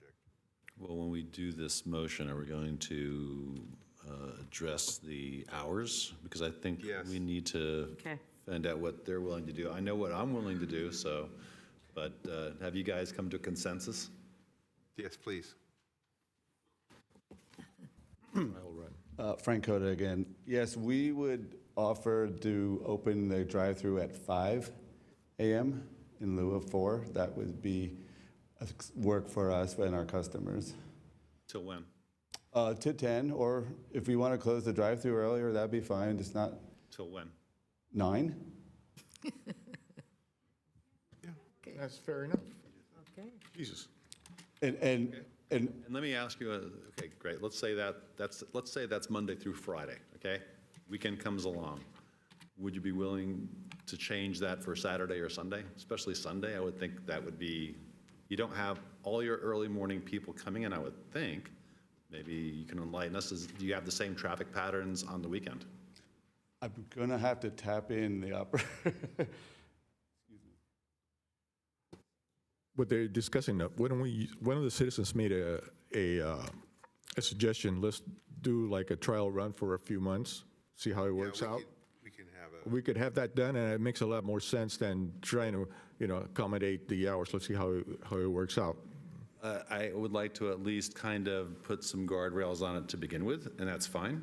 So if we're saying 5 a.m. to 9 p.m., I think that makes sense. Looks like it. I think on the weekends you have a different traffic pattern, especially Sundays. I like sleeping in. I'm just that kind of guy. What about, do we have to build in the bumps for traffic mitigation? We can't do that. We just said the only thing that can be done, I thought, was just the one thing. Wait a minute. Speed bumps, I don't know about, so that would be something different. But may I suggest we just finish this one real quick? Yeah. So we'd like to keep Saturday the same, but move Sunday to 6 a.m. to open. 6 a.m. till? The 9, the same. And one thing I was trying to get to is this is also a full cafe. So there is a difference. We do think people will be using the cafe separate, so we can close the drive-through. I'm only talking about drive-through. Yeah, I just wanted to clarify that. Okay. And then in terms of making sure that it's closed and people understand that, besides a cone, would you think that? I'm okay with, if you're okay, subject to planning approving a design for maybe a gate or something more permanent that we could work through, if that would be acceptable Staff, to would you? that make sense? I think you'll find a clip chain is just as effective, you know, with. Agreed, but something that you just like, again, being from New Jersey, going and picking up the cone just for fun. Anything that if you drive through it, it'll wreck your car. Exactly. Yeah, take more public transportation that way. Yeah. All right, so staff, did that make, we'll need your help on how you would like to word something like that, if that makes sense? Yeah, let me just clarify the Sunday hours. So Monday through Friday, 5 a.m. to 9 p.m., and Sunday is? 6 a.m. to 9 p.m. Okay. And then for the gate, we do have a design review after this hearing for the entire project. So things like landscape, structures, gate can be added as a conditions. We can finalize that, but yeah. Perfect. Thank you. Sure. So now we need to close public hearing. No? No? You already voted on I did closing. that. We already did that. We're good. It's late. It's late. So now we need to make our motions. Yes, make the motion. Yep. Don't you, wouldn't I mind a did the motion? 6 other ones. No, go ahead, you do this, because I'm not sure where we add that one. Well, I can do the first one. Motion to recommend determination that the project is categorically exempt from formal environmental review per section 15303C, new construction or conversion of small structures. Second. You do the next one. You do the time. I can do it too. Okay, the motion is made by Commissioner Biagini, seconded by Commissioner Crutchlow to approve staff recommendation 1.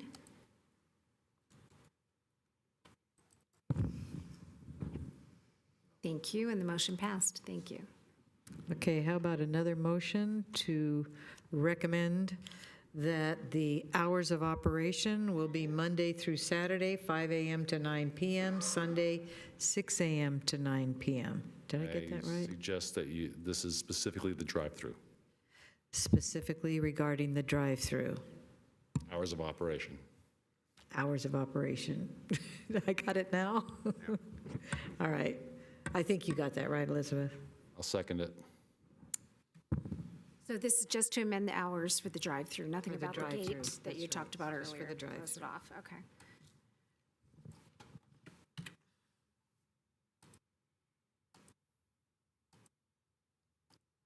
Yeah, I'm sorry, Commissioner Crutchlow, you seconded the motion? Yes. Okay. And the specific hours will be put in the minutes, but it's to amend the hours for the drive-through.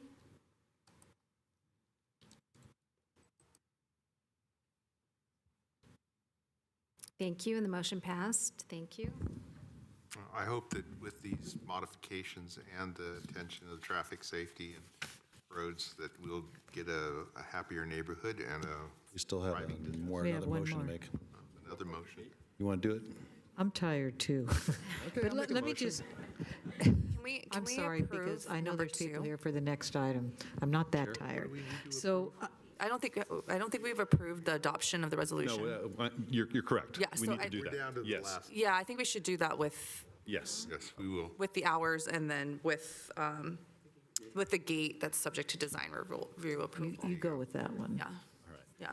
Do you want me to make them as two separate, the adopt and the gate as a separate? No, you could do it the same one, and we can modify the Right, conditions. so I may need a little help, but move to adopt a resolution approving the conditional use permit to allow a new drive-through restaurant at 3575 Stevens Creek Boulevard, subject to findings and conditions. And that's, Including the drive-through hours, 5 to 9 p.m., except for Sunday, which will be 6 to 9 p.m. And an additional condition to install a gate in the drive-through that's subject to planning commission, or I guess it's A city approval design review process. Okay, that would replace what I said. That's fine with me. Whoa. Before you jump too far ahead, did you want to add a review period? Yes. Revisit in, Then a friendly add. comma, revisit in 9 months? 9 months? Yeah, I think A review that period. allows for a healthy Yeah, honeymoon If I period. may, 9 months after operations Correct. starts. Yeah. Yes. After operations start, obviously, yeah. Now, Elizabeth, did you get all that? I'm putting down the basics. We will have it in the minutes. Give that woman a raise. Keep in My mind that apologies. this, One more. It is one of the recommendations to also condition the trash collections hours frequency, 1 to 2 times per week, Monday through Friday, 7 a.m. to 5 p.m. Are we putting in this motion or a separate motion? That is the recommendations from staff, if you want to consider adding that as a condition. Sure. As amended, maybe if Elizabeth, when you're ready, I'll have staff repeat that for you. Steve, what did you say we're adding? Yeah, adding the trash collections hours or frequency from 1 to 2 times per week, Monday through Friday, 7 a.m. to 5 p.m.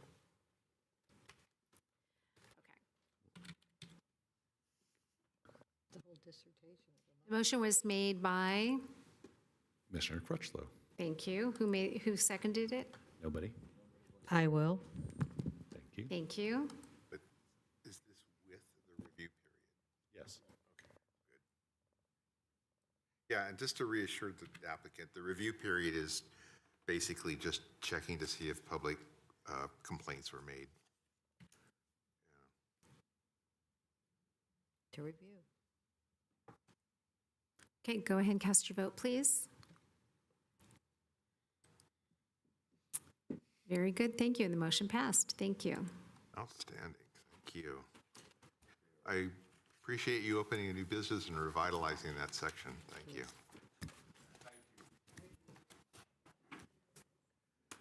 Enjoy your coffee. Yeah, you get to go. They look like it, don't they? Are those the three That's right, brothers there? I have to hit the road at this Sure. point, Two so for- we need Yeah, 2 minutes. definitely. Chair Paris Salim, Brothers? Chair, Paris or Paris? you just disclose your record on the, or your conflict Parish. on the record. Yeah. Yeah, just so that we, before Well, you they leave, just looked disclose your Oh, yeah, conflict. I and have then- to disclose that I am within the Oh, yeah, thank you so 500-foot minimum distance to the item number 4. Correct. If you take the long way So, around. I It's know, actually more like about a mile. yeah, it'd have to be a mole to get to it, but, so I'll be handing off chair until that item is complete. To whom? To Vice Chair. Chair Usha. So let's get going. Yeah. Sure, get the hell out of here. He has to get out. I have to get out of here. I have to go in the other room.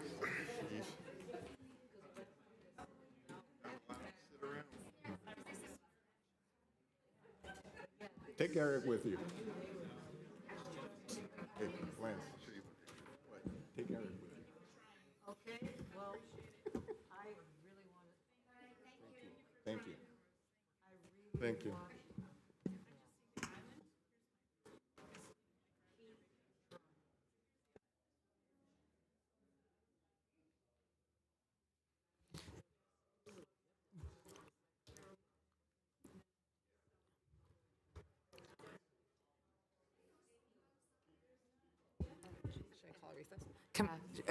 Do we need a break or do you want to keep going? Okay, we're going to take a 2-minute recess.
Or?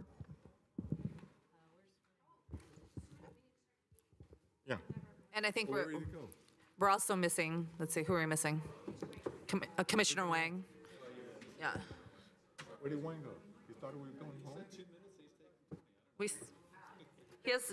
Where's Wayne? Is Wayne in there? Hey, I turned into a pumpkin at 10:30.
Item number 4, 24968, public hearing action on variance request, PLN 24-00343 for height sign ordinance to allow a 48 square feet international illuminated freestanding monument sign, a 16 square foot halo illuminated wall sign, and a 7.5 square foot halo illuminated real estate sign in a residential development at 3131 Homestead Road.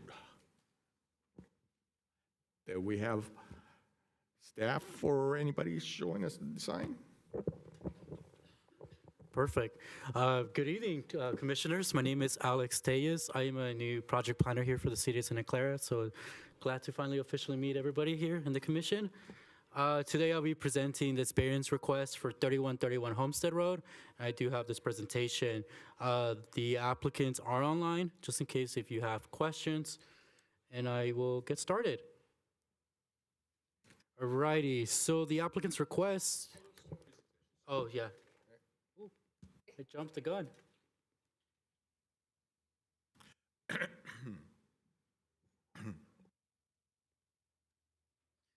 Perfect. Now everyone can see the presentation.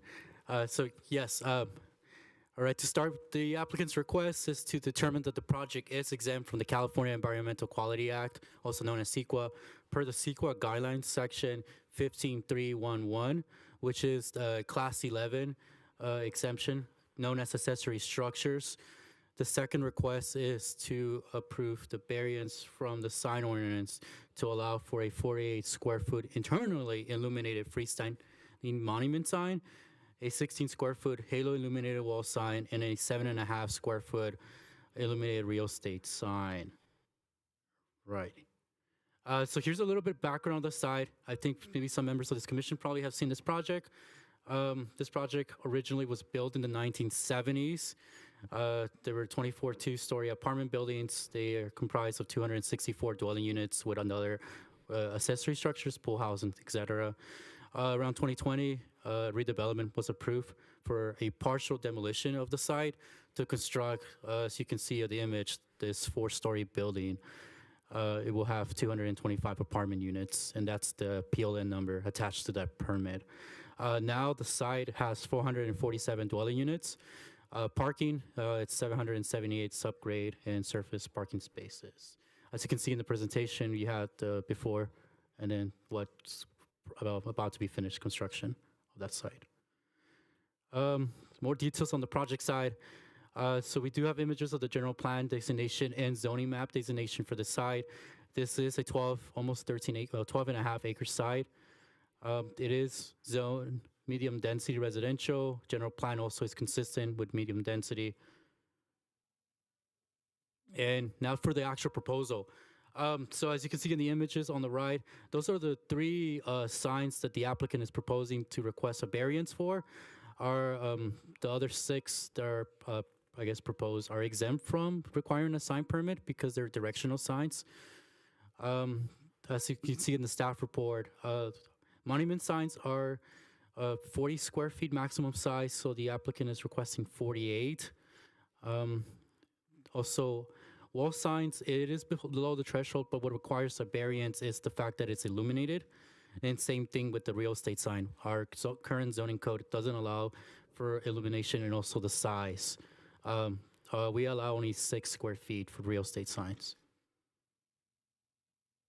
Here's the site plan from the proposal.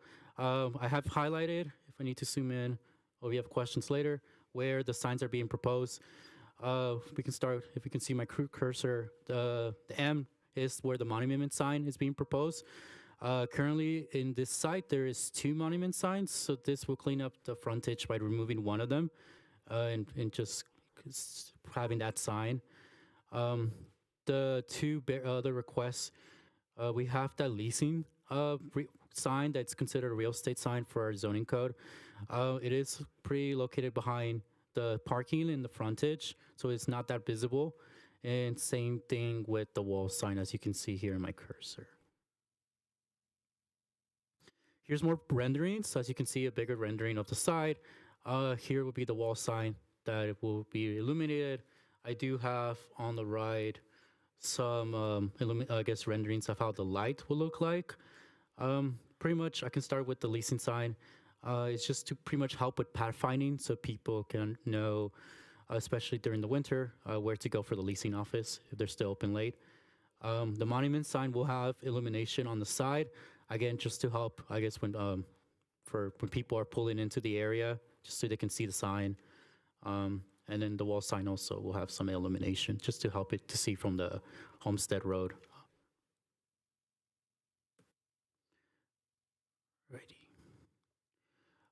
So this is for general plan and zoning consistency. This project is consistent with current and future land use. It has already been approved for residential, and then the site is next to a major arterial that is between San Tomas and Lawrence Expressway, and it does meet our general plan policies, and also most of our zoning code, with the exception of these 3 signs in question. This project would modernize the signage in the property, declutter the landscape area fronting Homestead, and by eliminating one of the existing freestanding monument signs that I mentioned.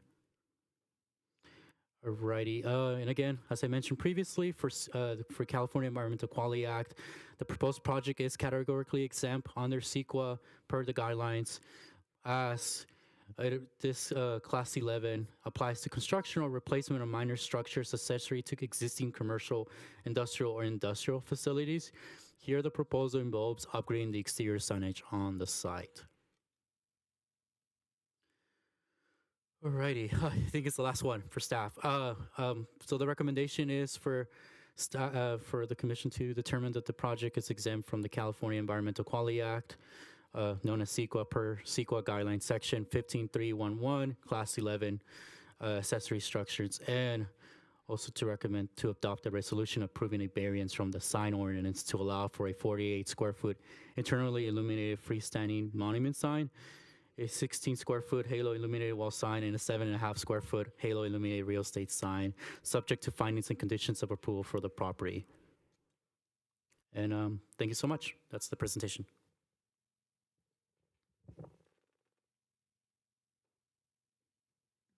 Any questions from staff from the commission? Yes. Commissioner? So normally signs are not allowed to be illuminated in Santa Clara, is that correct? Correct. So currently with our updated zoning code, we only allow illuminated signs for mixed use or commercial, I guess, properties. Residential, we don't, just pure residential, we don't allow illumination. But this is a leasing office, so this is commercial. It is in a, no, it's not considered just because it's part of the residential component, I guess. And do you have any idea how bright this is? Based on the showings, it shouldn't be too bright. That's I guess the example shows how it looks from I guess a real rendering or real picture. So it's just be you wouldn't be able to see it from across the street. And has this, But the applicant, if you need, the applicant probably can answer that question from their experience. understood. Has this kind of variance been done before? And if so, do you have examples of it? So this would be our first one. So that's why we wanted to bring it up to the commission. We had the applicant request the variance. We told them that just because how we update our code, we wanted the commission to determine this, and then maybe give guidelines to staff if we need to in the future, maybe do any changes. And Chair, if I may, we do have existing mixed-use projects with signs that are lit like this, which is allowed in the code. Our sign code was an update for higher density residential projects strictly only, so there's still a prohibition on the lighting. So you probably have seen it around town. Yes, I have, and that's what I was going to bring up. That's exactly what I was going to bring up. The only question, why are they requiring a sign on top of the building? Why, since you have them on, that just doesn't make sense. I've seen the building, it's beautiful. It actually looks pretty nice, the design of the building.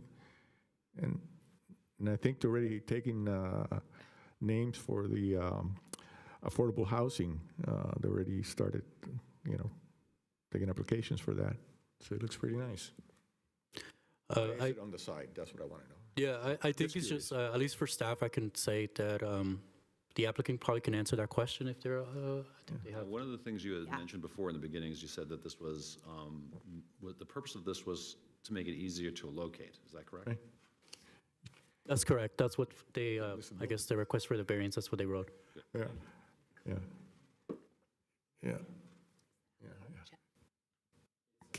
Is the applicant online? The applicant is online. His name is Michael. Hi, Michael. Michael. 1 second. Slow on my end, sorry. Sleep. Okay, Michael, you should be able to unmute and speak. There we go. I've pushed all the right buttons, I think. You did. It's fun to see the city grounds watching the broadcast tonight, the telecast tonight. I've been to several meetings there, so I've got, I know the Warburton campus there. Hello to the commission and staff. Thank you for staying up late and doing this with us. I can answer the majority of the questions that have already been asked. Let's start with sort of the purpose. Staff had mentioned the higher density residential projects, changes to the code. Our firm, along with staff, have promoted some of that. The nature of these residential projects is just much different than they were probably decades ago, when sort of the garden style apartment project was a little bit different scale and character.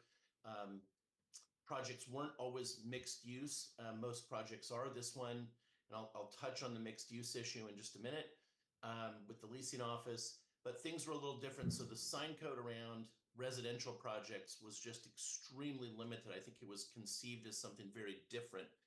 Some of the first areas in the city that really we started to see that there was more signage required for the way these projects operated. Even just the leasing function of these projects was over in the Tasman East area. And I watched parts of the earlier presentation, which is more adjacent to that area. And you look at the density and the design of the project that you saw first tonight, it's really going to require a different kind of signage than was allowed for residential. That has been cleaned up in the code, as staff said. We came to this project with equity and out on Homestead Road, and it really just sort of fell into a different kind of area, but the project itself is not that different. You do have a 360 some day a year leasing presence. It is a front desk, and I think one of the commissioners in the questions hit on that. It really does become a commercial office, and it does serve a function as a walk-in or an appointment office. Homestead Road is very large. We want to make sure people get in and out. There is some complexity to the circulation on the site in that we don't want people on the side street because they can't circulate back to the leasing office. We don't want folks turning into the second driveway because that is only going to circulate them through resident parking areas and not to the leasing office, and not just the leasing office, but the guest parking or the guest entries to the project where guests are allowed to ring in. So we do have a bit of a mandate to solve some wayfinding, and we're just doing this with really very, what I would call low-key commercial signs. They're all halo illuminated, meaning that they backlight. Letters don't have face illumination. We don't want to yell any louder than we need to pull in traffic off Homestead in evening conditions. I think people will be probably giving guests and delivery drivers and those sorts of things directions based on the project address and the name. So we're just trying to cover those things. We worked really hard and staff was awesome in trying to get us to that level and size and scale that we thought fit the project without being too much. And that's what the proposal is today. So I think I covered the questions, what our interest is and why the project is a bit different maybe than is currently addressed in the code. The nature of the illumination and sort of the overall mandate for why we were interested in and trying. We're having to stretch just a little bit, and staff has been great in getting us to bring it to you, and we're trying not to keep you up too late to do it. And we realize it's going to become, different conditions as the night's gone on. But if you have any other questions, I'm here to answer those as well.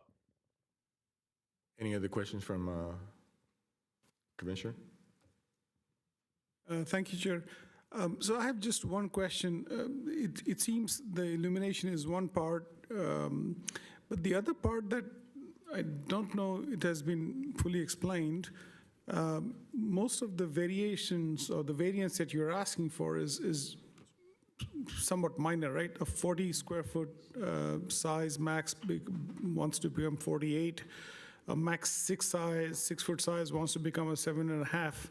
So you haven't explained what is that little bit of extra size going to buy you? Why isn't 40 square foot enough? I think the easiest way to explain, maybe, Alex, could you throw up the last rendering, and I think it's really very accurate from a size perspective. If we can take a look at it, and it was just a matter of I think partly. We were going to look at the illumination as one item, and as we shrunk the signs just a bit, they got really diminutive as they got down to maybe say a 5 foot tall sign for the monument, and we just really, and there you go. I think this is a really accurate rendering in terms of scale. So that monument sign is 6 feet tall. And the directional sign that we have at 7 feet is just big enough to be seen over traffic. Homestead is, roughly, I'm going to call it like a five lane roadway by the time you add the sort of the turnout lane, et cetera. So it's not a small environment. Medium density residential, it has a very, very broad entry point. So we're just trying to get our head just up above traffic. You can see the relationship of the car to the sign there. We wanted to we're trying to keep some character in the signage. So if you notice where the name is placed, it's not pushed to the top. We're not sort of doing a popsicle with an arrow. We're doing this with some style and some interest. And so we just kind of tried to squeeze as much as we could into as small a box as we could. One other thing I would quickly note, and I hope I answered your question, is that all of our signage is really contained by the existing garden style project that is still there and it's been renovated. And that's the building that you see on the right and the building you see on the left. So we're not, we are fairly contained within our own universe here. As Alex shared, the signage is not so large that it's easily visible from directly across the street, but we've done everything that we can to make it visible from driver's perspective. And that's why we just squeezed and asked for the bit of additional square footage. And I think one thing I didn't say was this signage does indeed match up with the new higher density residential guidelines. They haven't migrated to a project like this, or they're not being used for a project like this, though we think that this project does, from a code perspective and a need perspective, match up more with that. And so a little bit of... Did I answer your question? Yes. Okay. You answer your question? You have any more questions? No. Michael, the only question I have for you is this following. Is that signed by a driveway right now? Is it going to be next to a driveway? Yes. Well, that's not a good idea. If you're pulling out, that sign will be covering the traffic. We're outside of the engineering department's vision triangle, and it can be, yes. So that has been considered and covered, and you can see the dash line. That is the engineering department's vision triangle. We're always very, very sensitive to that. That's where the sign's been placed. That's why it's been placed there. Is it close to a sidewalk too? It is at least 5 feet back. I think you can see. Well, my concern is if somebody's walking down there and the guy's pulling out faster, doesn't see him because of your sign, we'll have an accident there. Yeah, I understand, and I think you're completely right. We are within the engineering department and the building department's guidelines for that. Again, that's why the sign is placed where it is. We're meeting the code there. Okay, so you say you need a 7-foot sign, not a 5-foot sign. 6 foot. 6-foot sign. I think everybody, you know what? I like the sign. It's a good idea to have the sign, but I don't see any. I don't think you're gonna have any problem people finding your place. Your place is really nice, and it's the only one new in the area. And your address in itself, just lets it know. But I thank you and commend you in that building. It actually looks very nice, and the amount of parking spaces you guys have too is fantastic. Yeah, great project. Thank you. All right, Any more questions from staff? Anybody online? We might have some members of the public here. Anybody in the public? You have any questions? Elizabeth, you have the cards? Yeah. Come on. We have some cards filled out. Even if you haven't, you're welcome to come up. Audrey Mitchell, Steve Kwan, Sue Hoken. Hi, thank you for staying so late. Yes. Hi, good evening, good night. I'm Audrey Mitchell, and I have sent you a letter. I don't know if you have received it, but what I am objecting to is the large signs being illuminated out in public area. Any kind of public area would destroy the vision of the city. It would destroy the look of a family community, and it would make it look like a commercial city, big city. And I object to that because I'm in the neighborhood right across on the other side of the streets. Not on the same street, but behind it. So I object to the 8x8 or 7x7, what is it? A 48 square foot sign illuminating freestanding monument sign.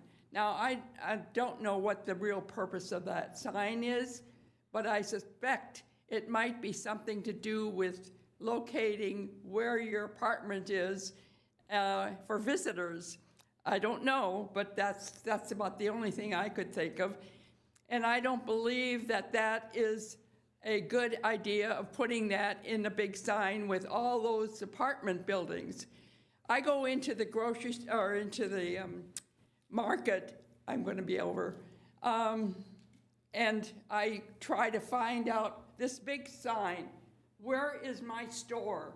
I have to go down and down and down, and it just takes too much time, and it's not efficient. It's not efficient to have people around that sign. The other sign that I object to is the next sign, that 16 square foot. That sign goes inside the building where the apartments are. The other big sign has just a map of the apartments and what the different numbers of the apartments are within that one building. And then there's a real estate sign that goes in the manager's office door around the office that he has. It doesn't belong outside. Thank you. Got it. Thank you. Next, we're out of time. We're out of time. Thank you. You made a good point. I am members of the commission. I'm Steve Kwan. I've lived in the area where this where the situs is since 1961. That parcel, I remember when I was a kid, it was an orchard. Then it got bought by the Elks Lodge, but then they sold it to this development company, and so the development went up around 1970. Then, right before COVID, people in my neighborhood were basically told that Equity wanted to remodel the area or renovate the area and put more density, high-density housing. So we had a public forum called, the gentleman we dealt with was John Heyer, and we had 2 public meetings at the Central Library. And so there was a lot of back and forth, and there were some compromises. They agreed to put the new buildings back further from the curbside of Homestead. But during those 2 meetings, it was never brought up about a sign variance. And I'm sure that if it was, the community would have opposed it then. So I'm asking for the commission to oppose this variance because I think that Equity, the landlord of this development, is moving the goalpost. That they should have broached it when they were broaching the redevelopment at the public forums that they had, and now they want us to accept this variance in signage, which I think is incompatible with the community, but probably more compatible like if it was on El Camino Real or Stevens Creek. But the area of Homestead where it's at is residential, and it's incompatible with the neighborhood. Thank you. Thank you. Thank you. Hi, my name is Sue Houchin, and I've lived in my house since 1973. And just to explain where Cornell is, here's Homestead, here's the property, and then our street, Cornell, creates a T, I guess, right there. And it comes around, and I live just parallel to Homestead. But it's a very residential area. I don't think there's anything, it's well lit. I mean, you have your, what do you call them? The light standards, which are very bright. You could go walking out there. It's not, in a dark area. So I don't think the lighting on those signs is necessary. I think you could find it easily. And as far as I know, most people who are going to look into leasing would go to the office during the daytime hours. I don't think you need a lit sign to get them to the leasing office at 10 o'clock at night. And I find that one sign, I think from what I understand, it looks like the large sign. Would you be able to bring up that picture one more time?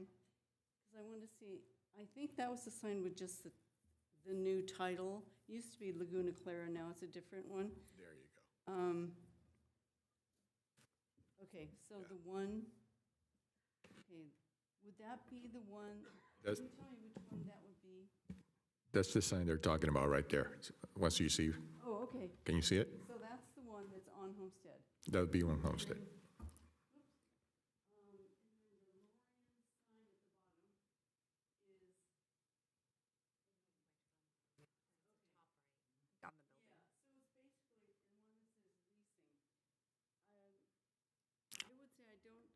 much about the sizes, but I definitely don't think the lighting is important. I mean, to me, it's going to look like a motel, right there. Which it's not. Yeah, thank you. Anybody online or anything else? I do have one hand online. Okay, can you put him through? Jeff, you should be able to unmute and speak. Yay, I made it. Okay. My name is Jeff Zungstein. I live across the street from the complex in question. My family would be directly affected by an increase of light because it will literally go through my windows.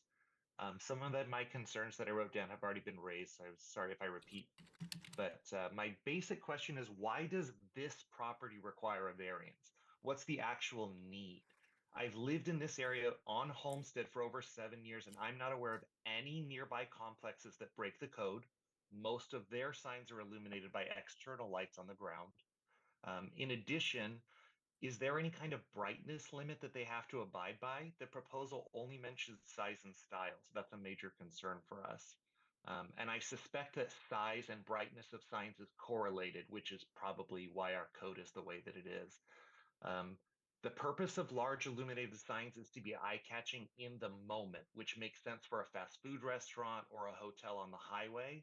It does not make sense for a residential apartment complex, especially when we know the majority of passersby are commuters during daylight hours. I also believe this will be an unnecessary distraction for nighttime drivers. Did the previous apartment complex need to break code? It was here for decades, seemed to be doing just fine. The filing says the complex is, quote, so large that it requires a variance, but the footprint of the complex has not changed from the previous. Only the central buildings were demolished and rebuilt. And the presenter mentions the leasing office requiring additional lighting, but the previous leasing office was in the same place without exceptions. And as we saw in the rendering, the new construction is only visible for a small stretch of Homestead Road, which is not like the large Lawrence Station complex that they mentioned in their filing, which is visible from at least 3 major streets. This project compares itself to, quote, similar mixed-use properties, but it is not a mixed-use building. Thank you. Thank you. Anybody else? Are we done? It's up Yeah. to you. I have a family, they have a rento, and a lot of the rentals are online. So, this this development on Homestead would be noticeable when people go online looking for rentals. So this thing about the signage that they're leasing people, their leasing ability is contingent upon good signage. They have other avenues like the internet. Thank you. Okay, thank you. All right, so we'd like to close for a public hearing? Can I have a motion? Oh, somebody else. Do you want to speak? Okay. Let's see here. Good evening. My name is Audrey Ito, and I live on Cornell, right off of Homestead. This property is designated a medium-density property. It is not high-density commercial, and I even believe it's not even considered a multi-use unit. And because it's a residential area, and the Planning Commission and the City Council decided to not raise the density to a high density, to keep it a medium density residential area, this kind of signage just does not fit on Homestead. It might look nice, as someone had mentioned, on El Camino or Stevens Creek, but Homestead is different. And I'm hoping that you'll take this into consideration. Thank you so much. Thank you. Anybody else? Like to make a motion to close the public hearing? Motion to close public hearing? Second.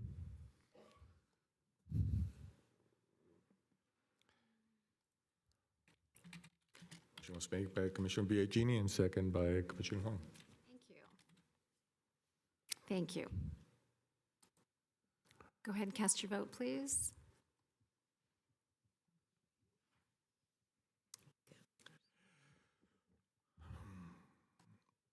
Very good, thank you. The motion passed. Okay, so now we have the, anybody has any other Yeah. Rebuttal. rebuttal? Any rebuttal from Michael?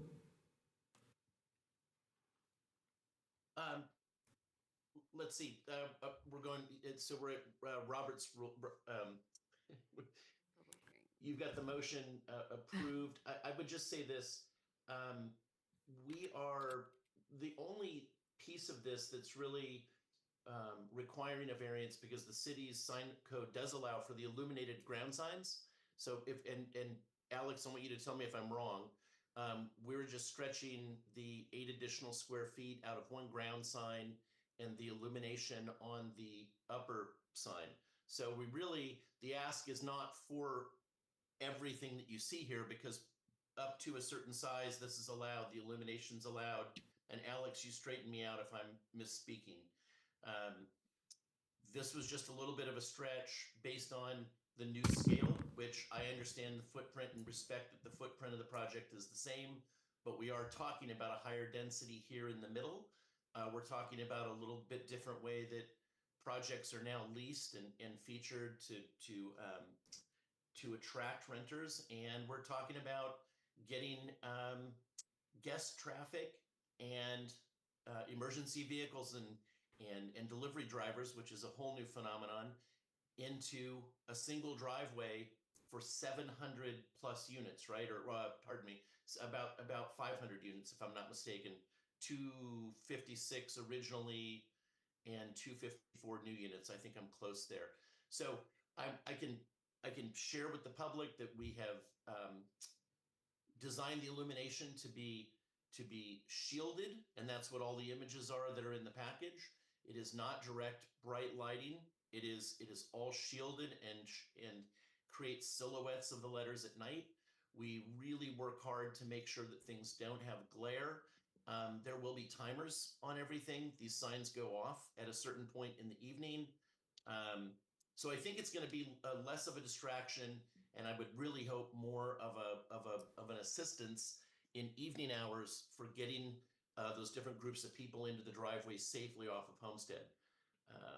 And yeah, I think that probably covered some of the comments that I wanted to share back to public comment.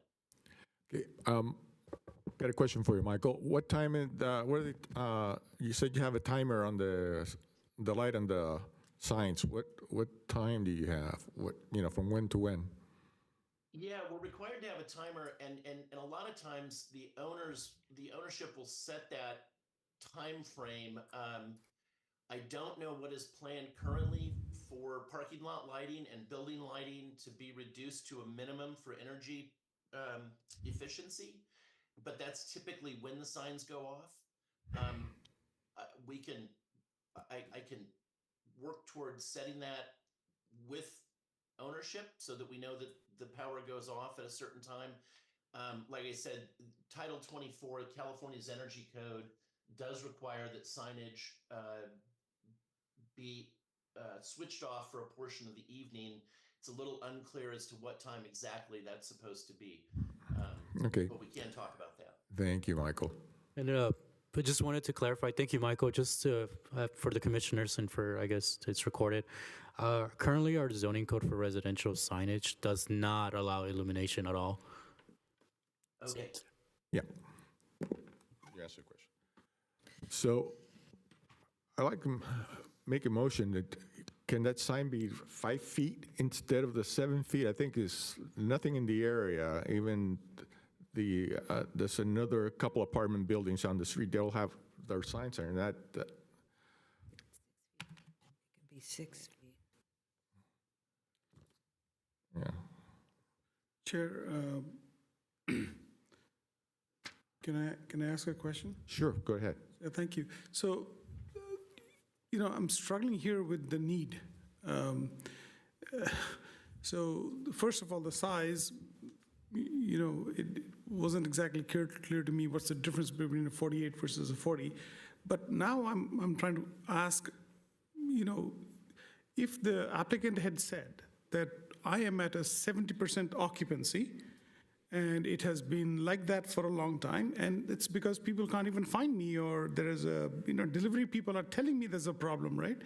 It looks like we have enough money to make it look nicer, which then the local residents have some objections to, and then it needs a variance and all that. So I'm not in favor of allowing anything here, just to make myself clear. Thank you. Thank you so much. I attempt to agree with, there's actually no need, because you already have the location, 3131, and your building in itself speaks for itself. You don't need a sign, especially a lit sign or anything, that it doesn't conform with the rest of the city or with our code. Go ahead, Commissioner. Yeah, actually, I hear both sides. I highly recommend you the timer, probably maybe before 10 or 9 to minimize the impact to the neighbors. I also hear the owner. I do believe in the night you have a illuminated sign that will help your business. So I support the variance with condition, just limit the time. Thank you. Thank you. Make a motion? Well, I'd like to make a motion to close. Or did you want to make it? You go ahead and make that motion. I move to make a motion that we do not adopt a resolution approving a variance from the sign ordinance for 3131 Homestead. Okay, second?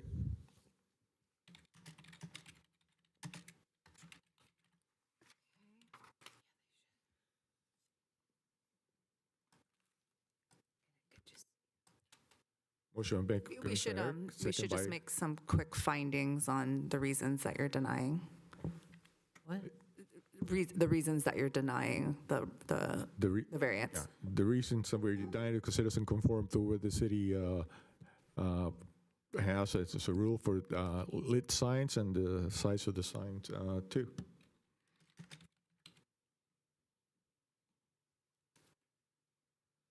Do we need to do First of all, there's no second. the exemption first? Not if you're denying it, did? no. Okay. Second. Yeah, it's Second, so Eric, made second and by. seconded. I did hear that, okay. And you,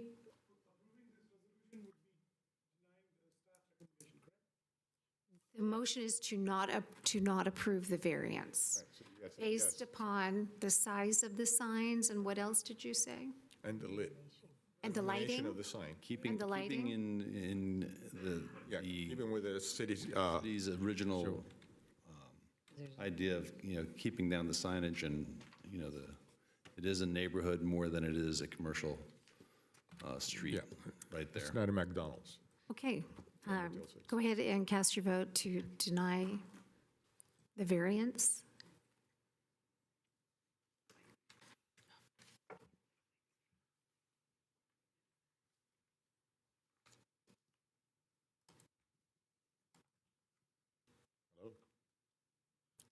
We have 3 yes votes, so the motion passed. Good. Okay, so we can go. So that's the end of Yeah. that? Yep. Variance Now we- denied. Inside. Now, next, Variance has been denied. Bring back our chair. Thank you for coming tonight. find out where he is.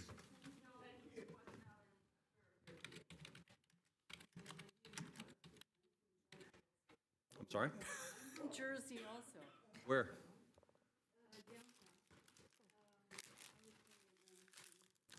Patterson, north. We're being overrun by New Jerseyans. It's okay, I've been there. Was it Civil Service Commission? Were you in the Civil Service Commission? She was very good. Were you on the Civil Service Commission? Was I on the civil service? No, I'm a retired federal employee. Oh, that's close. Right, thank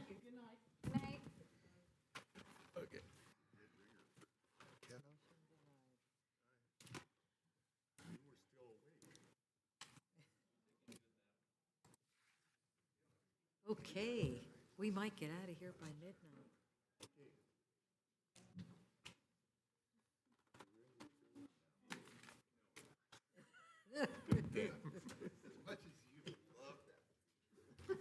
Okay. I pay attention.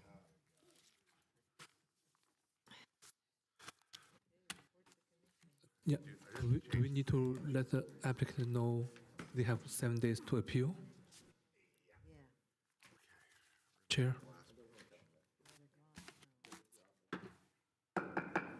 Finish this off. All right, we're up to reports of commission, board, liaison, and committee. Announcements and other items. Anything? No announcements? No rebellion on the dais? No. Oh, all right. Commissioner travel training reports, request to attend training. Training? No. Okay. Director of Community Development reports, Planning Commission budget updates. Your budget is basically at the same as it was the last meeting, which is you have a balance of approximately 14,436. Okie dokie. Upcoming agenda items. Let's see, your next meeting is December. I actually don't know what's on. There's the December mono, 4th? the mono tree item. Yes, you have the continued, AT&T mono tree on Benton. That item will be on that, Yes. on that agenda. I believe we're reviewing the alternate version with the Yes, three correct. towers? Yes, Okay. Yeah. 4th. And I am still waiting on the revised plans from the applicant, so it should be on December 4th. Good. City council actions, anything? Since your last meeting, there have been no city council actions on items that you've acted on.